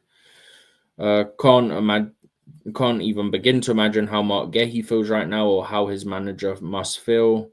The Palace captain, who's conducted himself immaculately in this transfer window, is in limbo after an agreement was reached with Liverpool for £35 million move earlier today. Palace have, however, struggled to source a replacement. Time's running out for a solution to be reached. On the face of it, it's good news for Palace, but they'll lose Guehi for free next summer if nothing's agreed this evening. We're set for drama right up until the deadline, folks. That's from The Athletic. I presume something gets done. I mean, like I've said, and this isn't even just like me putting my Chelsea hat on, why don't they just come over and offer for Disasi, even if it's on a loan deal? I mean, ideally, I'd want him out on a permanent deal, but it helps both of them.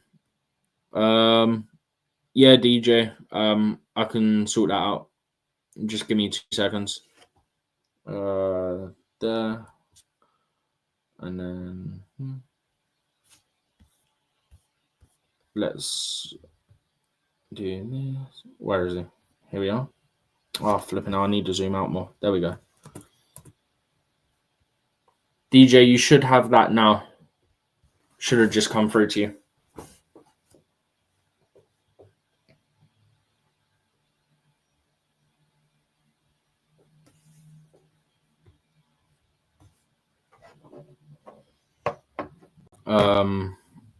Now that I'm back on here, Disasi needs a move for us. We cannot be stuck with him in 7 p.m. I'm hoping that a deal happens. There's talks of a deal for him. There's nothing getting said about a move for Sterling, and then Chilwell we know is looking like he's going to go to Strasbourg. So I'm not worried about Chilwell. The only one I'm worried about now is Raheem Sterling right now, which is unfortunate. Oh, excuse me. It was unfortunate because he's one of the highest earners at the football club. So it's a bit of a pain in the backside type situation that we've got.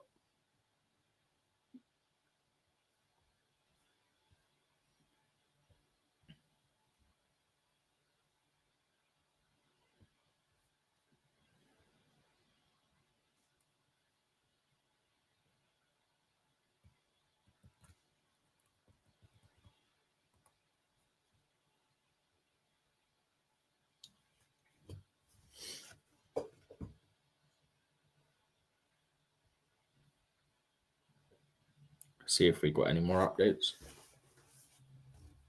Big up to everyone in chat, by the way. If you're new, please hit the like and subscribe button. Well, even if you're not new, hit the like button, please. And yeah, hit the subscribe, turn the bell notification on.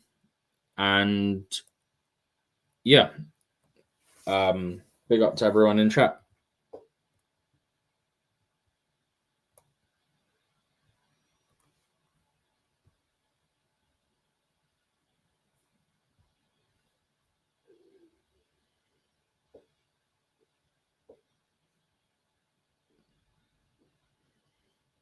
You're right, DJ. I was literally about to say as well. I was literally about to say, if you're still here, I have sent you it on Twitter. Yeah. Oh, cheers, bro. Big up to you, bro. Big up to you. How are you? How are you? You all right?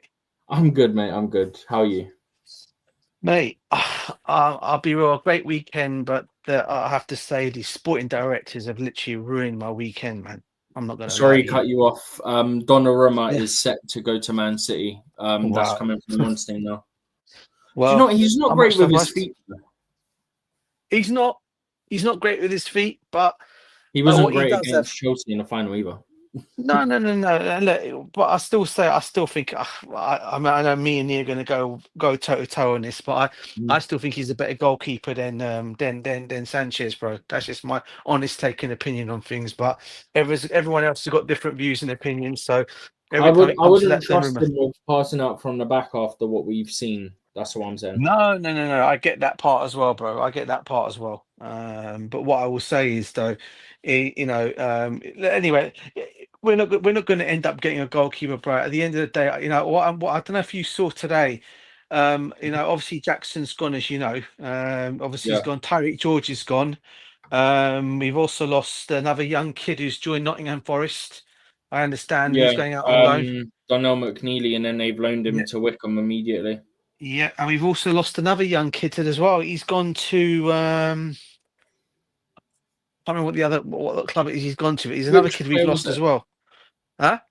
Which player was it? I'm trying to think of his name, bro. There's another one that went out. Is it Matos? Yeah, Alex Matos. Another one We who's got gone. him, he's the one we got from Norwich a couple of years ago. Quite Yeah, cheap. right. That's the one. He's gone as well today. Obviously, we know Jordan Jackson we've talked about already. There's a possibility that Disasi might be going to West Ham before the window's shut. And I'm also hearing that Raheem Sterling might be getting a move as well somewhere. But my thing for me, it's coming from Matt Law that he's not heard of anything progressing, but it's deadline day, Yeah. so you never know. It could be quiet. yeah, I think for me, Stephen, I said this already, bro. If we end up not achieving our goals this season, Rob, with the injuries, I hope no fan comes at Maresca this season, bro, because it's not But on you him. know they will, man. People have agendas against this guy. Do you know what I mean? These two idiotic directors that we've got, and you sum them up and go and you say that they are clown, they're stooges, Chuckle basically, brothers. bruv, right? The Chuckle brothers, yeah. I call them stooges, clowns, whatever you want to say, bruv, right?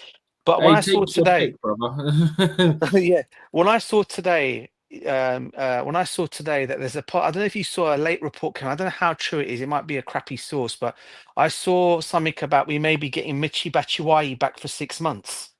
Yeah, We just got rid of flipping Jackson, and we're going to go and get Michi Batshuayi back to Chelsea. I mean, what are we doing here? It's not gonna happen. It's not gonna happen. Why would they give us 4 strikers, bro? Make that make sense? I don't know, bro. I mean, what we got? We got Marc Guiu here, and we've also got. I mean, obviously Delap's out injured. João Pedro, and then if João you bought Pedro. Batshuayi back, you've got 4. I think my worry in this is all now, bro, is if we're going to just go with Marc Guiu and João Pedro, bro. If João Pedro gets injured, we're done for the season, bro. Do you know that? We're done if he gets injured as well. I mean, to And be this is fair, we what- did that last year, and we were all right in the end. We were all right, bro, but then we had Jackson at standby, didn't we? Yeah, we had Yeah, had because Jackson. he was and injured as well. Don't forget. Yeah, I know, bro, I know. But we still had like we were. I mean, last season we were okay because if you think about I mean, I know we were playing in all competitions last season, but the European trophy was really one that you could change the squad up and down. It wasn't as bad. But I think this time round, bro, I really actually feel for them. I just feel that they've not backed Maresca, and he's come out and said what he wanted, what he's needed in this window, and there's clearly no backing and support for him. They've gone and bought their man Garnacho in. All right, so that's more or less done. But after Garnacho, they're not really supported and brought anybody else in. It was like Garnacho was the man they wanted. They brought him in, and they're not supporting with any other player. And it's like the directors have got their way with Garnacho, and then you're looking at you're thinking to yourself, well, what about the place he's actually asked for? Yeah. What are you guys doing about that? I mean, it's just disappointing, bro. It really is. And I just said, I went on Twitter. I even spoke. I sent Olivia, Olivia Buzzergo. She sent a message out. I responded to a message to her and said to her, I'm not blaming Maresca on all this. I go, I hope the fans don't, if things don't go to plan this season, because at the end of the day, is Garden City completeness. Oh Yeah, wait, well. it's got to be the same one that's on the screen. Never mind. I mean, Liverpool have done madness today, haven't they? I mean, I never knew. I mean, they've got Isak. Isak, Marc Guiu as well gone there. No, understand? he hasn't. Not yet. No, not yet. Not been done yet. It's on hold because of Igor was meant to go there as the replacement for Palace. He's then not going there despite doing a medical. Apparently completing his medical because he now wants to go to West Ham. West Ham are also interested in Axel Disasi. So it sounds like Igor's just done to them what Willian did to Tottenham. So honestly and truly, Stephen, with your Chelsea hat on, do you think, and be real, do you think we're going to get anybody through the window before the window shuts now? We're like half an hour left of the window.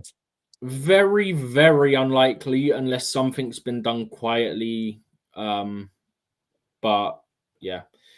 Look, the thing that I have to say, Chilwell looks to be going to Strasbourg. They teased that about 3 hours ago. I don't know if you were on stream when I I saw that thing about Chilwell earlier on. Yeah. Huh? I saw about Chilwell today. I thought, is Yeah, it really but happening? did you see the tease from Strasbourg that seems to hint at it being Chilwell? Is it? No, I didn't see that, bro. I didn't see that. Let me get it up again. Hang on. Strasbourg. 3 hours ago, they did one. So they've already announced this Martial Godot guy, who I presume is what this tease was about here. Yeah. Because Godot, like a light shining down type thing, makes sense, right? Yeah. Maybe I'm looking too much into that. But no, you make now sense. 4 hours ago, look at this one. Looks a little cold, does it not? It does, bro. It does. So that looks like Chilwell's gone. The Sassy could be going to West Ham, which leaves Raheem Sterling. Yeah, interesting one was I saw that he turned down an opportunity to go to Fulham again because I saw obviously they've signed Tyreek Georgian, haven't they? Which I was never. That one came out of the blue because I thought it was going Leipzig. Before we streamed, I kept falling asleep. I saw Rumours falling through. I fell asleep. I wake up and see flipping 22 million Tyreek George to Fulham. I was like, oh, for goodness sake, man. The thing of all this is, I keep saying, bro, I just don't understand where the backing and support is, and I said it already, if we don't fulfill what we need to fulfill with injuries that could cost us this season, bro, right? I hope no one comes at Maresca because it ain't going to be on him. Like I'm saying that right now. Come from Maresca because they don't like him. They shouldn't. It's not. They on shouldn't, him. But they will. That's what I'm saying. Basically, he's asked more or less what he wants. Goalkeeper right? and centre back. Yeah. And there was also talk of Fermin Lopez as well, which I don't know how, that one obviously is completely. I thought this morning when I saw it, I saw this morning was I off. think that didn't happen because we was worried about the UEFA rules. I think that's what's happened there. Yeah, but then I'm thinking about it, then Stephen, haven't we met? Have we not met our sorry, criteria Neil, now? I was just about to call you because I saw what the time was. I was about to call you. I literally just turned to pick up my phone. I turn around and you're there. I'm like, oh.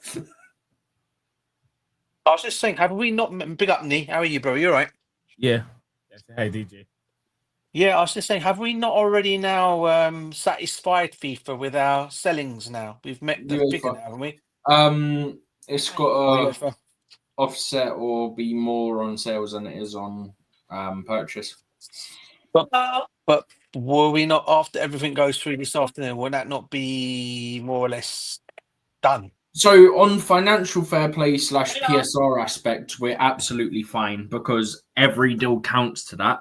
But on the restriction for registering players for Champions League, it was only the A-list from the knockouts. The Sassy isn't on that because he went to Villa. Jackson was on it, but it's a loan with an obligation apparently to do with very high number of appearances, but it doesn't state starts. So if he comes off the bench for a lot of games, that's going to get triggered anyway. So I'm not too worried. We're at about 25 minutes left till it shuts. But remember, as I've said, there is these things called deal sheets, which give you extra time to complete the deals, an extra couple of hours to complete the deals. So I'm going to see if the Premier League have finally posted that now, because they normally post it about now.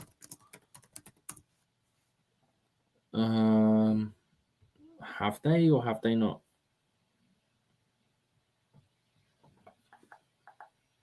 You all right, bro? You're very quiet, man. Tired. Has it been a long day or something? Yeah. Yeah. Nothing new for Chelsea and nothing coming for Chelsea. I'm just tired. It's all got to be outgoings. We kind of knew that anyway.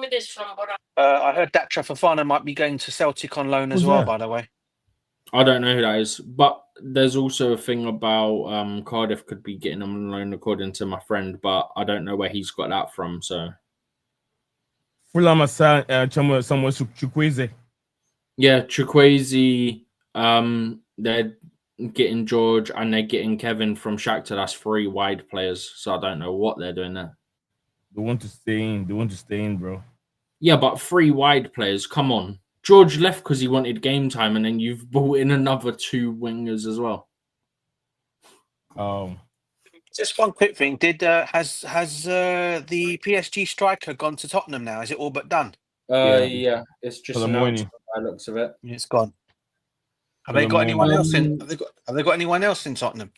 Today, no, not as far as I can remember. By the way, Plettenberg is saying Galatasaray are trying to get Hakan Calhanoglu in. He's Turkish, isn't he? So it'd be a homecoming for him. Yeah. Well, I don't know. I think it was Krish, the guy called Krish who goes on X or Rishon or something. You know. Just quickly, Ben Jacobs is saying that Højlund has joined Napoli on loan with the conditional €44 million obligation. Wow. So that's done now as well.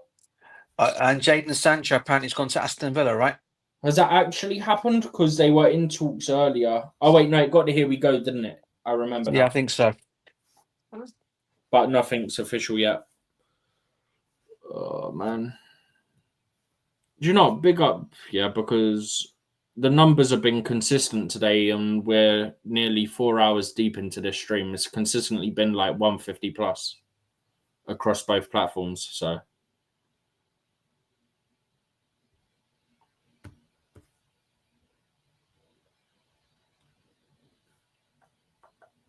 I'm seeing if I can find anything else. Yeah, I saw that we might be this guy's talking about this guy called Krish. He goes, apparently we're looking at trying to bring a centre back in before the window shuts. What's his name? Rish. I can't tell you what his name is. Hold on. He's been tweeting quite a lot of stuff out. In fact, Reliable or not? I think he's reliable because he's got quite a lot of things, right? He's not one of those big name journos, right? It depends how many followers they've got as well, though. He's got. Let me have a look at this guy's name. I'm going to get him up. Where we are. Hey, DJ, just quickly, yeah? Yeah. So, Sambi Lokonga went on a permanent to Hamburg. It looks like Fabio Vieira's going to go there on loan, yeah? Both from Arsenal, yeah? And AFTV put up a tweet of Lokonga when he was at Luton and Caicedo at Chelsea, and then with a tweet from someone else in it saying Sambi Lokonga's better than Caicedo. Don't let these people fool you. Oh my God. And they've put that as their reply to the Arsenal one. So they've used the AFTV graphic that has that tweet within it as a quote reply to the Arsenal tweet 2 hours ago saying that Lokonga's joined Hamburg on a permanent. And he's better than Caicedo. Yeah.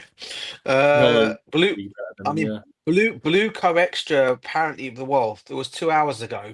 They said that I have a feeling that a surprise deal will happen from Blue Co before 8 p.m. But who are they quoting? They are quoting themselves, as Emma was saying, because Blue Co usually the ones that are all for the ownership, aren't they? They're the ones that can't more for them, don't they? Because that's who they are more. So they're the ones that are saying it. He's basically saying that he thinks that I have a feeling that a surprise deal will happen for from Blue Co before 8 p.m. Now that could be anything. That surprise deal could be Ben Chilwell going to Strasbourg.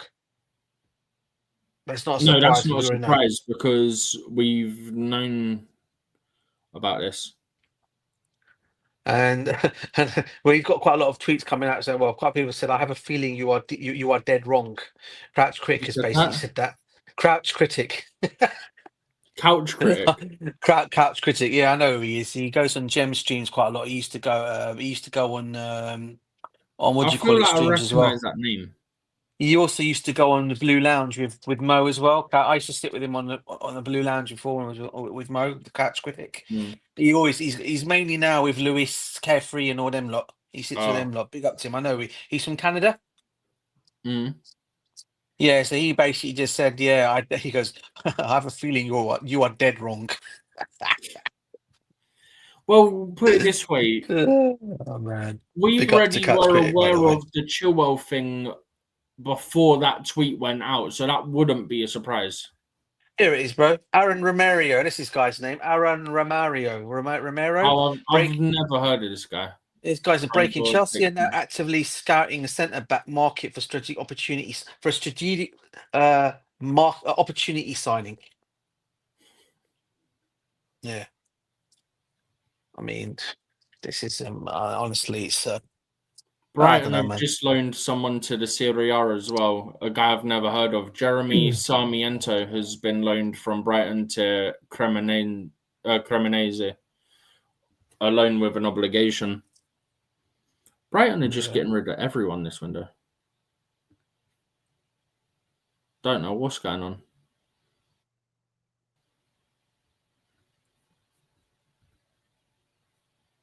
How long we got left? Because I'm looking on the There's Athletic like one. it says 18. I think we've got about 18. Yeah, it's 8:40, 6:41 now. So it's around about what it says on the thing.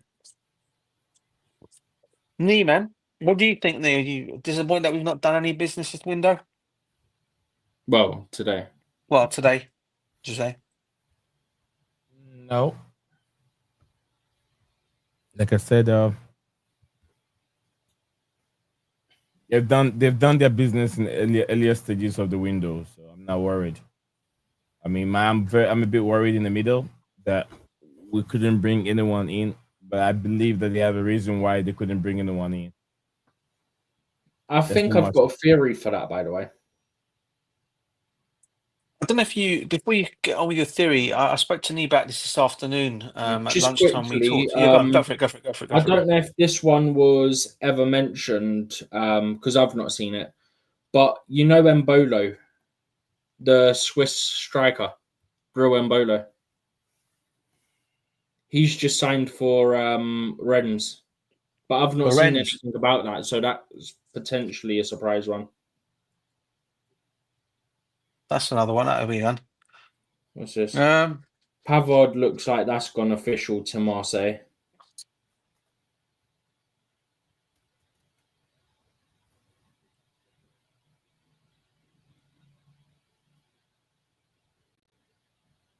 You know, I was just saying today, I don't know if you saw today, Stephen, there's apparently one club from Saudi League made a £40 million offer for Santos. It was rejected straight away. But I was just saying to Nee today, if they want to up their offer to get him, I reckon they could sell because their window doesn't close until the 10th of September. Who? The Saudi League. Yeah, 10th, I think. Oh, Simon Johnson might have just put out a tweet. One sec.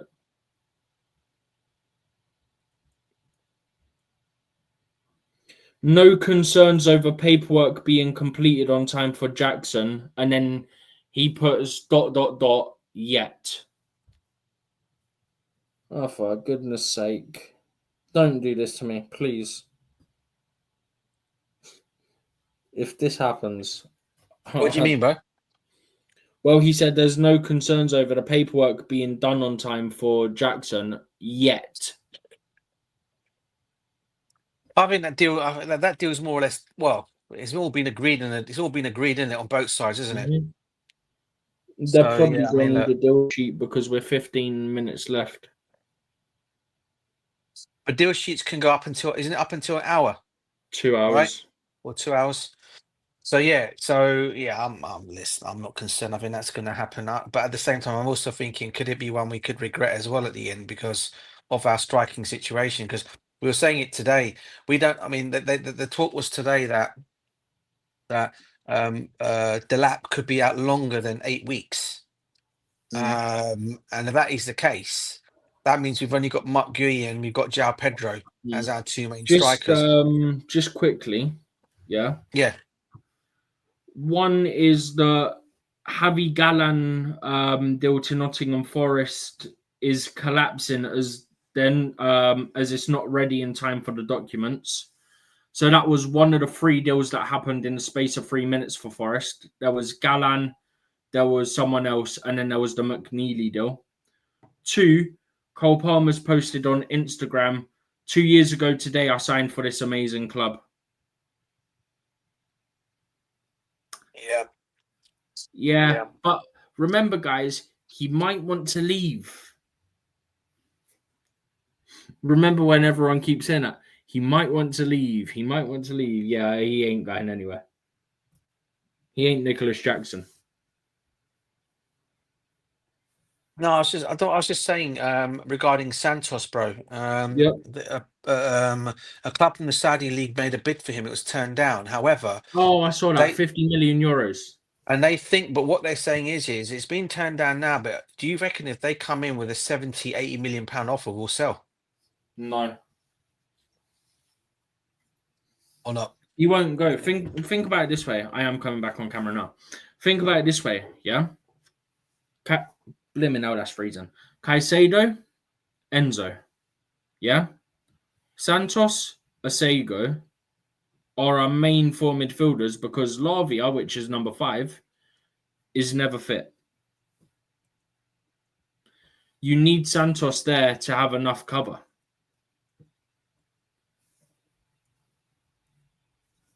So why would we? You're muted, DJ. I don't think he'll go either. I just think that It's just people starting rumours for rumours' sake at this point. But I do wish we did a little bit more today in trying to get somebody through the door, mate. We could have done with that help today. Then at the same time, if Jackson was a straight up permanent deal for like 70 million, I think we would have. But because it's a loan with an obligation, which is apparently conditional depending on appearances, I don't think they were risking it with UEFA because I don't think UEFA would include it in the calculations because they'd say, well, it's a loan, so the obligation kicks in next year.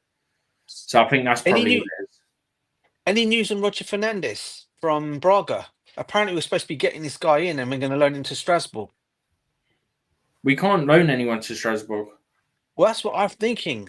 But we've used our loan spots with Strasbourg. So I'm wondering if we're going to get this guy in. Just quickly, from Braga. Some guy called Kusi Asare is going to Fulham as well, yeah?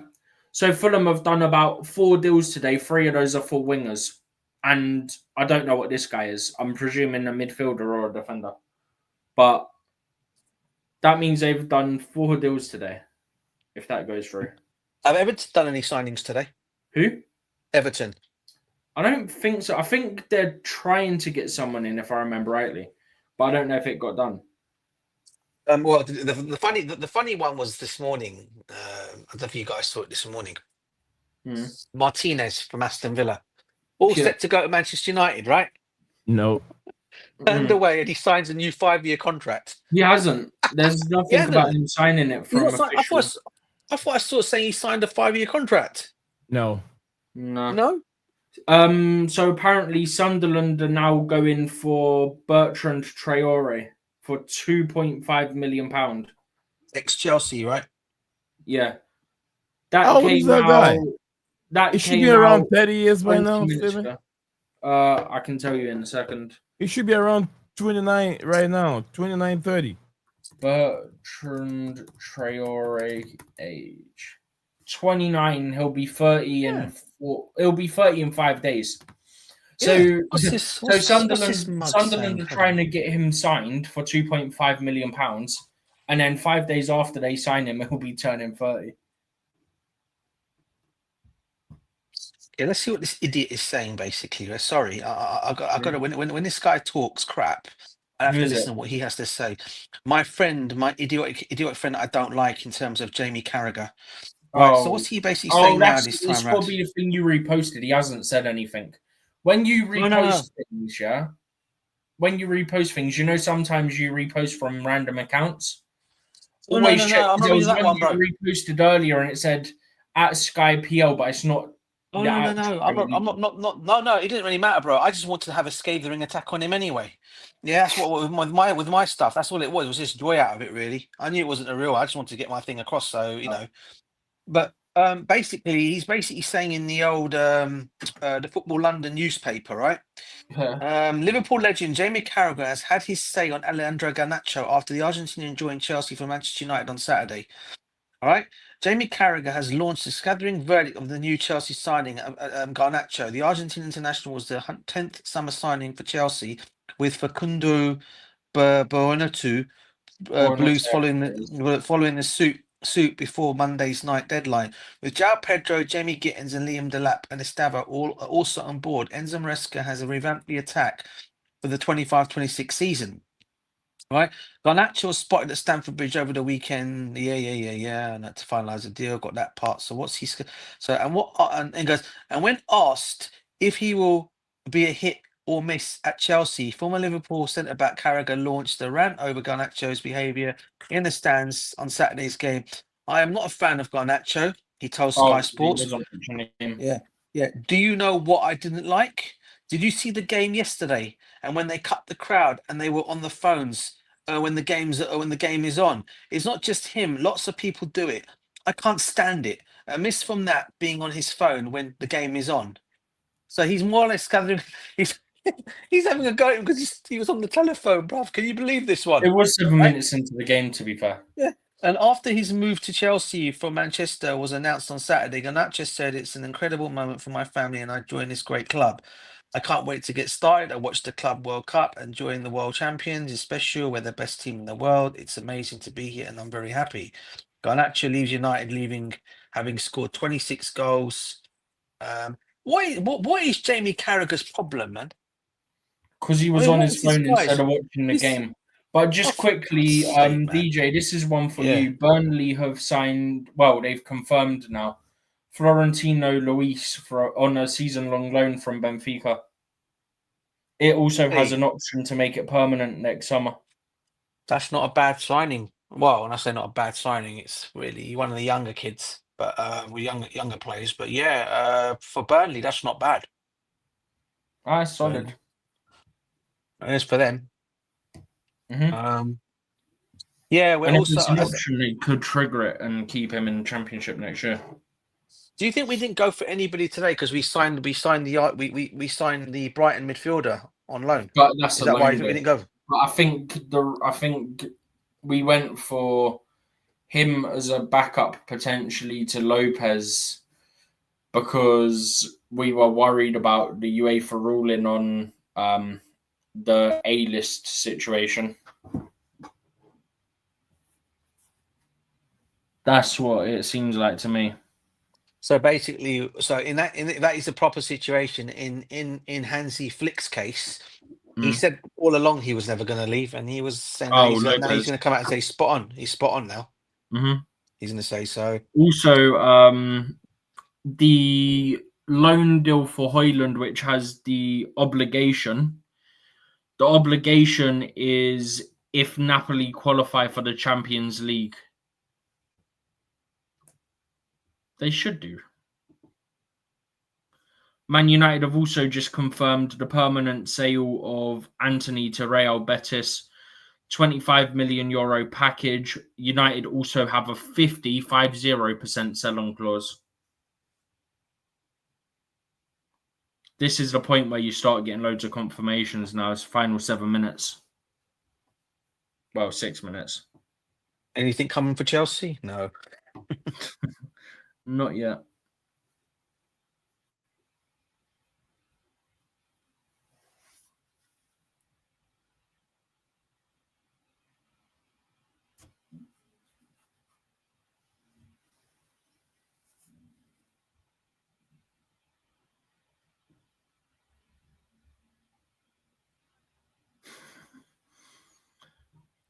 Nia, soft topic for a second, right?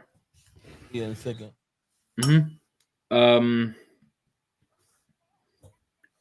DJ, get this right. Yeah, bro. So the guy who's MP for Barnet, has been appointed the Exchequer Secretary for the to the Treasury, Mm-hmm. So he put up a thing saying, "Honoured to have been appointed Exchequer Secretary to the Treasury since the election. We made a great progress towards kickstarting economic growth. We look forward to building on this record so we can deliver economy that works for everyone in every part of UK." Yeah? One of the first comments on it is, you could start with kickstarting the economy in your seat, bring Barnet back. I have an update here from Ben Jacob on Conor Gallagher. He said Manchester United made an inquiry to loan Atletico Madrid midfielder Conor Gallagher approach rejected. Atletico Madrid were never prepared to sanction a temporary move for Conor Gallagher.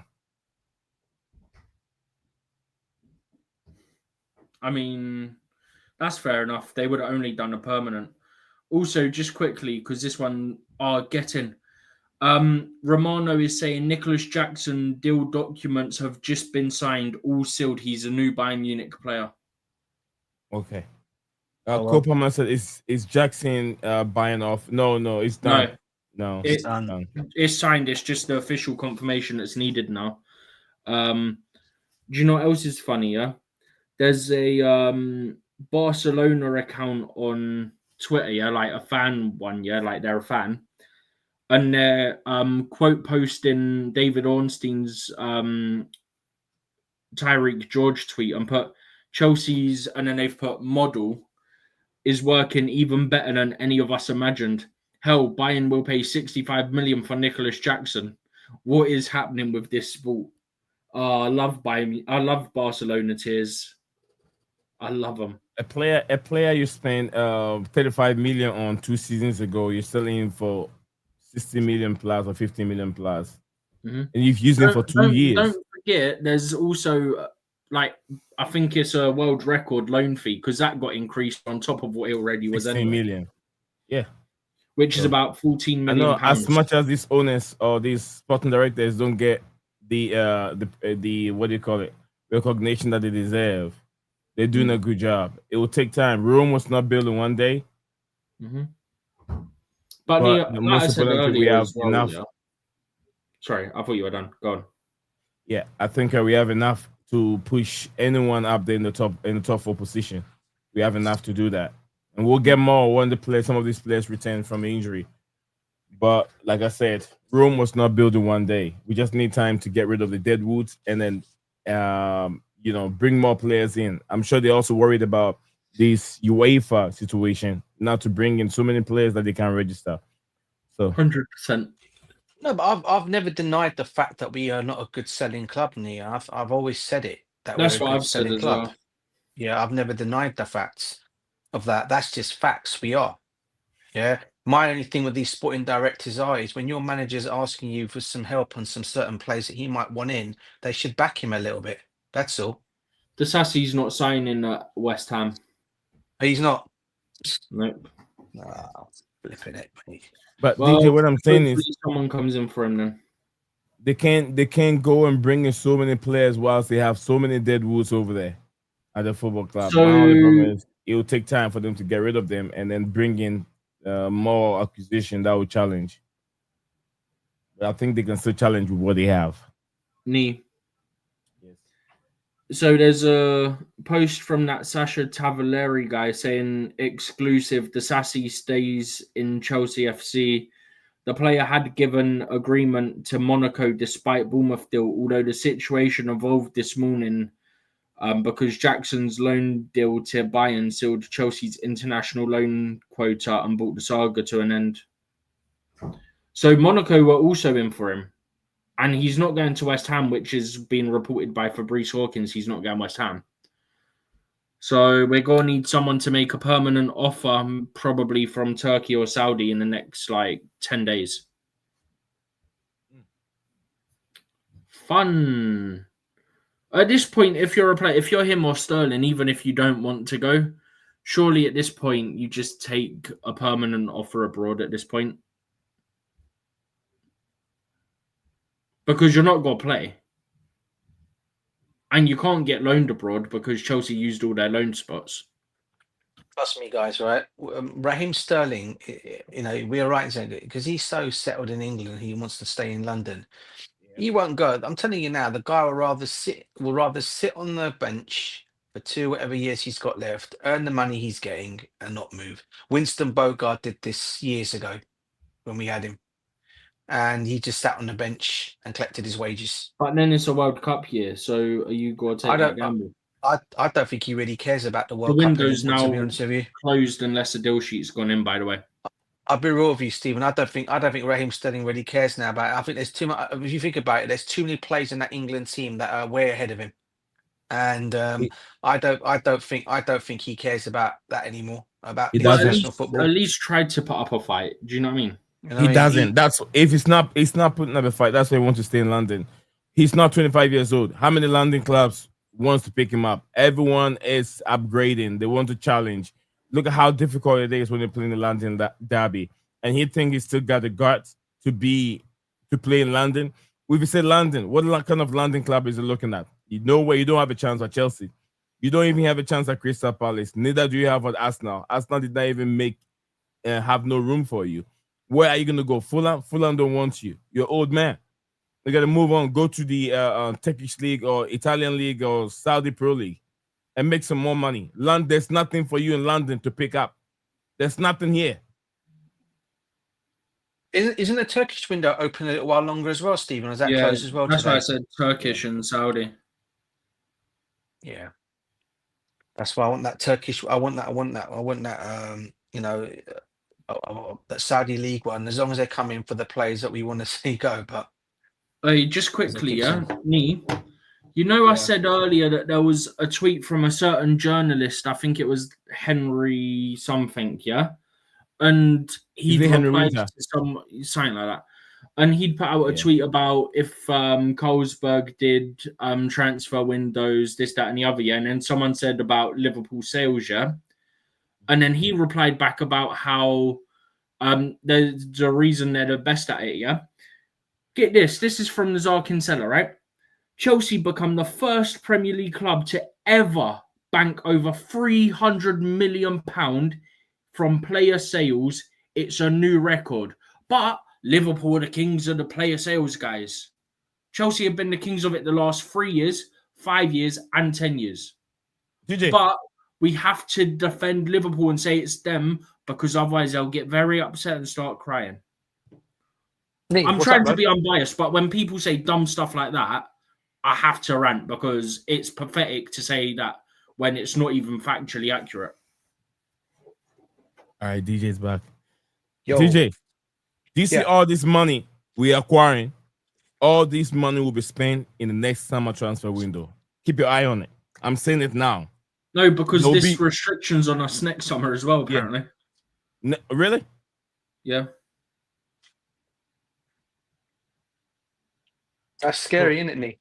You hear that? Yeah, it is. It is. But guess what? I don't think it's on for the year after. So you'd have this year, whatever we sell next year, Mm-hmm. So we could have a big window in about a couple of summers' time. So we're looking. If we look at next year, next summer's window. Romano saying Strasbourg agreed deal to sign Chilwell on a 2-year contract. Medical done. Chilwell joins the project at Strasbourg with Liam Rossignol with European football. I'm very happy. Okay. I'm very happy for Chelsea. I'm very happy for Chelsea and Ben Chilwell. I'm very happy for Ben Chilwell because he's one player that wants to play football. I am for both of them. No, I'm very happy with Chelsea. Not even Ben Chilwell. Both of them. Chelsea. Both of them. I mean, more for Chelsea. What? More for Chelsea. What I'll say the to desire. that Steve. Go on, Lee. Go on.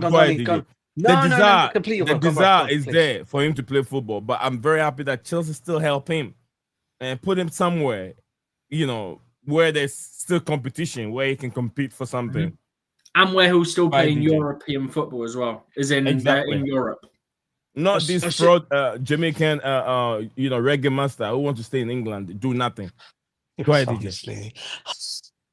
So I've lost my train of thought.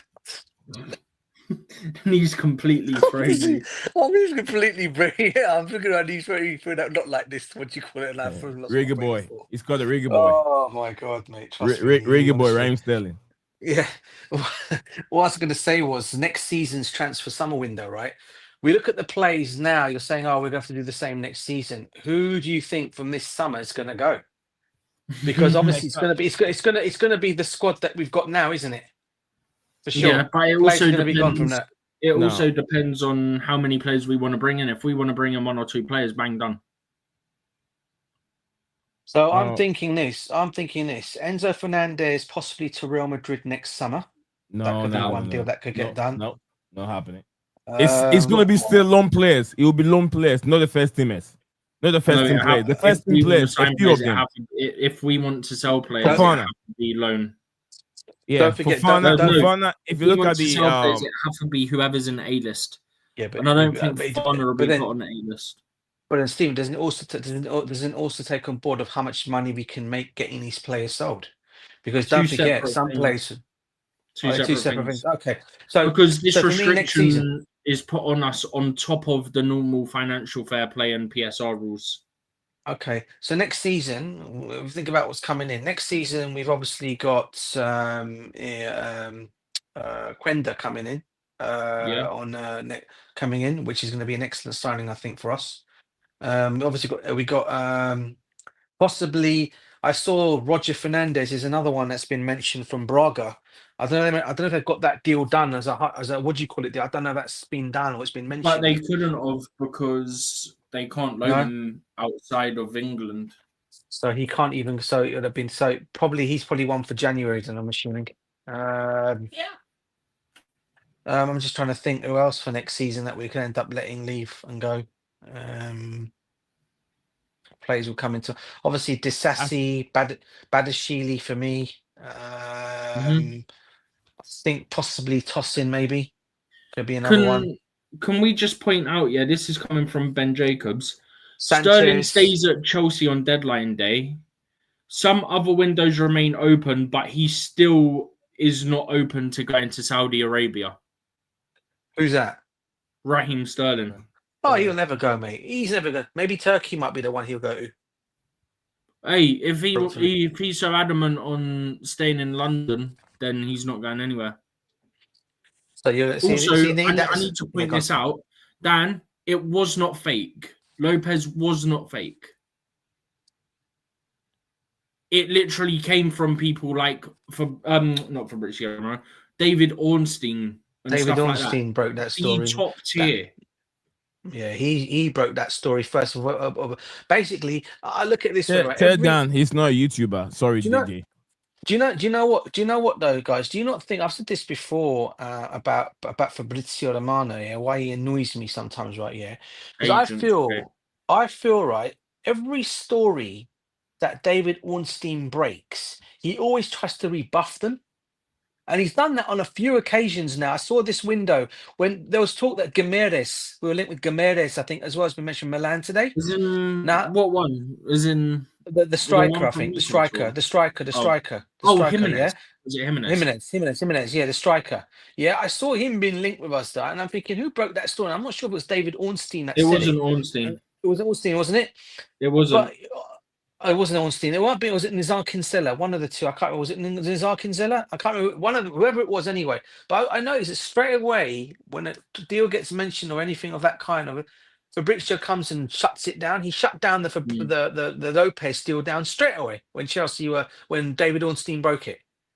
No, I've not heard that from my sources. Well, you're not always reliably right, mate. He went on about Chelsea I think the other day he said Chelsea haven't put an offer in when multiple people were saying we had, and then about an hour or two later, I think he said Chelsea have put an offer in. Yeah, it's like that's what I'm trying to say, bro. You know what I mean? He doesn't.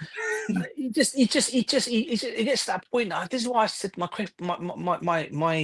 how do I say it? My confidence in him now is gone. It's going so quickly out the door, right? Because I just see him putting so much nonsense out, and he knows it as well.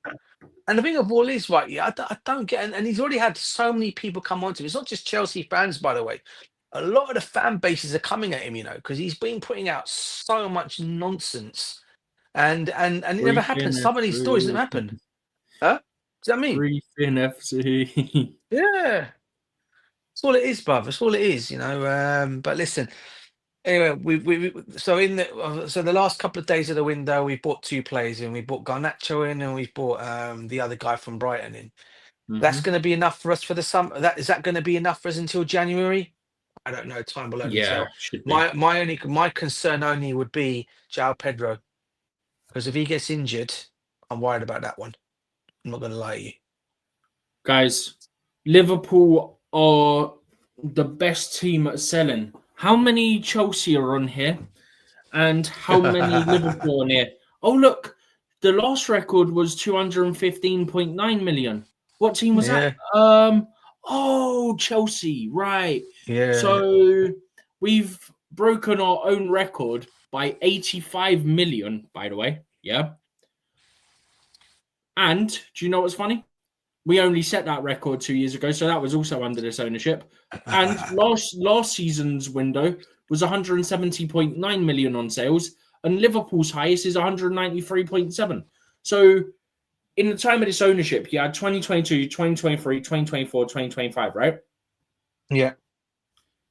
3 of the windows under this ownership are there, and the lowest of Chelsea's 3 is 23 million below Liverpool's record, yeah? And Liverpool's record was this summer. And Liverpool are apparently the king of sales. All hail the media. They must praise Liverpool for sales, even though they're not the best. They must say they are. Just speaking of rival fans, yeah. Raheem Sterling looks like he will be staying at Chelsea unless something unexpectedly dramatic happens. It's now literally Turkey or Saudi, basically. Yeah, because because Carve, Solskjaer, the guy, he's a guy from Sky. He's on live. They're reporting it all. All right. So what was I going to say here? Okay. So lost my train of thought again, man. I'm looking at my I'm looking at my flipping phone for transfers going on, and I just lost my train of thought. Seriously, bruv. It happens. I hate when that happens. Yeah, it'll come back to me anyway. You carry on, Simon. Carry on. Dan saying that Neon panelists, wow, no signing. How what a joke we done for. Well, we're not done for because we're restricted by UEFA, and we basically strengthened in most areas. We needed a backup for Palmer. Like, if you want to play João Pedro up top, you needed a more natural backup. But João Pedro can play there. Esteval can play there. We now got Boanote that can play there. So we're covered there. Left wing, we got Garnacho in because we only had one left winger. Left back, we had no backup left back. We got one in. The only thing where you can say is centre back is a weakness now because of the injuries that are going on. And goalkeepers, I still don't 100% trust Sanchez. I'd prefer him be number 2. Outside of that, we've improved everywhere, especially if you include the stuff like Santos. Yeah. Well, what's this one? Every Chelsea player wage. What's this? What? Oh, they're doing every Chelsea player wage. Oh, here we go. Check this out, right? So every Chelsea player wage, right? This should be fun. Okay, so Wesley Fofana, right? 200,000 per week. How much? 200,000 per week. I'm pretty sure he's not on 200,000, by the way. Mark Cucurella, 175,000 per week, obviously because he signed that new contract. Moises Caicedo, I think, did he sign his contract yet? No. He's on currently 150,000 per week. Cole Palmer, 130,000 a week. Liam Delap, 100,000 a week. Benoit Badashili, 90,000 per week. Robert Sanchez, 60,000 per week. Trevor Chalobah, 50,000 per week. Malagusto, 45,000 per week. And the lowest of all lowest, Estavo Willian, 30,000 per week, mate. Estavo 30,000 per week. Yeah. It will be increased very soon to somewhere around 60. Before you know. DJ, what are you drinking? Tea, bruv, tea. I'm drinking. It's always my afternoon thing when I come back from work, bruv. I've always got my tea out. I went to get a drink earlier and I've not even touched it. Yeah, Stephen was drinking beer earlier on. I wasn't. I don't drink. Yeah, wait, Stephen. Yeah, big up to you, bruv. I wish I could have joined you, man. I would have joined you. I don't drink alcohol. I tell you what, mate, the day I've had today, I could have done with a drink when I came home, to be honest with you. Oh, no. Seriously, bruv. First day back at work is always the case, bro. Trust me, on a Monday. It's only because I can't stand Mondays. Never been a Monday person, ever. So, yeah. Even during my college and university days, I was never a Monday person. And school days. No one is on a Monday. No one likes Mondays. Yeah, it's just followed me. It's just kind of like, yeah, but I know some people that love Mondays. which is a bit Me. I love Oh, Mondays. there you go. Yeah, there you go. Yeah. There's one. There's Yeah. one of them here. I know others that also need that like When Mondays, I but was I'm not. working, I love Mondays. Oh, mate, People that's never the like worst Mondays. thing. Especially when you had a nice relaxing weekend, bro, and then you have to go to work. Do you know what I mean? I kind of like, I'm ready every Monday. I'm ready to go to work. Now, I wouldn't hate- mind Mondays. I hate if I was Fridays. working. I wouldn't mind I- Mondays, Nee, if I was working from home, and then Tuesday, Wednesday, Thursday, okay, I go in the office, and then Friday I work from home. I don't mind that. What did I tell you, DJ, about me? When everyone is going left, I'm always on the right. Or when you're going right, I'm going on the left. I hate Fridays, and I'll give you a reason for you to understand that it's true that I hate Fridays. By Friday, my body is tired of working. Right. By Friday morning, I hate going to work on Friday morning. People love it because it's Friday. They want to check their check is in Friday. Their check is in Friday. Because here in America, we get paid every Friday. Every Friday, we get paid every Friday. It's week to week, or 2 weeks, 2 weeks, every Friday. Yeah. Liverpool have submitted a deal sheet for Marc Guiu. Oh, so the deal has been done now. Oh, so he's being done. They've submitted a deal sheet to get it done because remember, it hinges on if Palace get a replacement. So Palace must have something quietly going in the background. Do you think Mr. Disasi's happening? No, everyone's saying Disasi's not going. Or could it be Benoit Badiashile? Stephen Dunn is talking to you. How we strengthened, I've already outlined that. We got a backup left back. We didn't have one. Yeah. We got a winger, left wing. Yeah. Because we only had one there, technically two, because Tyreek George, but the plan was always for them to sell or loan him anyway. So I'm counting it as one. Yeah. Then, for the 10 position, although João Pedro is primarily used as a striker, yeah, he can also play as a 10 or on the left wing, yeah. Boanote can play as a 10, yeah. Who else did I say could play as a 10? Esteval can play as a 10 or on the wings. He's played on both wings as well already.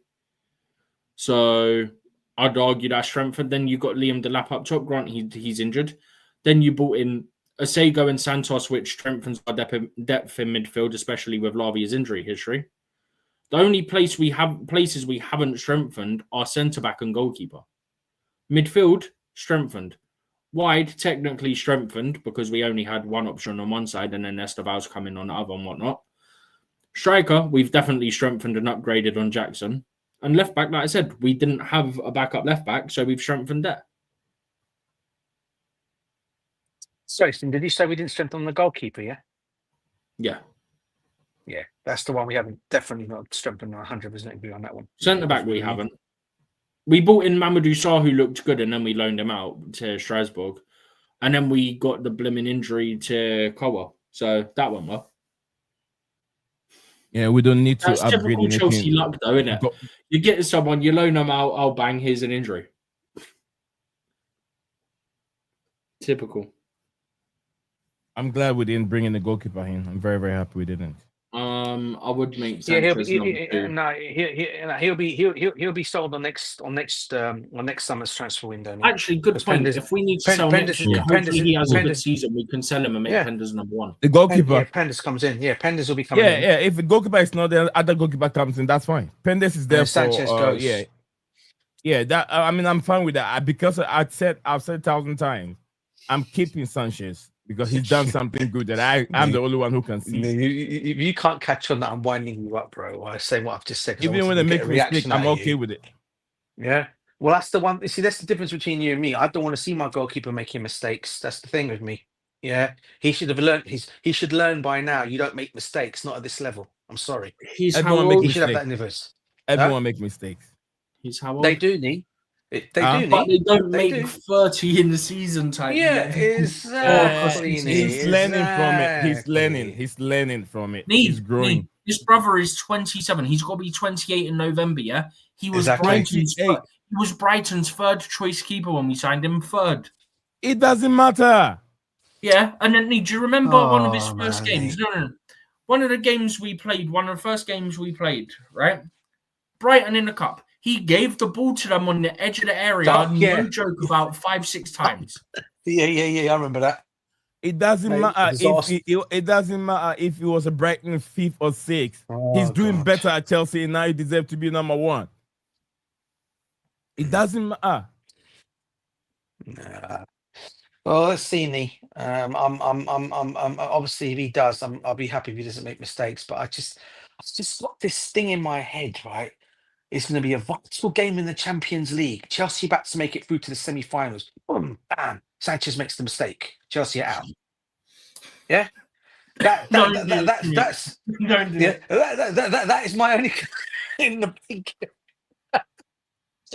That's my concern, bro. Right here. It will never happen. There's about 5 minutes left on the clock. Chelsea about to go through to the semi-finals of the Champions League. Ball comes into the box. Sanchez comes running, and he's nowhere to be found. And boom, header goes into the back of the net. You know, and we're done. Sanchez has cost us again. Hopefully, he won't be doing any of that, bro. Hopefully. Your wish will never come true. I don't wish. Hey, Nee, listen, this is my football club, bro. I ain't wishing this upon my football club. Don't say it. Don't jinx him before you even get there. Because It's because don't say it then. It's because I just said it in vital games. There's no because in the way. You say it with DJ. Which part of your body do you used to say things to happen? I mean, good things for your kids and yourself. Always the heart. No, your heart. Good things. For good things. This. Oh no, for good things and your mouth. For good things to happen, I always say your mouth. Your mouth, yeah. But I also say it comes from the heart as well. The devil is hearing it. The devil is hearing it. Whatever you say, he's hearing. Clip it when the time is up. He jinxed Chelsea. Then Sanchez dropped the ball. Hey, go! And now you're doing the commentary of it. I didn't even do the commentary, but you've just done the commentary, bruv. You see, even you done the commentary, bruv. No, I'm just trying to help you out. Put you there. Like, this how did it go? Let's do the rewind. Let's hear. As Nee, come on, Nee, say it again. Rewind it. Rewind what? You rewind said, what you just said. No. Rewind what you just said about the yay that you did the whole commentary, bruv. I didn't even do that. Just says make a mistake and just continue going. Oh, nee, that's a good one, mate. Big up JC, man. Big up. But yeah, I'm just saying. Yeah, bruv. No, I'm just like. So finally, Dan, I've sent the link to you. The window is closed. Finally, I've sent a link to you. Finally, come over here. Come chat bullshit with me over here. I'm waiting for you. So come here, Dan. Come chat bullshit with me. What's your take on it? Like how do you assess like the squad we have right now? I'll give the window a 7, by the way. I'm gonna give the window. I'd probably say a 5. I thought that's a bit harsh. No. I'll tell you why. I guess I'm saying 5 because of our injuries we've got, bro. That's the reason I'm looking at it that way. No, don't look at the injuries. See, the windows. All the players we brought in together. Hey, DJ, the cat over there is jumping down. I saw the cat jumping down. He is. He's come off the cat tower, bro. That's his place. Don't even think about going outside. Can you go upstairs, please? You understand me? Yeah, he does understand me. That's why he looks at me. Yeah. Sorry. They do. I hope he's not deaf. A lot of cats are deaf. No. He listens. You know, out of all the cat, both of them, right? Yeah, he's the one. He's the one that wants to go out. He's the only one that wants to go out. Yeah, the other one's cool. So when she sees outside, she shoots off. She doesn't want to go outside. But him, the minute he sees outside, he wants to go. Yeah. And now he's eating. What are you eating? All right. JC is here with us, Steven. JC is here over. You're the one controlling the stream. So I don't want to take over, JC. Huh? I've got one charge. But big up JC. JC, what was your question? Yeah, I'm just like Chelsea two questions actually. Like, how did you see? Like, what did we do? Like, some things missed, some things not missed. And the second thing was like, with the squad we have, do you see some like, how do you see like coming season? Like, how will you do? Like, are we good? Can I throw that question back at you, JC? How do you think our window went, bro? I think we improved our like not this window, but like for example, what happened in the outcome of this window? Because there are certain players like Estevao, which were purchased earlier, but the contract Yeah. was such that he could join only this window. So he has come. So I consider him as an arrival right now.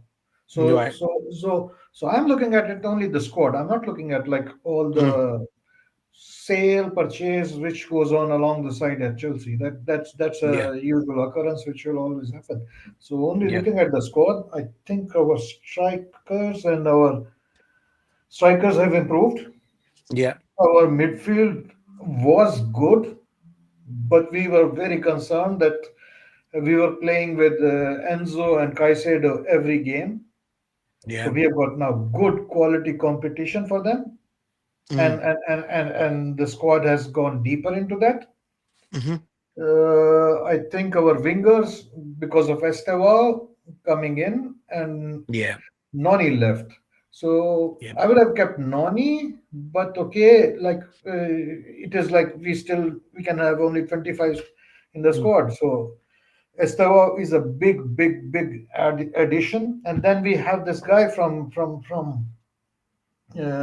Brighton who can Yes. play also like attacking midfielder. He can Cole also Palmer role. play in the spaces in between. He can also do a job at winger. Like that's the quality of our players in the team. We have a lot of players who are like multifunctional. They can do a lot of. They can play at winger. They can play as a 10. Palmer can do that. Estevao can do that. That Brighton guy can do that. Garnacho can do that. Gittins, I'm not sure. I'm not that. I've not seen so much of him. So overall, I think wingers also we have improved. Fullbacks, we were also. I would say we got the depth for Kukurea. Otherwise, we had fantastic fullbacks. The only cause of concern for me is like Colville was injured. Earlier in the season, we were going for Dean Huijsen, and Real Madrid just snapped him. So I think they had a plan for a centre back if they were going for Dean Huijsen, or maybe it was kind of a market opportunity or whatever they were thinking. But they were ready to go big on Dean Huijsen. And right now, I don't think they see a lot of like players like Dean Huijsen, like young and like really talent. If there would have been their scouts, probably we would get another centre back. But I don't think they have had options or whatever are the reasons. I would have hoped like at least take on loan Christensen or something at least, because like for 6 months or like 1 year loan, so that I get it. Like they also want to get rid of a lot of players, so you cannot have too much of us. And then there were some restrictions. Overall, in the squad, like if we can manage, and if somehow I've not seen Mariska seen if Chalobah can deputize for that role of progressing the ball, I think we have a good squad. Do you think our squad's big enough? Do you think our squad is good enough for playing in all competitions? Do you think we've got enough depth for all competitions this season? Except for one centre back, I think yes. But then again, if Fofana minutes can be managed, and if Yeah. Fofana himself is not hurrying, because last time he got injured because he didn't listen to the medical staff, and then he got injured again. So if Yeah. somewhat like Reece James, he can be managed and we can get more minutes out of Fofana, then it's good enough. Otherwise, I think we have like quality centre backs in Tosin, Shalova. Who's the other guy? We rotate with. Colwell, I don't consider for this season. Fofana is a big question mark. Disasi is injured. Disasi can be erratic. Sometimes he's good, sometimes he's not good. So I think that is one area we could have. Anselmino, I watched that game for Dortmund. Man, why did we send him? So, He looked wicked, didn't he? Yeah. He looked really good, didn't he? He looked really, really We good, had I a have to say. solution there. We had a Is there solution there. is there an Straight option to away. recall it? Is there an option to recall him back? Don't think Nah, so. I don't know. Nee, I've got to hop off. I might be back if you're still live, but I've got to hop off at least for a little bit. Okay. Yeah, big up, Steven. Yeah, that's Big about up, it. That's what my thoughts DJ, are. As for JC, the and everyone else. goalkeeper, Big up if to you you, bro. want to listen, Big up to you, man. Steve, as big up, for bro. the final thing, goalkeeper, I don't get into even debates for goalkeeper, to be honest, because there are so many agendas. People will keep on crying. People will keep on complaining. I look at this also is just give you an example. In last 20 games, we have considered 12 goals.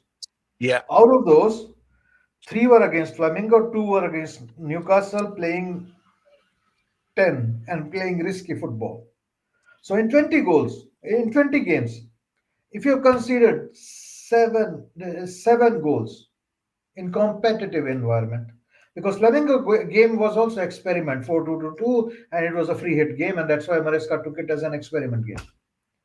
So 7 goals in 20 games with 12 clean sheets. What are we doing? Questioning the defense. This is Premier League winning form. And people can have agendas or whatever. I don't care. And you know why I'm not getting into these debates anymore? Because I see there's a player there, he's a good player.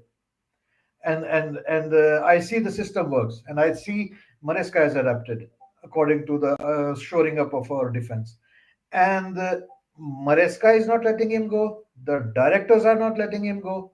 The club is not letting him go. All the other noise, nobody bloody damn cares. The results are improving. Everything is going in the right direction in that department. And that's why those people who do see the right thing, they are calm. They are calm. And that's why I end the debate of Sanchez already long time ago. There is no point even talking to people who have simply just he will make mistakes. Last time I think he made mistake was in December last year or something like that. He saved more than he made errors over the season, I think. And right now, as I gave you the statistics and the form he is in, he was the best goalkeeper at Club World Cup. He won the Golden Glove Award. Since that phase when people were shut up, he has played 2 games, 3 games, and we have considered 1 goal. We have played a preseason where we considered 2 goals, I think. No, 1 goal or 2 goals. And we shipped in like 9 goals or something. And it was like open play. And I think in preseason, those goals, one of those was considered by one of the games he didn't even play. I think Jorgensen played one of the games. So since that Club World Cup where everything was finally like, okay, yeah, this guy can ball, we've hardly played any games, and he's been good. But it goes and the agendas keep coming back, you know. If you analyze any goalkeeper in any game, you will see errors from everybody, small errors. But with Sanchez, people are looking and you know, sometimes goalkeepers are easiest to judge. If you see some wobble, they say it's a mistake. I challenge the analysts and panelists to think football in a deeper level than just a wobble of a goalkeeper.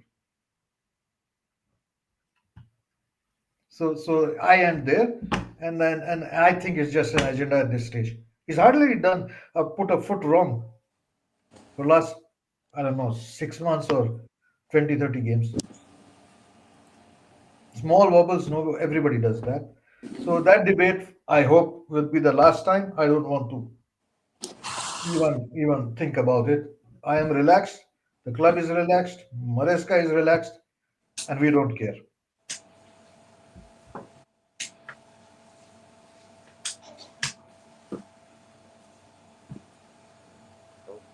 Right. Is it back on me again, Lee? No, listen. Wherever you just said, JC, listen, man. I'm only winding up me when it comes to the debate of Sanchez. I just think all I just said to him was, you know, he's got mistakes in him. I get that, and I just hope he doesn't do any vital ones, because the goal he conceded against West Ham was an error on his part as well. He should have saved it with his other hand. And I think that free kick that was conceded against Crystal Palace, which wasn't a goal, was also another one he could have saved. But other than that, no, I'm not going to lie. He's done well. He's only conceded one goal, to be fair, so far this season in the 3 games that we've played. I think we're the lowest, I think, in terms of conceding goals, aren't we, compared to everybody else so far? Yeah. Well, we are the lowest, aren't we? Mm-hmm. Yeah, we are. Yeah. So well, good credit where credit is due in that way. I think my only concern has been, and I said it's not just Sanchez. I think that I asked the question earlier on about the squad. For me, I just think we could have maybe brought a few more in because of the injuries that are happening to our team. And I just think maybe the injuries have come at the wrong time. And with the window still open, and we obviously, if the lap is out now, I think it could be longer than 8 weeks. I asked the question: is João Pedro and Marc Guiu going to be enough? Because don't forget, João Pedro will be used mainly out of both those 2 boys. He's going to be the main one to be used at the 2. And my concern is, if he has a similar injury to what Delap's had, we could be in trouble. That's my only concern. And we can't go and get an emergency striker out or anything now, because we've got to stick with what we've got.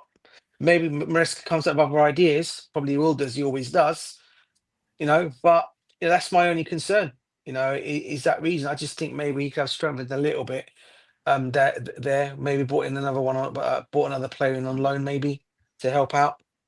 But that's my concern. I think the other one still concerns me is our centre backs, because again, Fofana's going to come back, yes, but how long will he stay fit for? I know it's like saying how long is a piece of string. I get that, but we don't know how long he's with his track. Going by his track record, I don't know how long he'll stay fit for. That's my only concern with Wesley Fofana. So yeah, I've got my little worries here and there, because this season it's the thing of all is, I want us to win the Premiership this season. Maybe call it a big call, but I want us to win it, because I think we're capable of doing it. And I thought we were capable of doing it with the team that we had in terms of the injury, but obviously before the injuries were made. I want us to compete, on all fronts and win things. I just think we may be cut a little bit short come the end of the season, unless we go again in January. But as you all know, January is a very tough time to go and buy players in. It's not the easiest of windows to do. So that's my only concerns. And I look at Liverpool's squad, I look at Arsenal's squad, I look at Manchester City squad, right? I look at Newcastle's squad as well. They've started, not so much Newcastle, but the first 3 squads. I look at them 3 squads who we're going to be competing up against. For me, my concern is they've got more for squad depth than we have. That's my only worry. Thank you, DJ. Yusuf, can you hear me? Yeah, I can. Yeah. Okay. What's your take on what DJ just said? From you think we did enough job? Do you think we did enough job or not? I'll be honest, no. I think we needed someone else to come in the striker position, because, again, if João Pedro gets injured, we're absolutely finished. Because Marc Guiu, I don't think he's ready enough to play as the number 1 striker for a significant period of time. Definitely not. There's a reason why we wanted to send him out on loan to Sunderland, so we can have him develop and have him get more playing time. But again, we're one João Pedro injury away from being absolutely finished in that striker position. I know we brought Marc Guiu back, but it's not enough. Like even Tottenham, when they went and got Kolo Muani on a loan, I wouldn't even mind that. Like, genuinely, I wouldn't mind having Kolo Muani on a loan, just to come in and to be an option when needed. So even like with the Xavi Simons deal, obviously that's fallen through. Garnacho, I think we've got enough depth in the like the winger and the 10 positions, because we've got Garnacho and Gittins on that left wing, Neto and Esteval on that right wing, and then we've got Palmer and Buonanotte in that cam role. In the midfield, I think we've got enough depth as it is. We've got Enzo Caicedo, Santos, Sugo, even Lavia as well. I'm forgetting him, but he's injured at the moment, as we know. Defence, I think we're fine. Obviously, Levi Cole's injury doesn't help, so maybe a defender would have been nice. And people say with Robert Sanchez, like, he makes mistakes, but as DJ said, he's only conceded 1 goal in the Premier League so far. So then again, we'll give him the chance. We'll see what happens. And then if we need to make reinforcements in January, we'll do that happily. So that's my stance on it. All right, thank you very much, Yusuf. We'll hear a lot from you guys. N Pounds, MC. Okay, M Pounds. I go by MC. It's a long name, but yeah, big up to you. Says let me. David, big up to you, David. David wants to join the stream today and have a say. We'll find space for you here, David. Give me a minute.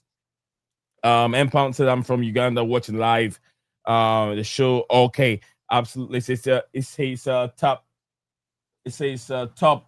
I'm not getting that one. Top me about. All right, talk to me. They talk to me about Man City's transfer news. Rodrigo. Rodrigo did not make it. Rodrigo stays at Real Madrid.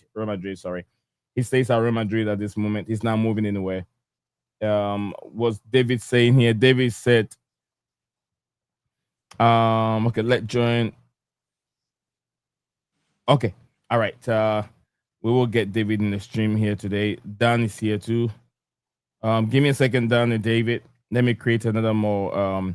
Because what I'm trying to do is without, if you don't turn your camera on, I'll put you backstage. If you turn it back on, I'll put you on.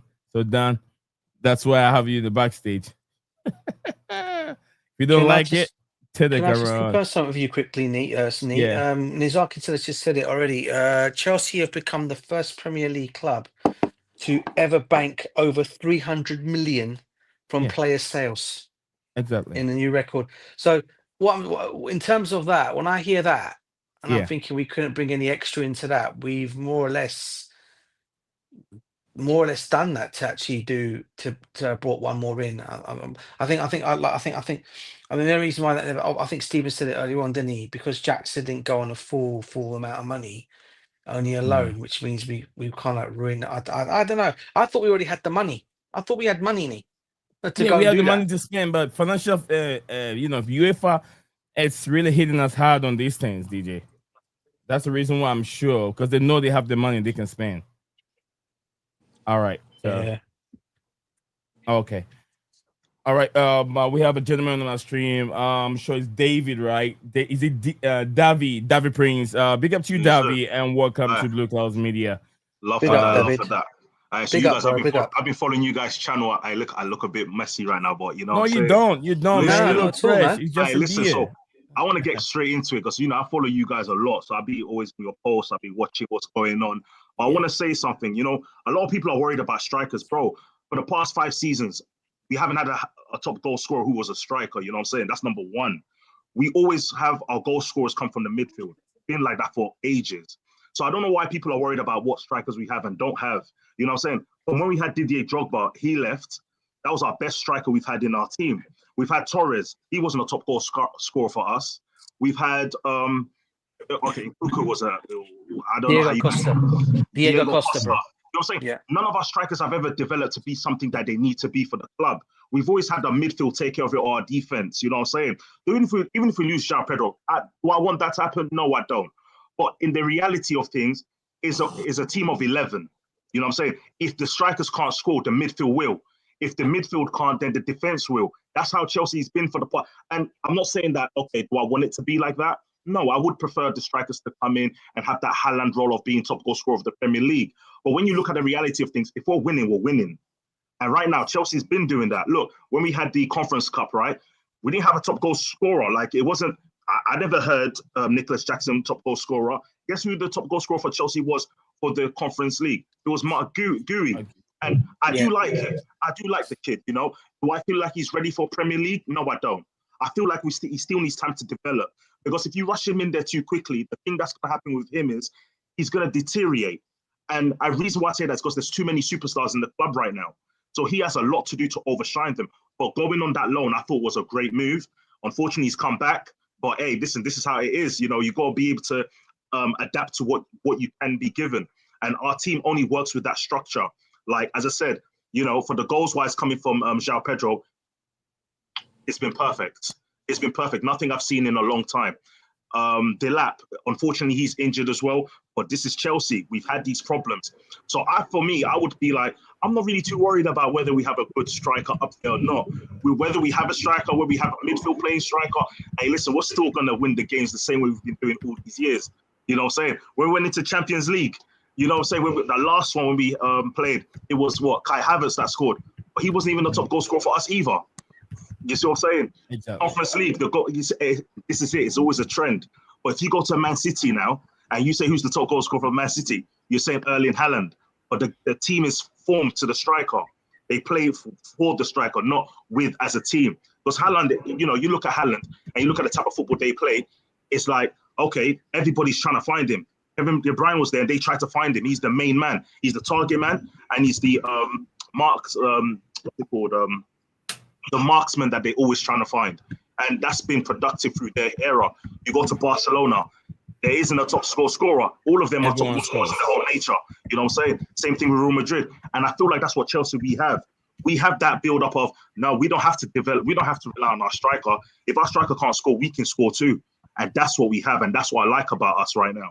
So all these signings that are coming in, let them come. Let them come. I don't care who we buy. If we buy Rodrigo 2 billion, I don't care. You know what I'm saying? As long as we get the trophy, you know what I'm saying? We have the fan support. You know what I'm saying? Arsenal can't talk to us. You know what I'm saying? Tottenham can't talk to us. You know what I'm saying? Bro, that's Vim. That's Vim. That's within. That's the passion I'm holding right now. You know what I'm trying to say? Sorry, listen. Nah, bro. Love the passion, bro. Love the passion. Carry on. You know what I'm saying? Love the passion. Oh, boy. Look, I do agree with you know what Davey just said. He's made a lot of points. Just like Enzo Morales said himself, he's very happy at which the goals has been spread across the pitch. Look, how long have we been seeing our defenders scoring goals or from set pieces, or attackers scoring goals from set pieces? There is something going on. When João Pedro is not getting in, we know someone from either Pedro Neto or maybe Stavio Williams can put one in. Now we want a team that the goals is being spread across all the players on the pitch, just like Davey said. And I support that. If we don't have to look for one top player and which we're gonna rely all our goals on. That's why Nicolas Jackson struggled. Because I know, because you have to remember, Nico was raw. He wasn't the top number 9 that we all expected him to be. He's not that. But we all put the pressure on him. Nico has to do this, Nico has to do that. 23 years old before he moved to Chelsea, and it wasn't the number 9. So like the way we were saying, I know he didn't get he squandered a lot of them. No one can say that he was that good as a striker. We all know he wasn't, but a little patient for these players. And I'll say he didn't even help himself. He, you know, the attitude that he put up before he was being sent to Bayern Munich was not good. But we have top players. We have top players. It's not the one that you paid 80, 90 million, 150 million. So we don't think that they're good players. They have. When you talk about experience, I don't want to talk about it because we have 80% of experience in that team. Are they good enough like others? Yeah, they are. We need to give them time. Some of them are not that good. It will take them. It will take time for us to offload these players. Maybe 2 seasons time, because from what Steven was saying earlier on, looks like we still, although the money that we've made, we've brought in some few players in. We've sold a lot. We still can't spend a lot next season because of UEFA. You get what I'm saying? So I'm sure they can spend the money. 130 million. Todd Bowley can spend that money, bro. He can. Easy. He can. And Big Dad Ekbali, Feliciano, them all can cop up that money and buy the players whatever they want. They know how to go around the book, bro. But they don't want to put the club in a situation where it becomes very difficult for them to bring in players in the near future. We have to understand. We can work around these players that we have. We have 11 men on the pitch. 11 men on the pitch. It's all about the balance. It's all about the balance. Arsenal can bring in and so many players, defenders, and all that kind of stuff. They don't have the balance because up front you could tell that Gyökeres is lacking. There's no one distributing the ball to him. The style of play doesn't suit him. There's a problem there. When you go to Manchester City, they have a problem with their team. Haaland, still, there's no one distributing those balls to him. No one has the eye that Kevin De Bruyne had for Haaland, where he could put those passes in and run behind players. There's a problem there. Imbalanced team. Goalkeeper is Trafford is making so many mistakes. He will learn from it. You get what I'm saying? Where else we go? Liverpool. You and I all know, although they've brought in galacticos of players, still there are holes in the team. They have imbalanced squad. And Stroinvet still haven't found his foot yet. Hugo Ekitike, he's been lucky, he's been getting some goals, but he can't play 90 minutes. You get what I'm saying? Van Dijk also have issues. Kanate have issues. It will take them time for them to gel. Everyone is saying they're winning, they're picking up points, they're winning, but still they're not playing well. So no one is really playing well in this league. No one is really playing well. Lucky for us, Chelsea, we play against those they put in front of us. We have to remember derbies are very difficult to play. Derby, we have more derbies. London clubs have more derbies than any other team. Liverpool has only one derby. They have only one derby, which is Everton. Man United have one derby, which is if it's not Man City, then they'll say Liverpool, they are rivals. Besides that, there's no other competition for them. But London go through a lot, so we have to put all that into perspective. All right. Two things. Oh, God. Give me a second, David. Let you jump in. You should go ahead problem. Well, we've just got breaking news. I think someone said in the chat. Yeah, Carl Palmer said it in the comments. Marc Guiu to Liverpool is off. This is what apparently that's what we're hearing. Yeah, Marc Guiu to Liverpool off. It is. Yeah, so I was just seeing that as well. When it you is guys off. It is off. Yeah, wow. He'll be available on a free transfer next season now. Yeah. Yeah, it's off. It's about a minute ago reported by the Athletic. Marc Guiu is expected to stay at Crystal Palace. I'm so happy about that. I'm happy about that as well. Agreement to take the defender to Liverpool being reached on deadline day. So it's off. Do you know why that's off? I think you guys can remember when the transfer window first opened up, and there was talk of him. I don't know if you guys remember. He basically said that he wants to. He doesn't mind seeing out his contract at Crystal Palace and go on a free to either Barcelona or Real Madrid next season. I think that's where he wants to go. I think he wants to go to Spain. I don't think he wants to go. I don't think he wants to stay here. But don't be surprised if he ends up going one of those two clubs next season. I'll let David come in here and join us here in a second. But I want to say this. Look, I'm very, very happy that Marc Guiu did not get this move. One, he was showing so much disrespect to Oliver Glasner. Yeah, Oliver Glasner is a Europa League winner. Very, very good coach, has mobilized and put his team together and make you Marc Guiu a top player, make you even a captain. You disrespected him on Stamford Bridge when he was calling you. You ignore your manager. He's older than you. He can be your father. You ignore this man and just walk away. He's the one that mobilized, the one in charge of the team. And today, if he wants you to be a top player, he can. If he wants you to be a bad player, he can put you on the bench or even play with a reserve team. Anyway, that's by the way. All right, Davey, go. I know you want to jump in with another point. I was just going to say two things. I know everybody has mixed reactions on how they see Nicolas Jackson. For me, I'm straightforward, no filter. I feel like Jackson was a better version of Lukaku. They both have the same traits. They get in front of the box.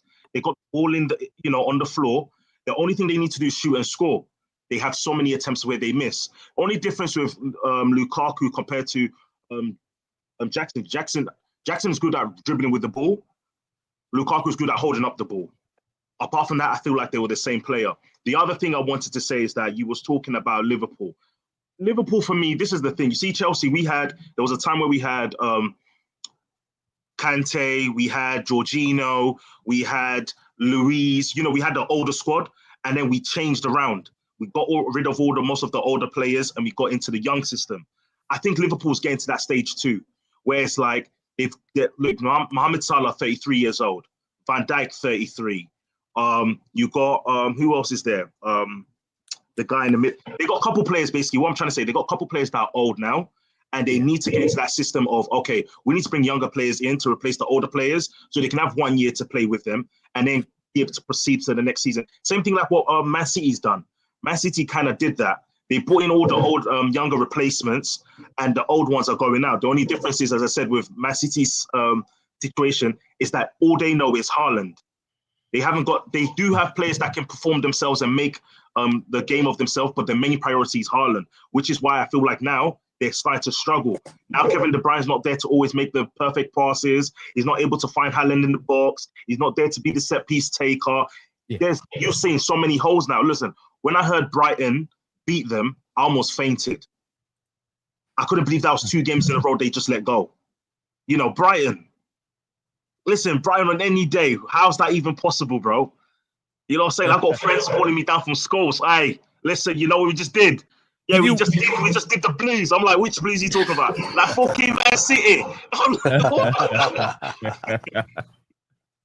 So I'm just like, you know, if that can happen, boy, yeah, anything's possible now, boy. That's what I was gonna say. Did you really watch the Brighton Man City game? Did you really watch it from beginning to end? Well, okay, no, I didn't watch the game live. But what happened was, my friend called me from Brighton, talking smack. I ended up going to watch the game. I thought maybe it could have been a fluke. It might have been like, you know, maybe they wasn't feeling well in the defense and something happened. But actually, when you watch the game, you know, the goals that Brighton scored were well deserved on Brighton's half. Yeah. Now, if you say Man City's half of defending, I think Man City did well in the game. I just feel like they just never had the option of, okay, after Haaland scored his lucky goal, because it was actually lucky if you think about it. It came off a deflection, and then he was just there to put his toes onto it, and it went inside the net. But when you look at the way they scored their goals, it was well deserved. The defense on Man City's side wasn't too bad either, which is why I'm saying it's not really that Man City wasn't good. It's just that they couldn't find how to build up the play to go and score those goals like they did when Kevin De Bruyne was there. And once you're missing your key man for assists, once you're missing your key mans for making plays, once you're missing your key man that makes options available, it's like, who do you put there? You got Bernardo Silva, but he's old, and I'm not saying that's affecting his game, but the problem is he's not up to speed to where the Premier League is right now with these other players, younger from other teams and etc.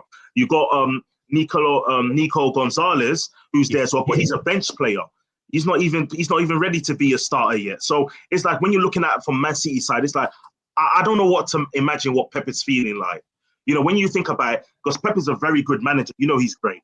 We don't have to question about it. But it's like, does he do in this type of situation? Because look, the market is now closed, and he never made a signing.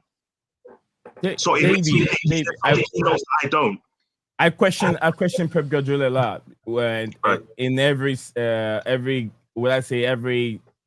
club that he's managed. Right. After he built the team, and the teams go down, he hasn't proved anyone right. Or anyone wrong. Sorry, I'll use the word. Anyone wrong. He cannot rebuild a team, and that's what he's struggling right now. He thinks he can do it, get it where it's supposed to be, and then walk away.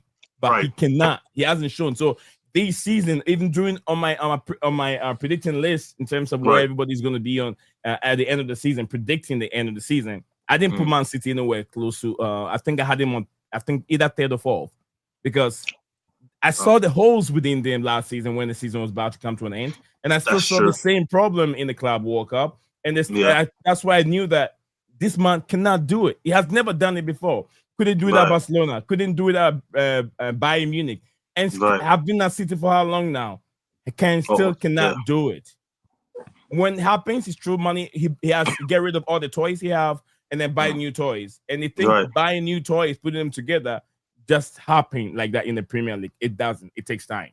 It does. It does. And I don't know if Manchester City will wait for 3 more years before he can come that close to build a team. I don't think City will do that. So I think that's why. Without building it. Right. I think that's why they regret selling Palmer the most, because they must regret it. I know they're sitting there right now thinking, bro, we gave away Palmer. We could have sold him for more. You know what I'm saying? Because Palmer came to us. Well, we bought him what? Was it 25 odd million or 30 million? No, 50. 40 million. 42.5. 42.5 million. With little And- add-ons, make it up to 50. Yeah. Okay, But yeah. see, and then look, we got a superstar in midfield, and all these other players. And this is the thing which I'm so shocked about Chelsea, is that we're not even buying generational players that we usually buy. We're buying all these youngster guys, and they're coming and they're doing a good job. You know, I'm not gonna lie. To be able to say that we're the only team in the world to have won everything, I'm sorry. You know, it's still with me. It's still like it's there, like it just happened yesterday. So it's like, you know, I'm still talk of the town right now. You know, I go outside, I'm wearing my shirt every day.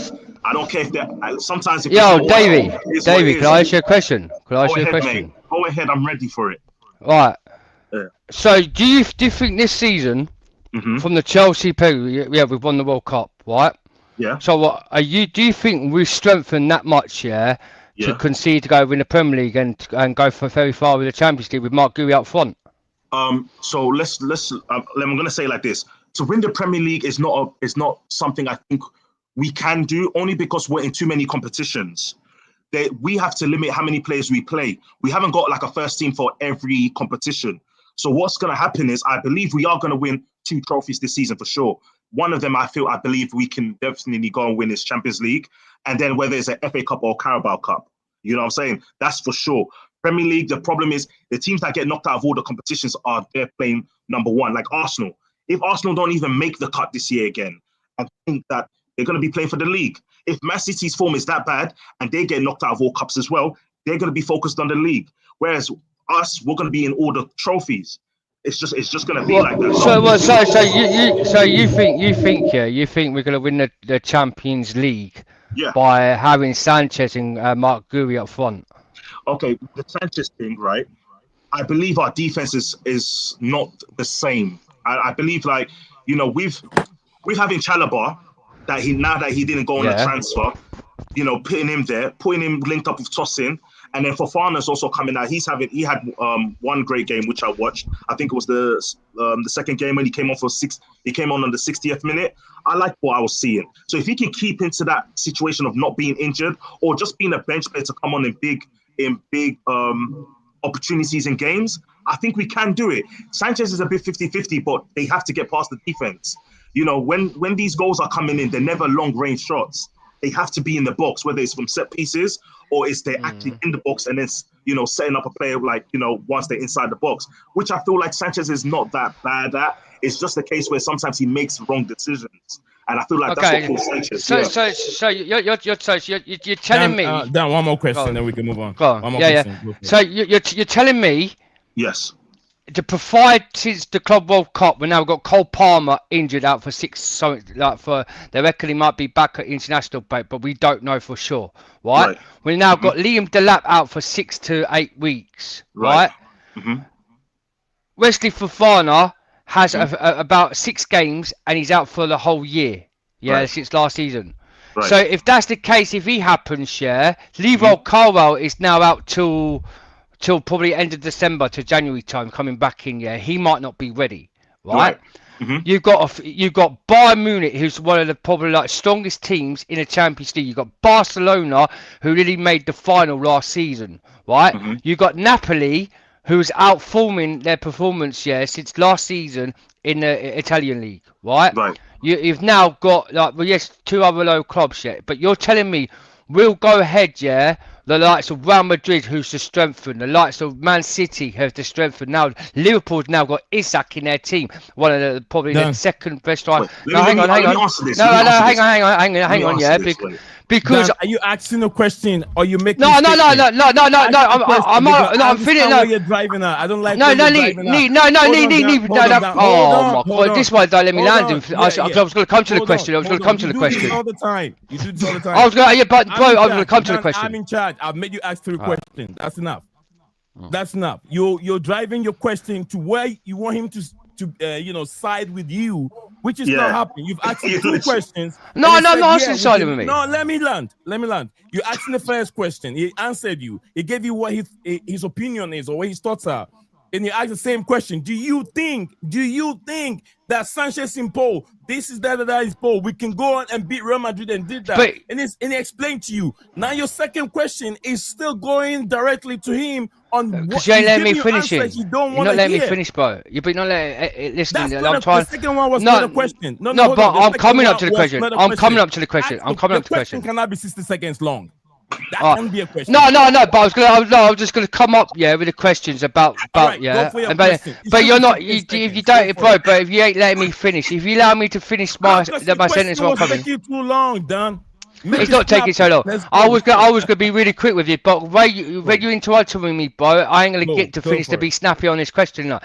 So now I've just lost my logo talk, to come into the question afterwards. Now because you just interrupted me. Anyway. I'm going to change all that subject now because I forgot what I was going to say because my brother just interrupted me. Right, as it stands, the teams are strength. The teams are strengthened. Every single Premier League club has strength apart from us, Right. So the question is, say if Cole Palmer gets injured again, say Joel Pedro gets injured, right? What makes you think the team is capable to go win the Champions League? Okay, so that's an easy question as a Chelsea fan. If you're not a Chelsea fan, you won't know how to answer this. Bro, when we won our first Champions League, we was not the best team in the world, nor in the Premier League at the time. Our first Champions League, we had to go and face Napoli, we had to go and face Barcelona, and we had to go face Bayern Munich. We wasn't even better than them then.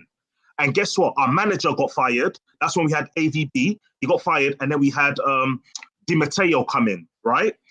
What did we do? We went to go and win the Champions League against the odds. Same thing, same situation right now. We're not in the best. We're not the best in the team in compared to other teams right now. If you're going to say man for man, but at the end of the day, what happened when we went to the Club World Cup? The same team that beat most of the British teams or the best teams, PSG, did they win the World Cup when they faced us? No. And just before you came in, I was actually saying to everybody that we're more like a Barcelona and a Real Madrid. We don't rely on strikers to score for us. Everybody has a position to play. Everybody does their own build-up. Everybody does their own interaction of scoring. So when it comes to winning, a winning mentality is not down to one player. It's down to the whole team. And I feel like with the cohesion the team has, with the youngsters that they've brought in, they really get along with each other. They really have a good communication. They really have a good build-up. Like even Esteval. I thought Esteval was going to take a time to come in. And it's going to take a time for him. He's been he's been perfect. So you know what I'm saying? Before Jason let me land. Mr. Neto on the side. This is the man, right? Where I feel like these younger guys that are coming in, they're going to be watching him in training and be like, you know what? We need to be on that type of level. Neto's hungry. I want to be hungry too. You know what I'm saying? Have you ever gone to watch them train? They train the open training events. Have you ever gone to watch? I've seen all of them. When you see the ones that, like, you know, it shocks me. Because when you see the ones that are actually really training and really putting that 100%, and then you see some of these other players, they're watching them and like, oh, I need to put, if he's going 120, I need to put 150. We never had that before. But now with these younger guys that we have now, they're all active. They all want it. So that's why when you put my options of, okay, how do we face off with these guys? I feel like because the team is ready for it. All of them want a trophy. All of them want to come and do good. Whereas everybody else is just superstars joining in a team of superstars. That's Thank it. you very much. Thank you very much, Great job, Davi. Let me. Go. Hold on a second. Well, everyone wants to ask a question. Yeah, hold on a second. Hold on a second, JC. I'm glad Davi is here today saying what he's saying. Look, Davi, you see my man down here? I fight with him every day. I know, I watch it. That's what I'm saying. It's so funny that I'm actually here now watching it and live. I see you guys talking all the time. But Davey, the thing is, No. When the guy talks over me, he don't let me finish my words. No, you already finished. Dan, you already finished. Dan, don't create a mess here. Dan, you've already. Let's go accordingly. We got so many people here. Yeah. Little by little, we all going. DJ has a question. DJ, don't you have a question, DJ? Dan ran away. No, bro. He's more. No. He's answered. I mean, most of the stuff he said is most of the stuff I tend to. I've said as well, a lot of them. One thing I will add later on. There is a very good answer, very short answer to Dan's question. I will add later. JC, you have a question for Davi, right? Do you? No, I don't have a question for Davy. Davy answered very well. I have an answer because Dan started with a simple question: is Marc Guiu enough? And then he went on to a lot of hypothetics.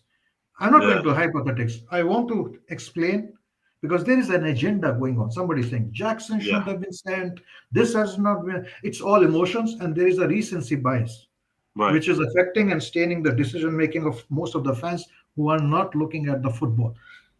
We played 3-5-2, 3-5-1, 3-5-2, or like 3-2-5, 3-2-5. Sorry. Right. And we had always Jackson as a striker, more or less alone, or we had like a lot of false nines. During Club World Cup, Maresca made some adaptations to have some variations, and he started playing with 4-2-2, with two of them being like 10s can go wider. And then we have two. He played with Nkunku and Delap, or not Delap, or either Delap or Pedro up front. That is another system. Now, if we have three strikers and we are employing two up front, I can understand the question that we might be short of strikers if one of them gets injured. But if we are going back to 3-5 and we mix it up, we have too many strikers right now. Pedro plays as a striker. Or if I answer it another way, if you want to play in a team where you want to have Enzo starting, Palmer starting, and Palmer is coming back. I'm not taking any hypotheticals that Palmer is out for 6 months. Palmer is playing next game, maximum the game after. So if you want to have Estevao and Palmer in the same team and also have creativity and feeding of Enzo, we cannot have two strikers in the team. And Pedro will be the striker. Guiu might not even start. So people having this emotional hypotheticals, Guiu is not enough. We should have bought another striker. And football is a team play, team game. And you look how we have been playing and how Maresca has been adapting. And he will adapt. We have enough strikers. Thank you very much, JC. Anyone else? UCB, have any question for our brother here? And Davey, I could tell that you're in London, aren't you? No, I grew up in England. I live in America now.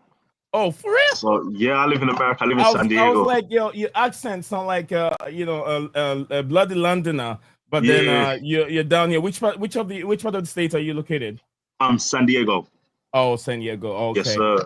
Nice to have you on the show, David. Shoot me a message on X so we can connect a lot of time, and then you can find me in the blue. Yeah. I want to ask a question though. What country are you from? I'm from Ghana. I'm from Ghana. Yeah. Where you from? So my stepdad is actually from Ghana and Ivory Coast. Oh, really? Yeah. So, but initially Sierra Leonean. Oh, okay. I mean, still West Africa, isn't it? Of course, brothers. All day. Nah. All right. Nice to meet you, brother. Nice to have you on the show. Nice to meet you too, man. Yeah, shoot me a message. We'll do stuff together a lot of time. Okay, bet. All right.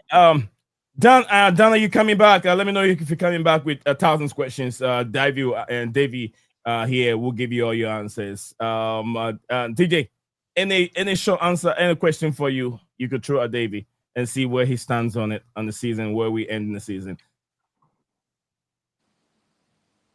You're mute. You're mute, DJ. How long have you been a Chelsea fan for, bro? How long? So if you want, listen, and I'm gonna be plainly honest. You know what I'm saying? I actually started off as a QPR fan. I was a QPR fan before anything. Ooh, no, I'm joking. You know what I'm saying? So my cousin's a QPR fan. That's where I grew up. You know what I'm saying? So I was a QPR fan before anything, and my dad was a Chelsea fan. So it just got to a point where it was like we couldn't go to both games anymore. It got to a point where it was like, hey, listen, now that QPR's back down, we can't keep doing it no more. You have to be a Chelsea man. So I was still young. I was like for probably 9. So then we started going to watch the Chelsea games more and more, and then I started flowing through it. So to give you an exact answer, from 2008. From 2008 so onwards. That would have been the year when they went to the Champions League and Barcelona beat them in the final. Yeah. Okay, I got you. So yeah, all right. Still, mate. Still, I mean, it's like, what do you call it, bro? I mean, I go back to the 80s, bro. Okay, yeah. 1 billion%. So I'm old school, bro. But speaking of Queen's Park Rangers, You were saying you were a Queen's Park Rangers. I remember when my first game as it goes. Yeah. And my dad took me to actually go and watch Queen. We went and played Queen's Park Rangers. We thumped them 6-0, bruv. Yeah, And no, that would have been. That's going back, bro. It's going back. I believe it. That would have been a good time for you guys. It was a good time, bro. But I tell you what, it was Save the Bridge back those days, mate. It was our club back then was based on a lot of nonsense back in the day, bro. But Makes sense. We got relegated, came back up. Right. But we was always a cup team. We were always a cup team, never a team that won titles, I'm afraid. 1955 was a title we had won. The only time we ever won the league. But obviously since then since Roman came in, he took us to another level. But we always won trophies. But we won trophies long before Roman came anyway. But no, it's good to actually speak to somebody who's what do you call it, man? Who's been around. But yeah, I mean, who's your favorite ever player then? You know what? And listen, I'm glad you asked me that question. I've always prayed that I'll come on here and someone asks me that question. It's going to shock a lot of you, and I don't really care. You know, this one player did everything for me. So I'm going to tell you, it's actually Fernando Torres. Fernando Torres in Chelsea history, and I'll give you the reason why. See, look, he's shocked. Look at his face. Look at his face. Yeah, Yusuf was shocked. Do you see it? Hey, rewind it and check it later. Now, the reason why I said Torres before it was Drogba, and I love Drogba. I said, you know what, I'm going to retire with him, everything. But the game that changed it is when we came to play Barcelona. I was looking for Drogba. I was looking for him. Now he came off as a sub for Torres, and I hated Torres. But I already made a promise to God. I said, God, if someone end the game, because for me, I didn't want to end the game on a draw. You know, I didn't want to do that. I wanted to beat them, to show that we actually beat them. We didn't take we won on aggregate and we went to go play the final. No, I wanted to beat Barcelona, finally get rid of all that revenge that we've been getting all these years. And listen, Fernando Torres came on, 89 whatever minute, went past Victor Valdez, he Usain Bolt Busquets. The wind was blowing in the right direction. You know, the fans were cheering on the other side of the flipping pub. You know, the only thing left to do was put it in the net. And this is a guy everyone said, oh, he doesn't have to score no more. Oh, he's not the same type of guy. And still, he's the one that got us that last goal to beat Barcelona at their home ground. Is that the same game? Is that the same game when Ramirez scored that wicked goal as well? Yes. Yeah, the one he keep the ball over Valdez. That was my mate. And then you had the Barcelona fans swearing in Portuguese and Spanish at him afterwards. That was wicked. The goosebumps from that goal. Every time I watch the video, the Fernando Torres goal on YouTube, goosebumps still there. It was great. So that's why Fernando Torres will always have a piece of my heart when it comes to being the favorite player in Chelsea ever, because he did something no other player did for me. Yes, we went to beat Bayern Munich, but I don't really care about Bayern Munich. Now, if you say Barcelona, I would want to crush Barcelona. And for the fact that we beat them with that last goal, oh yeah, man. Good, Merry Christmas, happy birthday, you know, happy anniversary. That was one gift for the rest of my life, you know. Respect to you, mate. I like this guy. Cheers, bro. Cheers, I respect it too, man. Absolutely. Very interesting. Thank you very much, Davi. There've been some would I say Thanksgiving or whatever from Ali Barrett, which is what's his name? Nicolas Jackson's agent, where agent is said a word. I don't know where I put it. Can't find it right now, but later. If I found it, we'll visit it again. I've had it on the screen, but because we were into a serious topic, so I couldn't even move. But yeah, I put Fernando Torres as one of the unsung heroes at Chelsea Football Club. I have a few of them. One that stand tall when you talk about players that people don't really, I wouldn't say they don't appreciate them. But they don't get to say much about them. They don't talk about them for. Yeah, one of them, my best, is Marcos Alonso. Marcos Alonso, what a player. Then from there, the second one is Branislav Ivanovic. That's number 2. Oh, yes, facts. Branislav Ivanovic. People don't get to mention those players' name, but without those players, all the achievements that we have achieved, you cannot get there. Brana was the hero in the Europa Cup final against Benfica. Benfica. Yep. Yeah. Benfica. If you talk about lots of history we've done at Wembley, you cannot take Marcos Alonso away from there playing Tottenham Hotspur. He would definitely get you a goal. when you don't have a striker. Alonso will get you a goal when they get to that 18-yard, 18. He'll definitely get you a goal. So Alonso did not get appreciated because he doesn't have pace. And I said, I told 1,000 people on my platform, if you know your player, you know how the best way to utilize him. Alonso don't have pace, so I always have someone to play in that position to cover him up.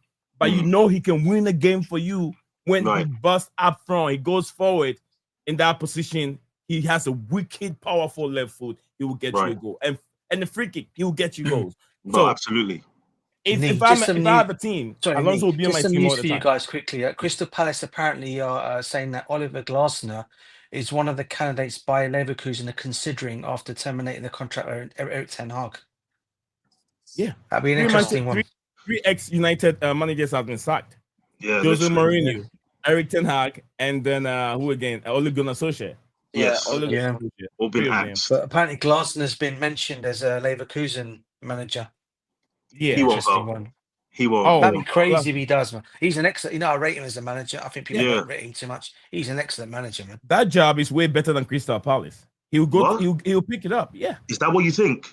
Leverkusen. He's going to Leverkusen. Yeah, but with what he's just done now, and he has more to finish. And the fact that Marc Guiu stayed as well. Everybody's going to come for you. That'd be you go Bayern Leverkusen, they're going to say it's easy because you only have 2 teams in front of you: Borussia Dortmund and Bayern Munich. I mean, he gets seen more. It's more of a like people get to see him more in England because day in, day out, thousands, millions of people watching the Premier League. But I felt like because of what Alonso have done with Bayer Leverkusen, they will get the chance to play in Champions League each and every season. He also gets to showcase what he's got more. And challenge in Germany is a little bit more easier than it is here in the Premier League. But I think he's pushing above his limit here in the Premier League. He's doing much way better than that. And let me put you. Which name just 3 managers. I'm not saying it's not cool. I'm saying he's doing way better than he's supposed to with that team. With that team. Okay, that's what I mean. Okay, yeah, makes sense. Okay, yeah, that's cool then. That's what were you saying? I was gonna say because I just don't think managers are willing to. Like, if you're not going to Bayern Munich, I just don't think managers really want to go there because again, it's just like you're playing the league games, you're playing the cup games, but really and truly, if you win the cup over there, how big is it?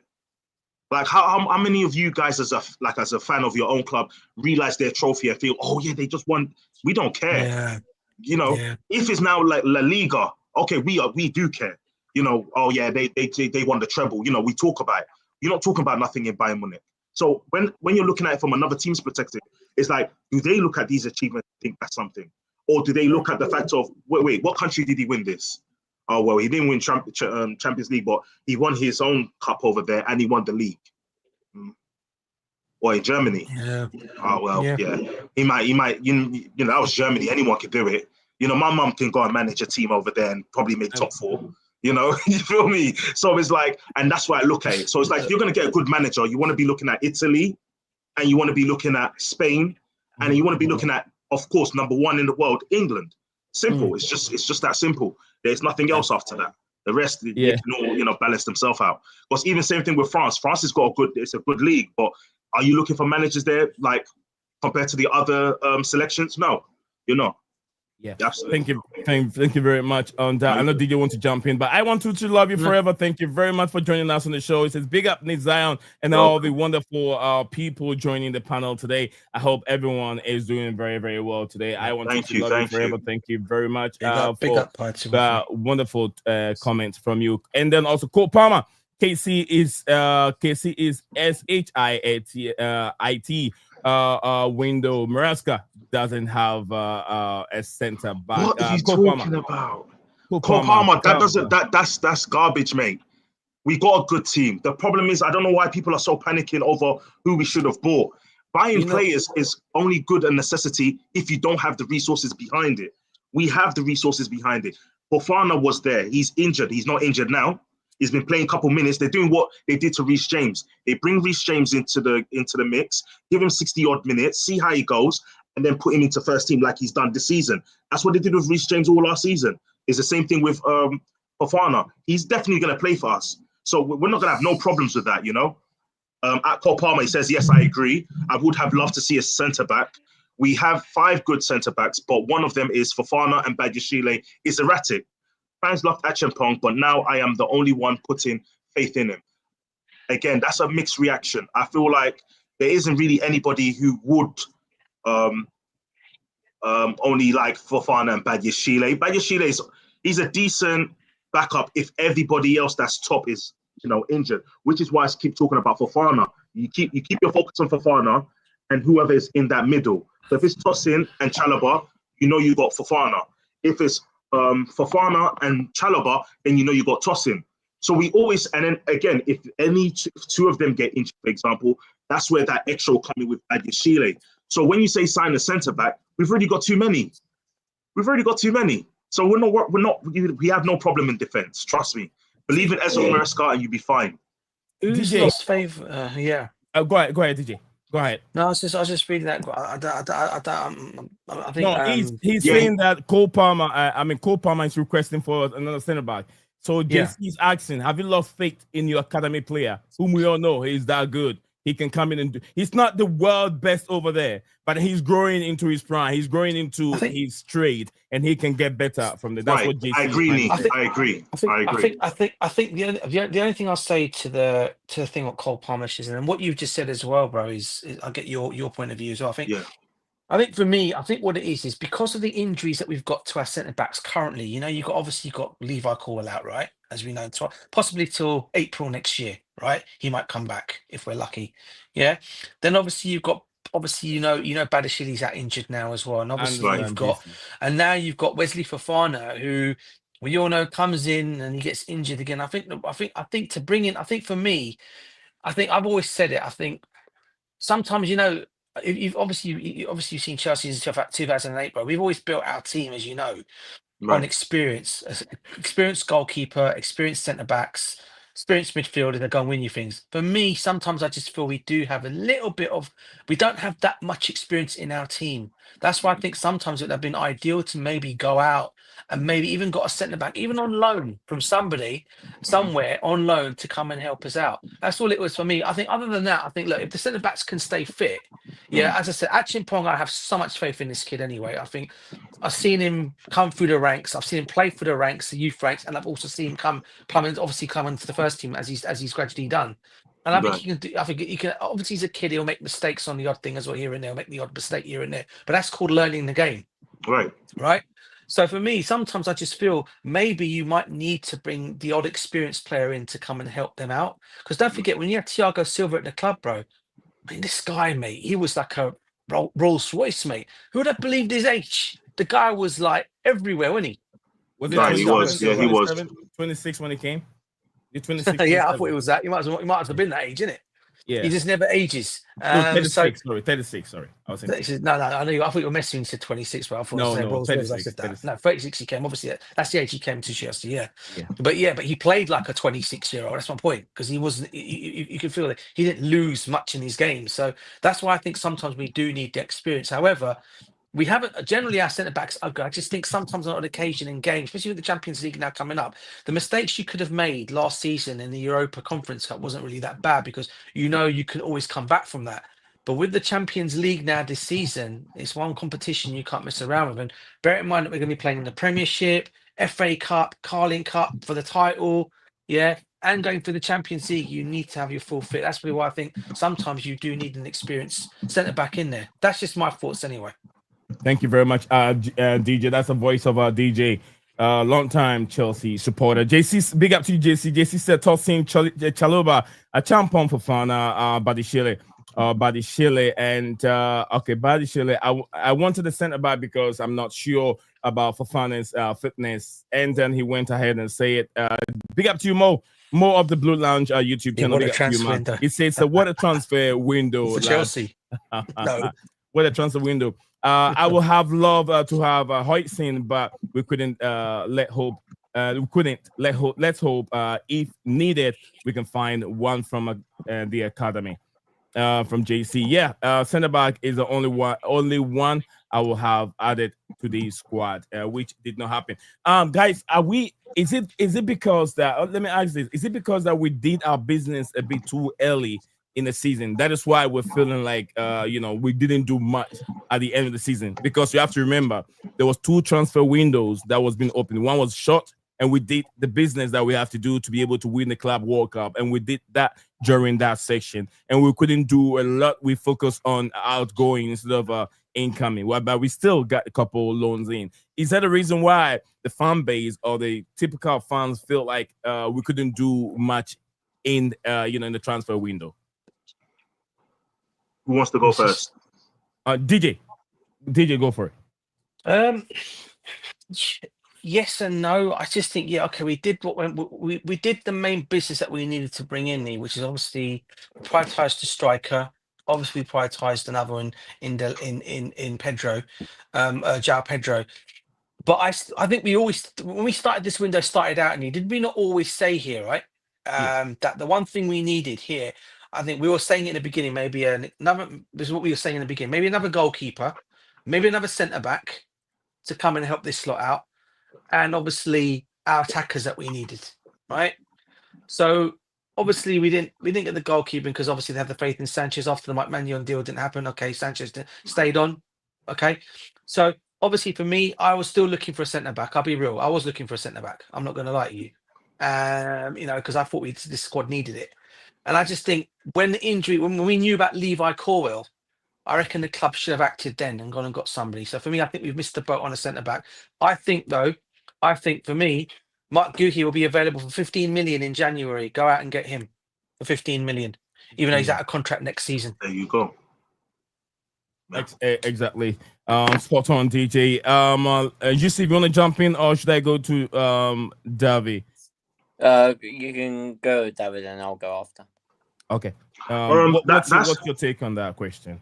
That's actually a good question. I just feel like the main objective was, for fans' perspective, you want to buy players, you want to bring them in, you want them to be integrated to the squad so they can train and be able to play some games. Yeah, there's injuries. The main thing is that we had to get Nkuku and Jackson out. That had to happen. So it's good that we bought all these other players beforehand, but if we don't get Jackson out, our PSR was in jeopardy. Yeah. So whereas if we would have got them out maybe 2 weeks ago, I think we would have got Guiu. I think they would have used all that time to prioritize getting another centre back. But they had so much time to prioritize, okay, we need to get rid of him. What we're going to do?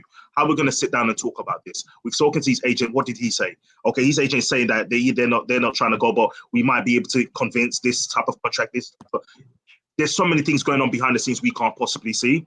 So I think this is what they use their time on. And now look, it's coming towards the end, come to the deadline day, and we've got Nkuku 2 days ago gone, and then we just got rid of Jackson now. PSR has been saying due to that. So when you're looking at that, I feel like that's what's played more or less. As I said, I've already told you guys how I feel about getting another centre back. I think it's panic. I really do believe we need to stay with the squad we have, because I feel like everyone's panicking about the injuries.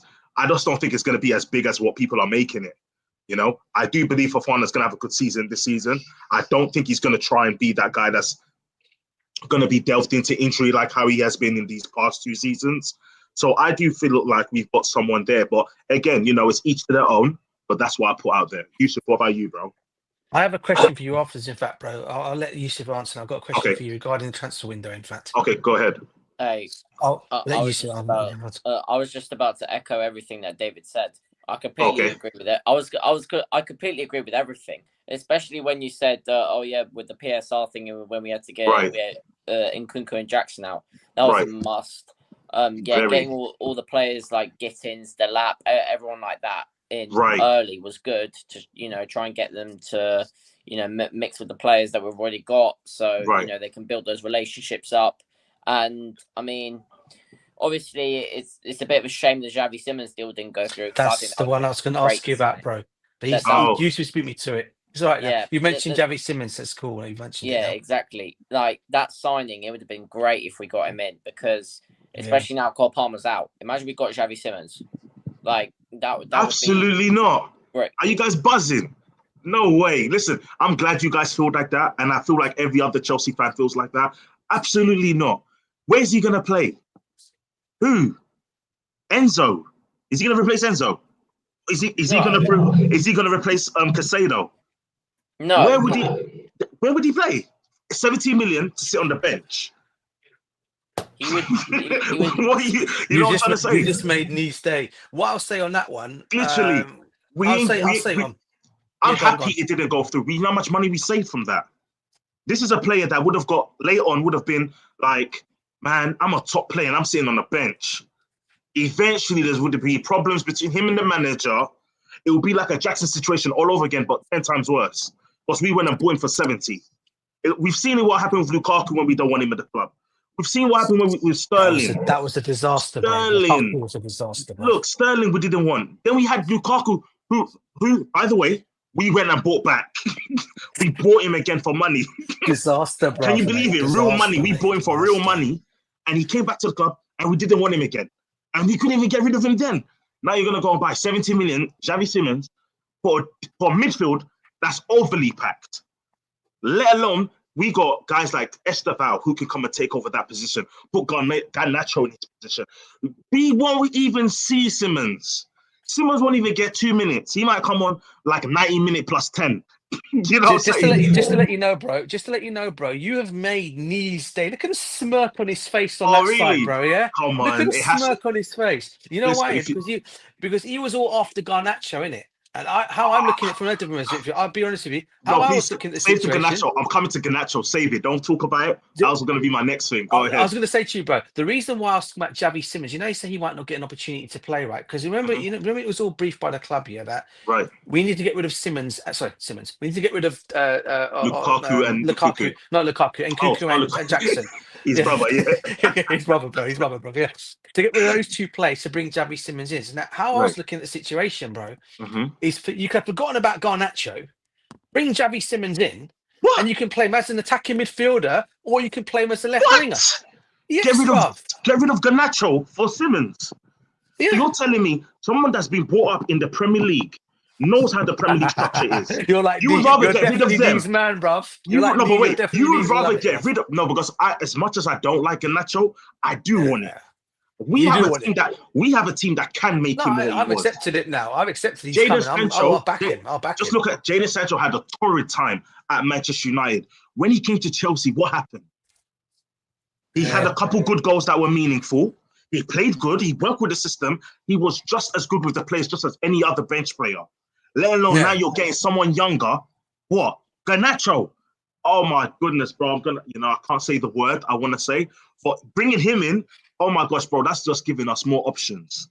And let alone, we still got Modric.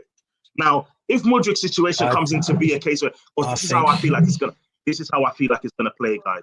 Modric's situation, he's already had a year gone, right? By the time they come to announce it, they're gonna be like, well, he's gonna be suspended for 2 months, seeing as he's already done a year and 6. Type thing. And then he's gonna be free. Because right now, it's taken more than the necessary time for them to finally have come out and put a statement out to say, hey, this is what we're gonna do to sort this out. You know? So having Garnacho there is definitely way better than having Simons. I'm not ever gonna tell you that someone that's already played in the Premier League, got the experience, is worse than someone that's coming outside or less they were that much of a superstar. But I will take Garnacho all day. Simons is still unproven. People keep gloating over Simons. Oh yeah, Simons, 70 million. Can you guys tell me 5 games that you watched of Simons where he was thought to be in Chelsea and you would say this is why we want him? Can you? Because I don't think so. I don't think there's anything we can put to Simons. But if you ask me Garnacho, I can tell you 5 games, 5 goals, 5 appearances, or I can tell you more. It's just up to you how you want to see it. And that's why I feel like that's where he's proven himself, at least with Garnacho. He's Premier League proven. Whereas Xavi Simons would have came in, he probably, and I feel like he's a fragile player. I feel like he's a fragile player.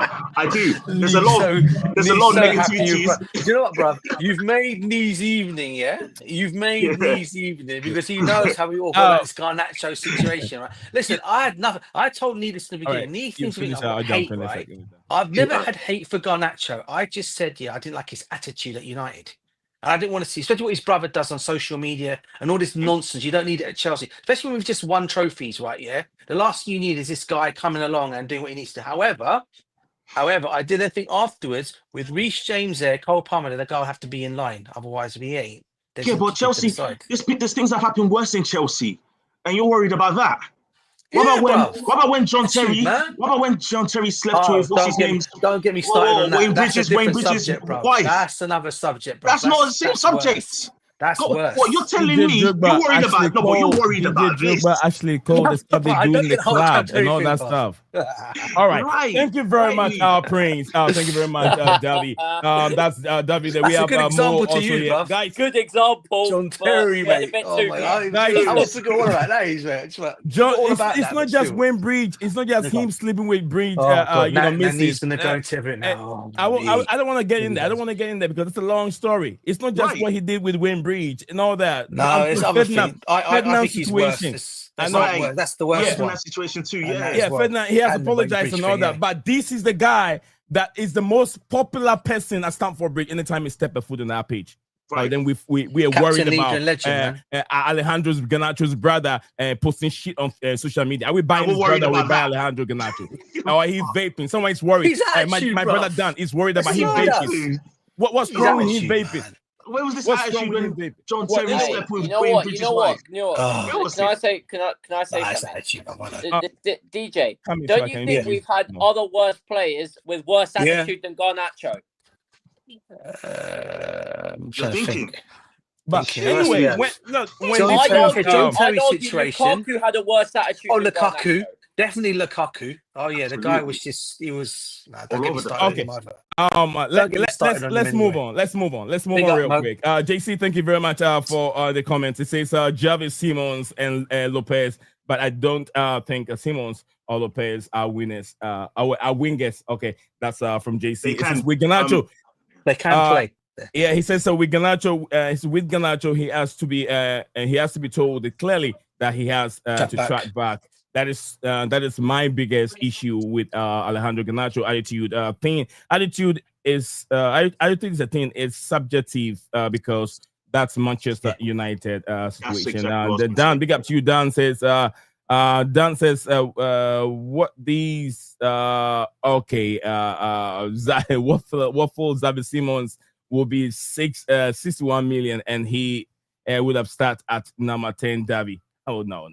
What are you talking about? All right, Dan, it says in place of Palmer, or Estavio, or Enzo Fernandez or Santos. Who is it starting ahead of? That's a big question. He will get game time, but when you talk about the main game, there are people ahead of David Simons. On the left-hand side is Choke, in the middle is Choke, just like David. And I've said this many times that if those two even come to Chelsea Football Club, there is one player that will be ahead of him. That Alejandro Garnacho will get an odd over Xavi Simons anytime because he played different position. But anyway, let's guys, if you're watching us live wherever you're watching us from, lucky for us to be streaming at two platforms at the same time, X and YouTube. We have Mo Kasim joining us from the Blue Lounge YouTube channel. He'll be going live here soon around I'm sure around 5 p.m.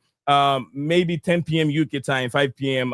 Eastern time here, our time here in America here, Detroit time. But then we have Yusuf also here. Guys, Yusuf also another small content creator, to be honest with you. I have Mo. Mo has lots of numbers.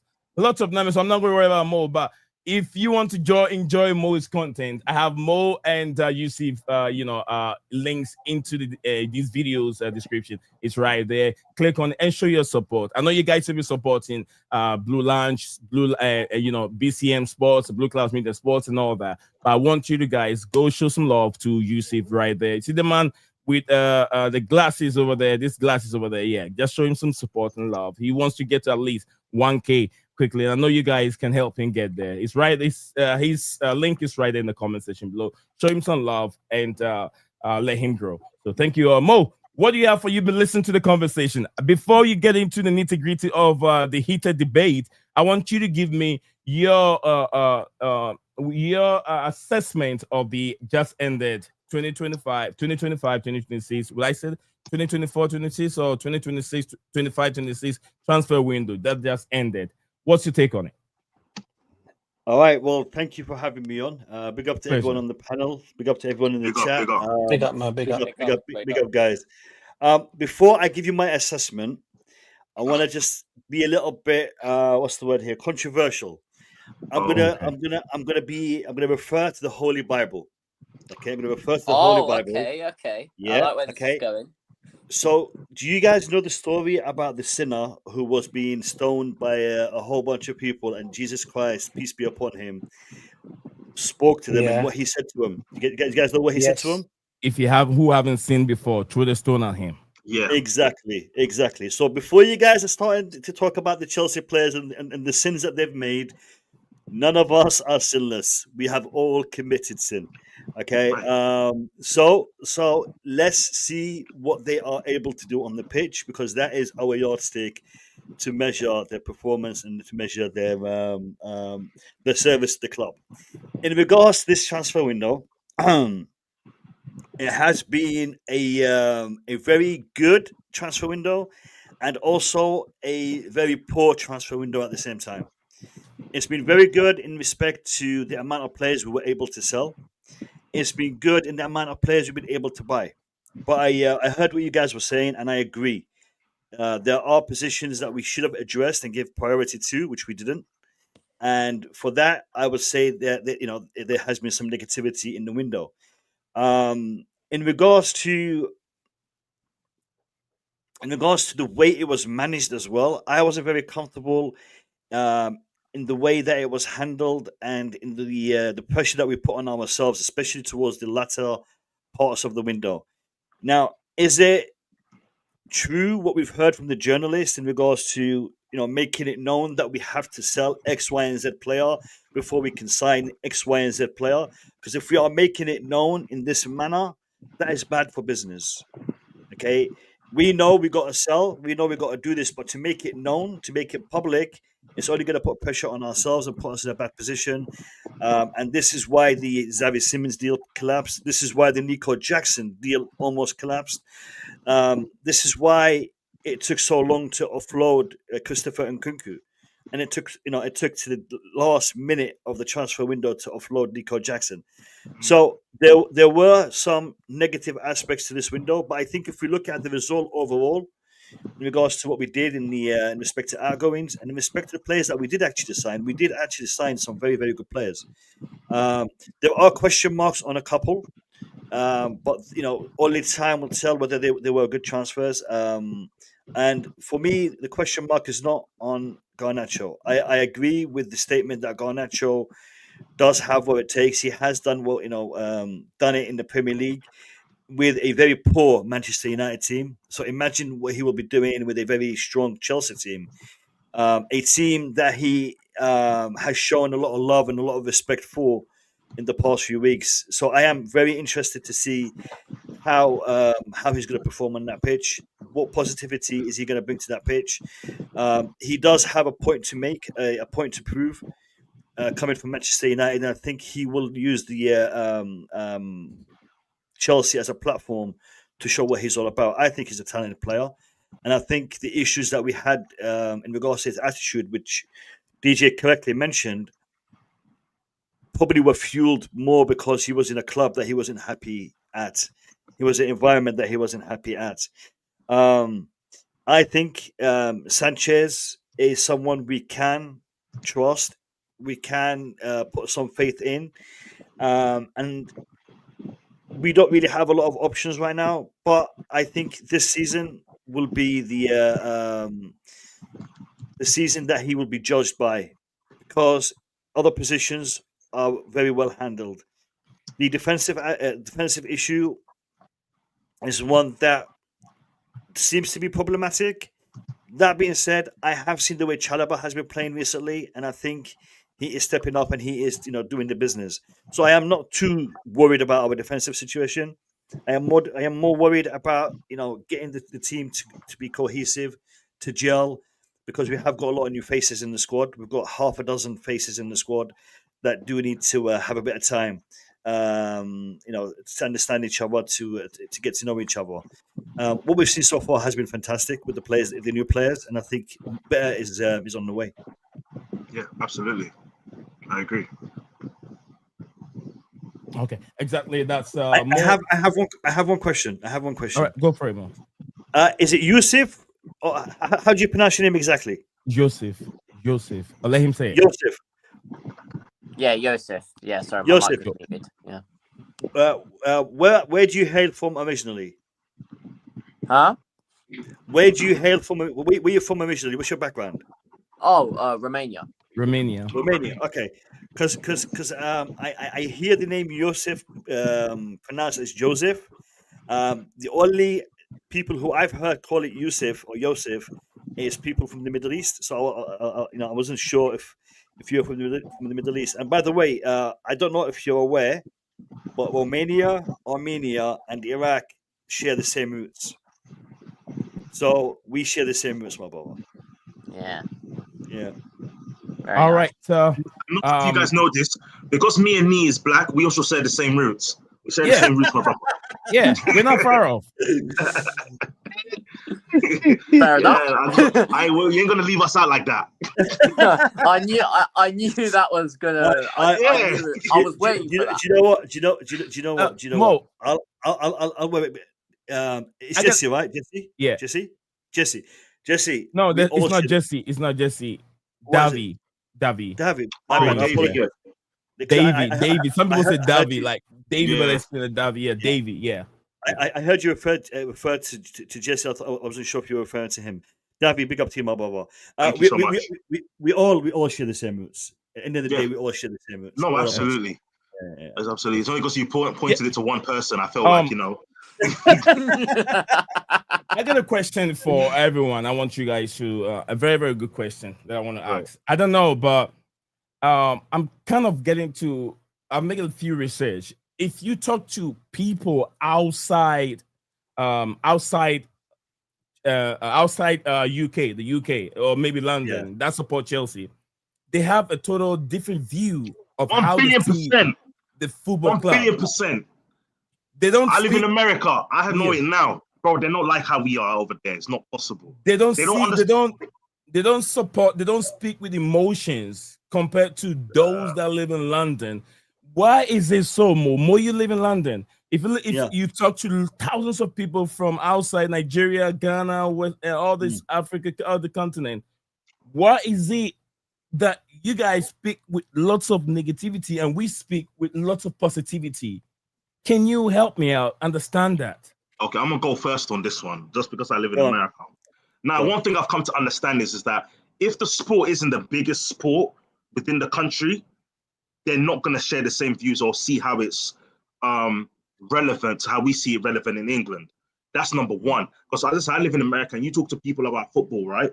And most of the time that you do get fans that are really genuine to the fact that, oh yeah, no, I understand how this works and that works. But the problem is that they don't share the same resilience like I do. So if, for example, if I'm talking to a Chelsea fan from America and I'm talking as a Chelsea fan being brought up in England, we don't share the same understanding of, having players come through the ranks and have failed. And they don't have that. They just have we didn't do good this season, but man, we need to get more players, at least 7, and it's just like, 7? Bro, what happened to 2? Why 7? And it's like, Chelsea, we always buy players. And it's like, yeah, we always buy players, but usually we buy players that fit the team. We don't usually do this. So it's like, most of the fans, they're still new to it, or they're still catching up, or they just don't even know the culture as well as we do. So that's another thing. Whereas that's what he said, when you go back to Africa, football's a big thing. When you go to Asia, it's a big thing. When you go to Middle East, it's a big thing. I went to Egypt. I got my friend over there. It's a big thing. Even within their culture, they've got their own league and everything. I'm an Al Ahly fan. So for all the Al Ahly fans, salute. You know what I'm saying? Because we don't do Zamalek over here. You know what I'm saying? And they know the culture. It's only when you go into cultures where football isn't the main sport, then yeah, you're gonna have that letdown big time. Yeah, but I'll let someone else go ahead and give their opinion. I agree 100%. But I'll also add this. Okay. For us, it's personal. It's not just about supporting the team. This is our identity. So as a Chelsea fan, that's my identity. Okay, so 100%. So for us, we get emotional about it because if Chelsea lose a game, my entire week is mashed. My entire week is, it's like, I'm gonna be pissed off for the entire week. Why are you pissed off? Why are you in a bad mood? We just lost the game. Who cares? I care. So for us, it's something personal. And this is why when we're looking at the transfer window, we're looking at these sales. It's not money coming out of my pocket directly, but it's money affecting me directly. And that's why I get angry when I think it's being spent in a bad way, because it's going to affect me. It's going to affect, my friends, it's going to affect my mood. So that's why we look Thank at God we didn't get Xavi Simons. Thank goodness. It would have affected you big time. Do you know what? We were talking about this, and we've had a very bad experience from RB Leipzig signings, and now Tottenham will learn their own lesson. So that's how I see it. Yep, absolutely. All right, thank you very much, guys. You see, do you have any personal feeling in the question that I just asked regarding the way you guys see the club and the way outsiders see the club? You get what I mean? Because anytime I speak with a little bit more with perspective of what I'm seeing. I don't talk with emotions. I talk with it was gonna be okay, but let's not. You were talking with emotions when it was to Garnacho. You're very emotional about that one. I gotta say. I explained to you the reason why I was 100% supporting Alejandro Garnacho. I did. Yeah. You remember? I did. My main reason was the negativity. Agree. No one is telling me. If no one is telling me he was a bad player, that means that there's an agenda there against that player because he's coming from United. And don't look at United situation to judge Alejandro Garnacho as a footballer. No one can tell me how many players have been at the football club that we've seen they've been bad. They've not been performing. It's not the players. It's the culture. It's the way they've been brought up. They've been spoiled. Look at Rashford. Instead of being concentrated on football, he's going to give him the amount of money Garnacho was offered to go elsewhere was Saudi for sure. Was crazy. Mad. Yeah. He's stuck by Chelsea. He's like, no. Which is why I said it's a steal of the year. They were trying to push him away. Where were they trying to push him away to? Saudi Arabia. No disrespect to the club. I'm not saying the club. A lot of European clubs were in for him as well, but he wasn't interested. He wasn't interested. That's right. So, but we're still going to move on from there and look at some few of the questions that the chat are asking regarding some of the transfer. Tobago, I did not see you I did not see you down there. Maybe I wasn't paying attention. But if you're still listening, you can click on the link back and then let's hear from you, Tobago. Desmond, big up to you. Desmond said, "Hi guys, she's getting you live and clear. Okay, you're getting the live and clear. Okay, all the best to the Premier League teams. Ours wait salute, Desmond. See." From Desmond, big up to you. Thank you very much for your comment. JC said, okay, he's replying to Rodrigo. Rodrigo, I had someone ask a question on Rodrigo. Rodrigo, it was just him looking for his position to play. He wanted to play on the left-hand side of Real Madrid. He was never looking for a move away from Real Madrid. And I saw the last game. He had the game time. He played almost about 70 minutes, didn't do well, and it was being taken off for Vinicius Jr. Vinicius Jr. came on, he scored a goal. So I don't know. So sometimes we got to be very careful on how we hype these players. They haven't played in the biggest, or I'll say the most difficult league ever before. I had Ugu Ekiteke saying 60th minute he was done. Right. You know the stuff that they put behind them to check their heart rate and heartbeat. Yeah, the guy was done at 60th minute. He couldn't go anymore. He said. He said in his own mouth, he said when people said about the Premier League and how difficult it is, they were not lying. He've now realized that it is a very difficult league. So it's not, if these players haven't played in the Premier League before, we don't rate them over someone who have tasted it in the Premier League before. Like that's what I'm saying with the Simmons and Garnacho thing. Yeah, 1,000,000,000%. Anyway. Desmond said, hi guys. Thank you very much, Desmond. And we have one from Cassandra Henry. It says, what about Rodrigo to Man City? It never happened. Rodrigo to Man City. If you have any other question regarding the transfer, we will give you an answer to it. As of now, Nicolas Jackson is now a Bayern Munich player. Yes, it's been done with one of the best deals ever. We'll get into details in it in terms of what is behind it. Yeah. We'll elaborate on it. Yeah, I just want to say this. The biggest transfer, the one that I was the most happy about today, was Ben Chilwell and Strasbourg. Exactly. I really wanted him to get the opportunity to continue playing. I wanted him to have that chance to potentially get into the England squad. Thomas Tuchel likes him. him getting regular game time, even if he doesn't get a lot of minutes in the World Cup, but at least be a part of that. Ben Chilwell has been a fantastic servant to Chelsea Football Club. He has been a true professional, and I wish him all the best, and I'm really, really happy that he got the opportunity. So good luck to Ben Chilwell. Well, it's not that he got the opportunity; it was given to him. Yeah. He's going to our junior club. He got give it to him. He got the opportunity to play. That's what I'm referring to. Literally, I've explained this many times on the stream. Literally, it's Todd Bowley and Igbali literally going, Todd, can we just put Chilwell's wages onto Strasbourg? And they're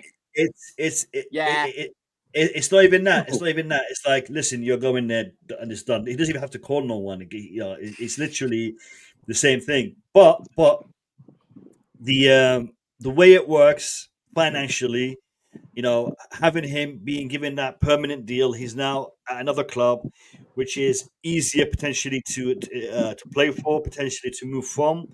You know what? I actually found out today that he's only 28 years old. I thought Ben Chilwell was like early 30s, like 30, 31. The man is in his prime. Yeah. But he's been around for so long that when I checked his age, I'm like, he's still only 28. Ben Chilwell's only 28. He's still in his prime. So he has got, the opportunity now to continue his career, because he wasn't going to do that at Chelsea. He hasn't been doing that at Chelsea because of other players in the squad, management preferences, the way we play. Right. But he is still a good player. And I think at Strasbourg, his career can still continue and kick off maybe again. Right. Yeah. I also like one thing about Ben Chilwell. He's shown a lot of professionalism. Although he was not getting game time, he was not playing. We never heard much about Ben Chilwell. We never heard much about Ben Chilwell crying about game time. What he wanted is just throwing his toys around, like, I want to leave the football club, but he stayed professional. He knows injuries what really affected him, and it got to a point that new managers realized that Ben doesn't fit the way we play. It doesn't fit the style of play. We have to move him on. But he's been patient. Finally, the club are finding a place for him. If no one wants him, he can relaunch his career at Strasbourg, and who knows? By the time we realize if he's doing good, we know Strasbourg is doing good right now. If he secures his place as the number one in the starting lineup for Strasbourg left back, he can easily get into Thomas Tuchel's World Cup squad. True, I agree. Mo, do you wanna touch on because we have to end the stream today. Let me get David information there. David, also you can shoot me a message on X. That would be also very easy. I don't. That's what I was trying to say. I don't have that. I don't have nothing. I only have those two there. I'm not allowed, unfortunately, as I said. Okay. I'll make sure I get this number right. Please don't say it. Don't say the number. Okay. Yeah. But that's why when you said. That's why when you guys are saying, I don't even know what that is. Oh. Okay. Yeah. I was looking for it, and I was looking. I don't see no X. Oh. And then he said the panel. I started searching for the panel. I was like, "Where's the panel?" Oh, yeah, it's down here. It's where you have private chat. Yeah. The private chat. But X is Twitter. Oh yeah. You got Twitter, yeah. That's now changed from Twitter to X. Oh, so, got you. Mo, you want to elaborate on the Nicolas Jackson thing a little bit before we end the stream? He's been streaming for 6 hours, 2 minutes. I have to rest my back before I join a Blue Lounge channel also. Do you want me to cover? No, I'm not streaming again. That was my last stream, so I'm not streaming again until. What do you mean? Have you streamed already? Yeah, I was live from 5 p.m. Oh wait. Yeah. You never even told us. Oh, regular 5 p.m. Which is I don't know when 5 p.m. I thought it's your normal 5 p.m. Your normal 5 p.m. I mean, you guys normal 5 p.m., which is my 5 p.m. is 10 p.m. your time. So I thought you're going live. No. So I went live at 5 p.m. UK time, which is 2 hours before deadline day or deadline cut off. I missed it. I And miscalculated. we streamed for about 3 hours. And yeah, it was a really good stream. What is it that you want me to touch on in regards to Nicolas Jackson? Yeah, Nicolas Jackson. You want to go through the details of it and what makes the deal permanent? Yeah, a little bit before we if someone wants to say anything regarding Nicolas Jackson, then we wrap it up. Sure. So Nico Jackson's deal initially was for around 15-something million euros. It has now been bumped up to 16.5 million euros, so just around €1 million extra. The deal initially was with an option to buy. Now that is a obligation-ish. When I say ish, if certain criteria is met this season, then that option will become an obligation. So at the moment, as it stands, it's an option to buy. But it could be an obligation to buy if certain criteria is met. That could be a number of games. And as it stands right now, it's a number of appearances. How many appearances? What is that that number? Not clear yet. It could also indicate that maybe a certain amount of goals need to be scored. From what I understand it isn't a big threshold for it to become an obligation. Because if it was a big threshold, and us knowing what we know about German clubs, they could literally have him. Let's say it's 10 games, they play him for 9. Let's say it's 20 games, they play him for 19. So it's got to be a number that is achievable, and it's a number that is agreed also in regards to the whole deal. So if the player thinks that this number is not realistic, because you know Nicolas Jackson doesn't want to come back, so he would want that to be a permanent. So I think it's a condition that is quite realistic. That's number one. Number two, the actual fee is going to be quite substantial. It would be, I believe, a £70 million deal at the end of the day. So taking into account the final fee and taking into account the transfer fee, it will be I think £70.5 million is the actual transfer for Nico Jackson, which is a figure that is what Chelsea initially wanted. The only factor is they're not going to receive that money now. They're going to receive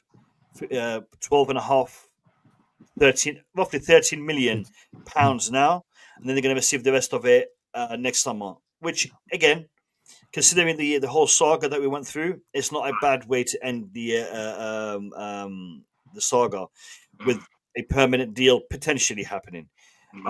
So in regards to Nico Jackson, a lot was made about him being upset and being unhappy. All I got to say is this: put yourself in the man's shoes and then tell me if you're going to be happy at the end of it. Obviously not going to be happy. Now, did his agent overreact? Yes. Did anything come out from Nico Jackson? I haven't heard anything from Nico Jackson specifically. I've heard Ali Barat, kick up a fuss. I've heard other people in his entourage kick up a fuss. Apparently, some journalists reached out to his family in Senegal, which I don't know why they were doing that.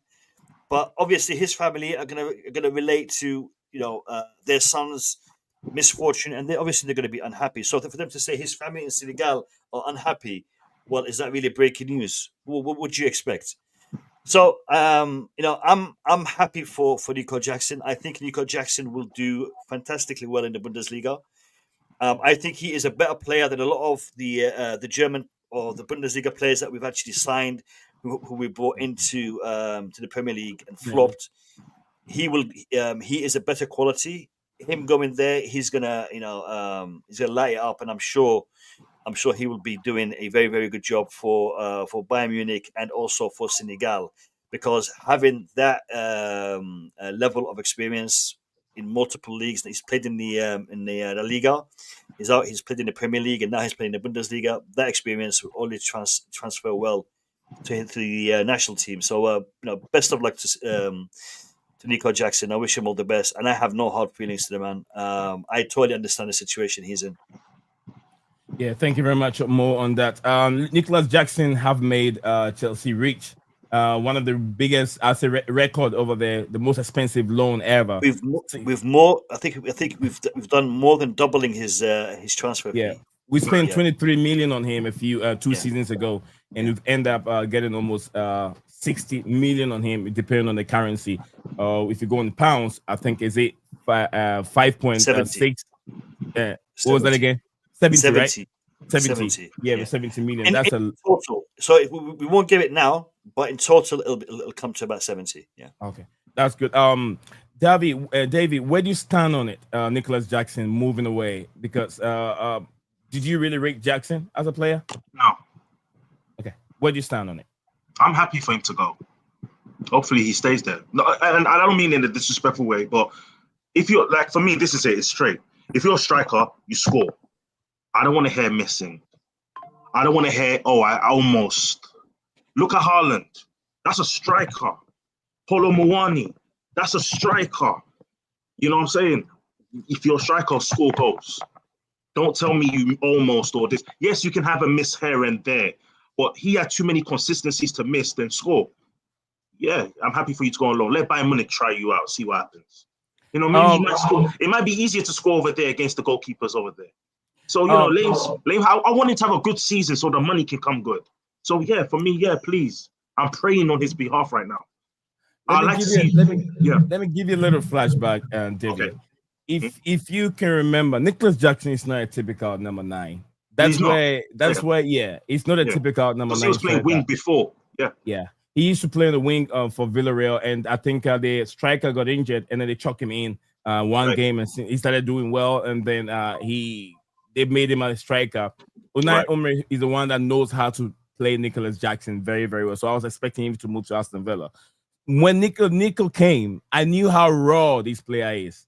He even said it when he came to Spain to play football. He didn't even know how to run on the pitch. He's just playing football. Right. Technically, his athleticism is very high. He is very good on the ball. Right.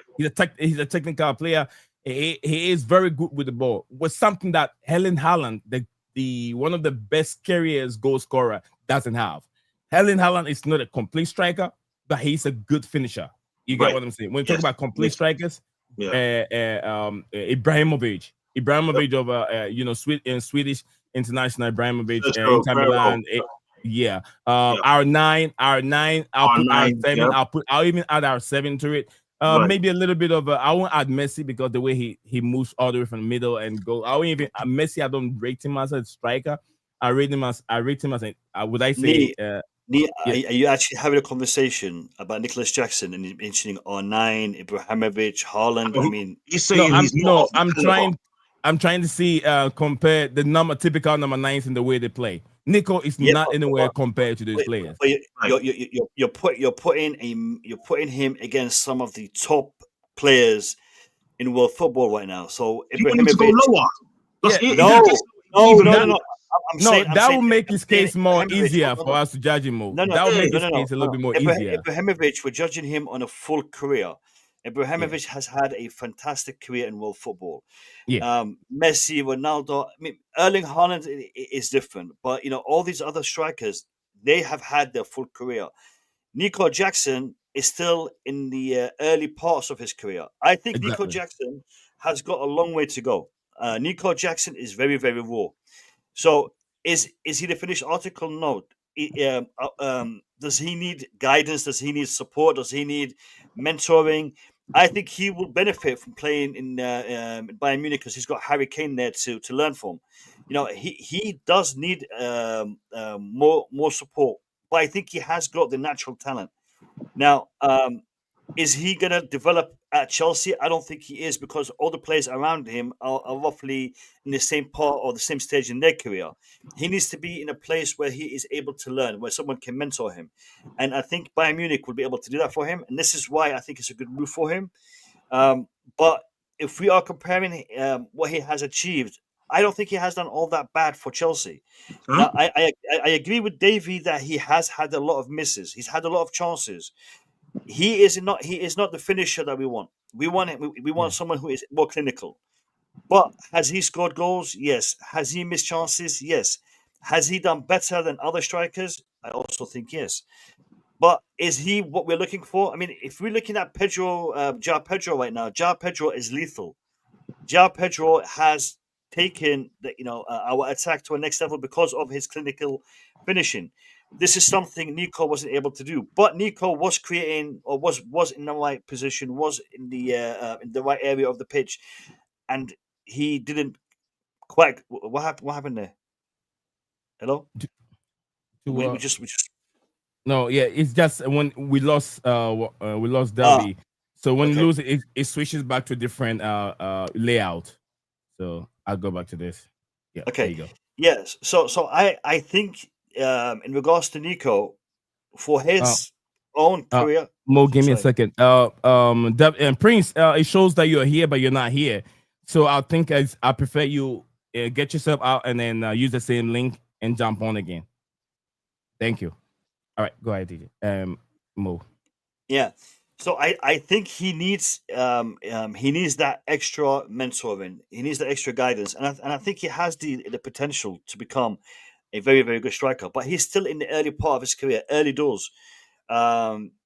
He's had a couple of seasons with us. He had a couple of seasons with Villarreal, and I think we will see a different Nicolas Jackson in a season or two at Bayern Munich. Mo, I wasn't comparing him to these players. I was saying the typical number 9s. These are the players that are typical number 9s. And I was giving an example of those players. And I was saying Nicolas Jackson is not anywhere like those players. You get what I'm saying? But what was that? What was that again, Mo? More of a winger than a striker. Exactly. Okay. But what I really love from Nicolas Jackson is the 10-up when the overturn.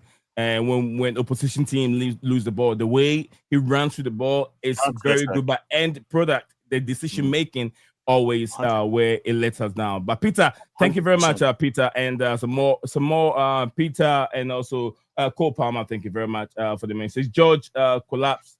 George collapsed. I thought George deal is done. I have to check Cole Palmer. But yeah, JC said example of a typical complete striker is João Pedro. Is a typical striker, can head, makes intelligent runs, scores bangers as well as chips and tap ins. He does all of that. He's good in the air. João Pedro is very, very good in the air. And I love that. Do you know, in regards to João Pedro, one aspect which I thought Delap would be better at would be the aerial threat. However, we have seen João Pedro's aerial presence is immense. The way he gets into those positions, the way he headers that ball, he eclipsed all the attackers that we've got in the squad by miles. Right. I haven't seen anything about George's deal collapsing. Why would it have collapsed?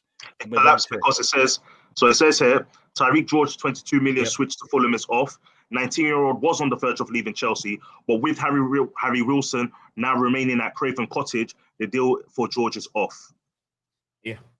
I'm sure George will be very happy. George will be very, very happy. He'll be very happy. Yeah, he gets another chance. They're trying to push him to AS Roma, didn't work. No, Fulham didn't work. It's like, yeah, I'm staying at Chelsea again. I'll get some game time. I'll fight with the guys out there. Now all the players that saying we need a striker, there you go. You got him there. Congratulations. He can jump in. But thank you very much, guys. So we've covered pretty much everything. I'll shoot Prince, I'll shoot you a message. Prince, I'll shoot you a message. So Prince, do you have a platform? Do you have like a YouTube channel? No, I don't, sir. Prince is isolated. Do you guys know the island they call the Snake Island? And somewhere in South America where no one goes there. That's where Prince house is. Prince house is right there. Literally. Is that like Fiji, Samoa? No. It's somewhere in South America here. It's a huge island. You cannot be there. You never land on that land for even 60 seconds. You die right away. The most poisonous venom vipers and snakes are on that land. Thousands of them. Well, listen, Prince. Love talking to you. Love the interaction. Look forward to more of it on this platform. So that's what I said. I've also put my information there. So obviously, if you guys want to catch up or you want me to join the stream again, hey, listen, feel free. I've always got time for that. Yeah. Yeah. Yusuf, to answer your question, Yusuf. Yeah, definitely. Okay. Here. Where in the UK you come from? Originally, I grew up in a place called Ockenden. That's West Where's London, that? so in between Upminster and Westminster. Ah, So East I guess London. if you huh? East London. East London. No. So it's more close to. Do you know where would you White City? Yeah, I know what I see. Yeah. So I'm like, maybe if you're taking the train, I'm like maybe 4 stops away from that. Okay. All right. So it's central. It's central, yeah. Yeah, central. Yeah, Okay. fair enough. Yeah, cool. Yeah. How are you finding in the US? It's like, in life, you win some things and you lose some things. You want good things, but they don't come easy. And I had that in England. I had the easy things, but I didn't have the things I needed. Now I've got the things I need, but I don't have the things I want. Yeah. The culture is very different. So when you're speaking on certain things, I'm trying to settle. I don't think I'm going to because of the way the culture is here, unfortunately. I'm not saying that's for everybody. But hey, this is what it is, man. So it's just like, you go with the flow. I'll tell you, man. I'll tell you what he's trying to tell. The money, everything is right here, but no life. There you go. You don't have a life. You don't have a life for party. Where I see videos on YouTube where every day, and these girls are wearing those skinny jeans and all those little suits out in the nightclubs and all that stuff. You don't get that here in America. You gotta work your ass off, man. You will work every day, 7 days a week, bro. It's not easy in America, but the money is here. I will not lie to you. Money. Bunch of money, you get it, but you gotta work your ass off. I've tried it. I spent a few months in Queens, New York. Okay, nice. Yeah. So I spent a few months there. I've got family out there, and nice. Yeah, it's different. It's different. Different. New York, you don't want to live there. They live in like cages. The money they pay in that cages that they live in. Jesus Christ. They live in studios, bro. There's no space in the New York, and they're paying like $1,000, $15, and $2,000 a week. I mean, a month for rent. Yeah, the thing is with New York, it's expensive. It's similar to London. Right. So there's a lot of hype about it. There's a lot of tourism. There's a lot of movement there. So it is going to be expensive. 100%. Yeah, guys, it's been a pleasure. Yes. It's been a pleasure. Davey, nice to meet you. Yusuf, nice to meet you, mate. Me, it's a pleasure. Yeah. We will chat again. We'll chat again. Take care, boys. Take care. See you later. Have a nice one, All man. right. You too. Bye-bye. Vincent is actually says, guys, any update from Chelsea about the striker from Lisbon? Okay, I think that the player chose to go to RB Leipzig. That is why he didn't make it. So he made it to RB Leipzig. So Vincent, thank you very much for your question. I hope that will make your day giving you an answer. Peter said we'll never him to win EPL. We never brought him in to win the EPL. Brought him. Is he talking about Jackson? You're talking about Jackson, right? I think he is. Yeah. All right. SSB 28. Thank you very much for you. Says hello to you, SSB. Hello. Hope you're keeping well, brother. JC said Vincent. Okay, he's replying to Vincent over there. Says that deal never progressed. The young Sporting striker decided he will get more game time and will be better for him to stay at Sporting for his development. I don't know if he really made it to RB Leipzig. Report was saying he was interested in joining RB Leipzig. I'll check later and see if indeed he made his move. Cole Palmer said check Pius. Yeah, we did. We've checked it very well. Cole Palmer, thank you very much. You know why I made you a mod? I made you a mod for a good reason, because of the information you always feed us with. Daniel Knight, big up to you, 90. Big up Daniel. Guys, with all due respect, my panel and myself want to say thank you all. Very, very happy today. I was able to meet a very, very good friend, Chelsea friend, a Chelsea brother who also resides here in America. Much love to him for his football knowledge is also very, very clean and deep. You know what I'm saying? And so it's my brother up there, Yusuf Blue, guys. Yusuf Blue for you. His information is right in the video description. You can check him out, and support a young creator. Daniel Knight said, I will give Chelsea transfer window 7 out of 10 because we're still stuck with Sanchez for another season. We have not upgrade on a new goalkeeper yet. I understand, which is absolutely true. But if your goalkeeper, to be honest with you, he was learning, he did a lot of mistake in the middle of the season, but you could tell that there was some progression in his season last season. Proud to I saw his game against Nottingham Forest, keeping clean sheet. We went to Betis finals with the Conference League finals. I'm not sure he was the one in goal post. No, Jorgensen was. Jorgensen was goal post. The whole of the Club World Cup competition, he did not even concede a goal in the first half, if I can remember. He didn't concede, kept clean sheet in the most first half. Did not concede many goals. Keep almost about 5 clean sheets, if I can remember, 5 or 4 clean sheets. And he did well in a very high, competitive game between Paris Saint-Germain with Chelsea, where against all the odds, he did it. He did and won the Golden Gloves. And I feel like, although I wanted him out in the middle of the season, I have to look at the bigger picture that he's done well. Bringing in another goalkeeper is going to distract what we're trying to build. Give him a chance. He's not young. He's getting older. And we have to know that goalkeepers get better as they age. You get what I'm saying? One of the reasons why I gave him another chance. And let's see. I'm here anytime he make a mistake, people call me. People call me on my phone. Hey, did you see what Sanchez did? This is what Sanchez did. Like, come on. It's a teamwork. But it's all, I mean, guys, thank you very much. Debbie, you want to say anything? Prince, you want to say anything before? Hey, I just want to say thank you to the panel for having me here. You know, respect. I'm still going to watch. I'll still be a fan. You know what I'm saying? I want to thank you. Thank you, Yusuf. Thank you, Nee. You're welcome. You know what I'm saying? Again, if you guys need me again for any other shows, I'm here. Pleasure. Thank you very much, my Prince. Nice to have you on. Guys, big up to Prince. Chelsea fan. Absolutely. Big up to you. Big up to you. And then Yusuf also, thank you very much. Guys, it's where we draw the curtains. This is where we draw the curtains. We're going to draw the curtains right now and call it a day. Everyone, enjoy the rest of the evening. Have a good night. Bye for now. You are a winner. Stand tall, be proud. In the face of doubt, you shout.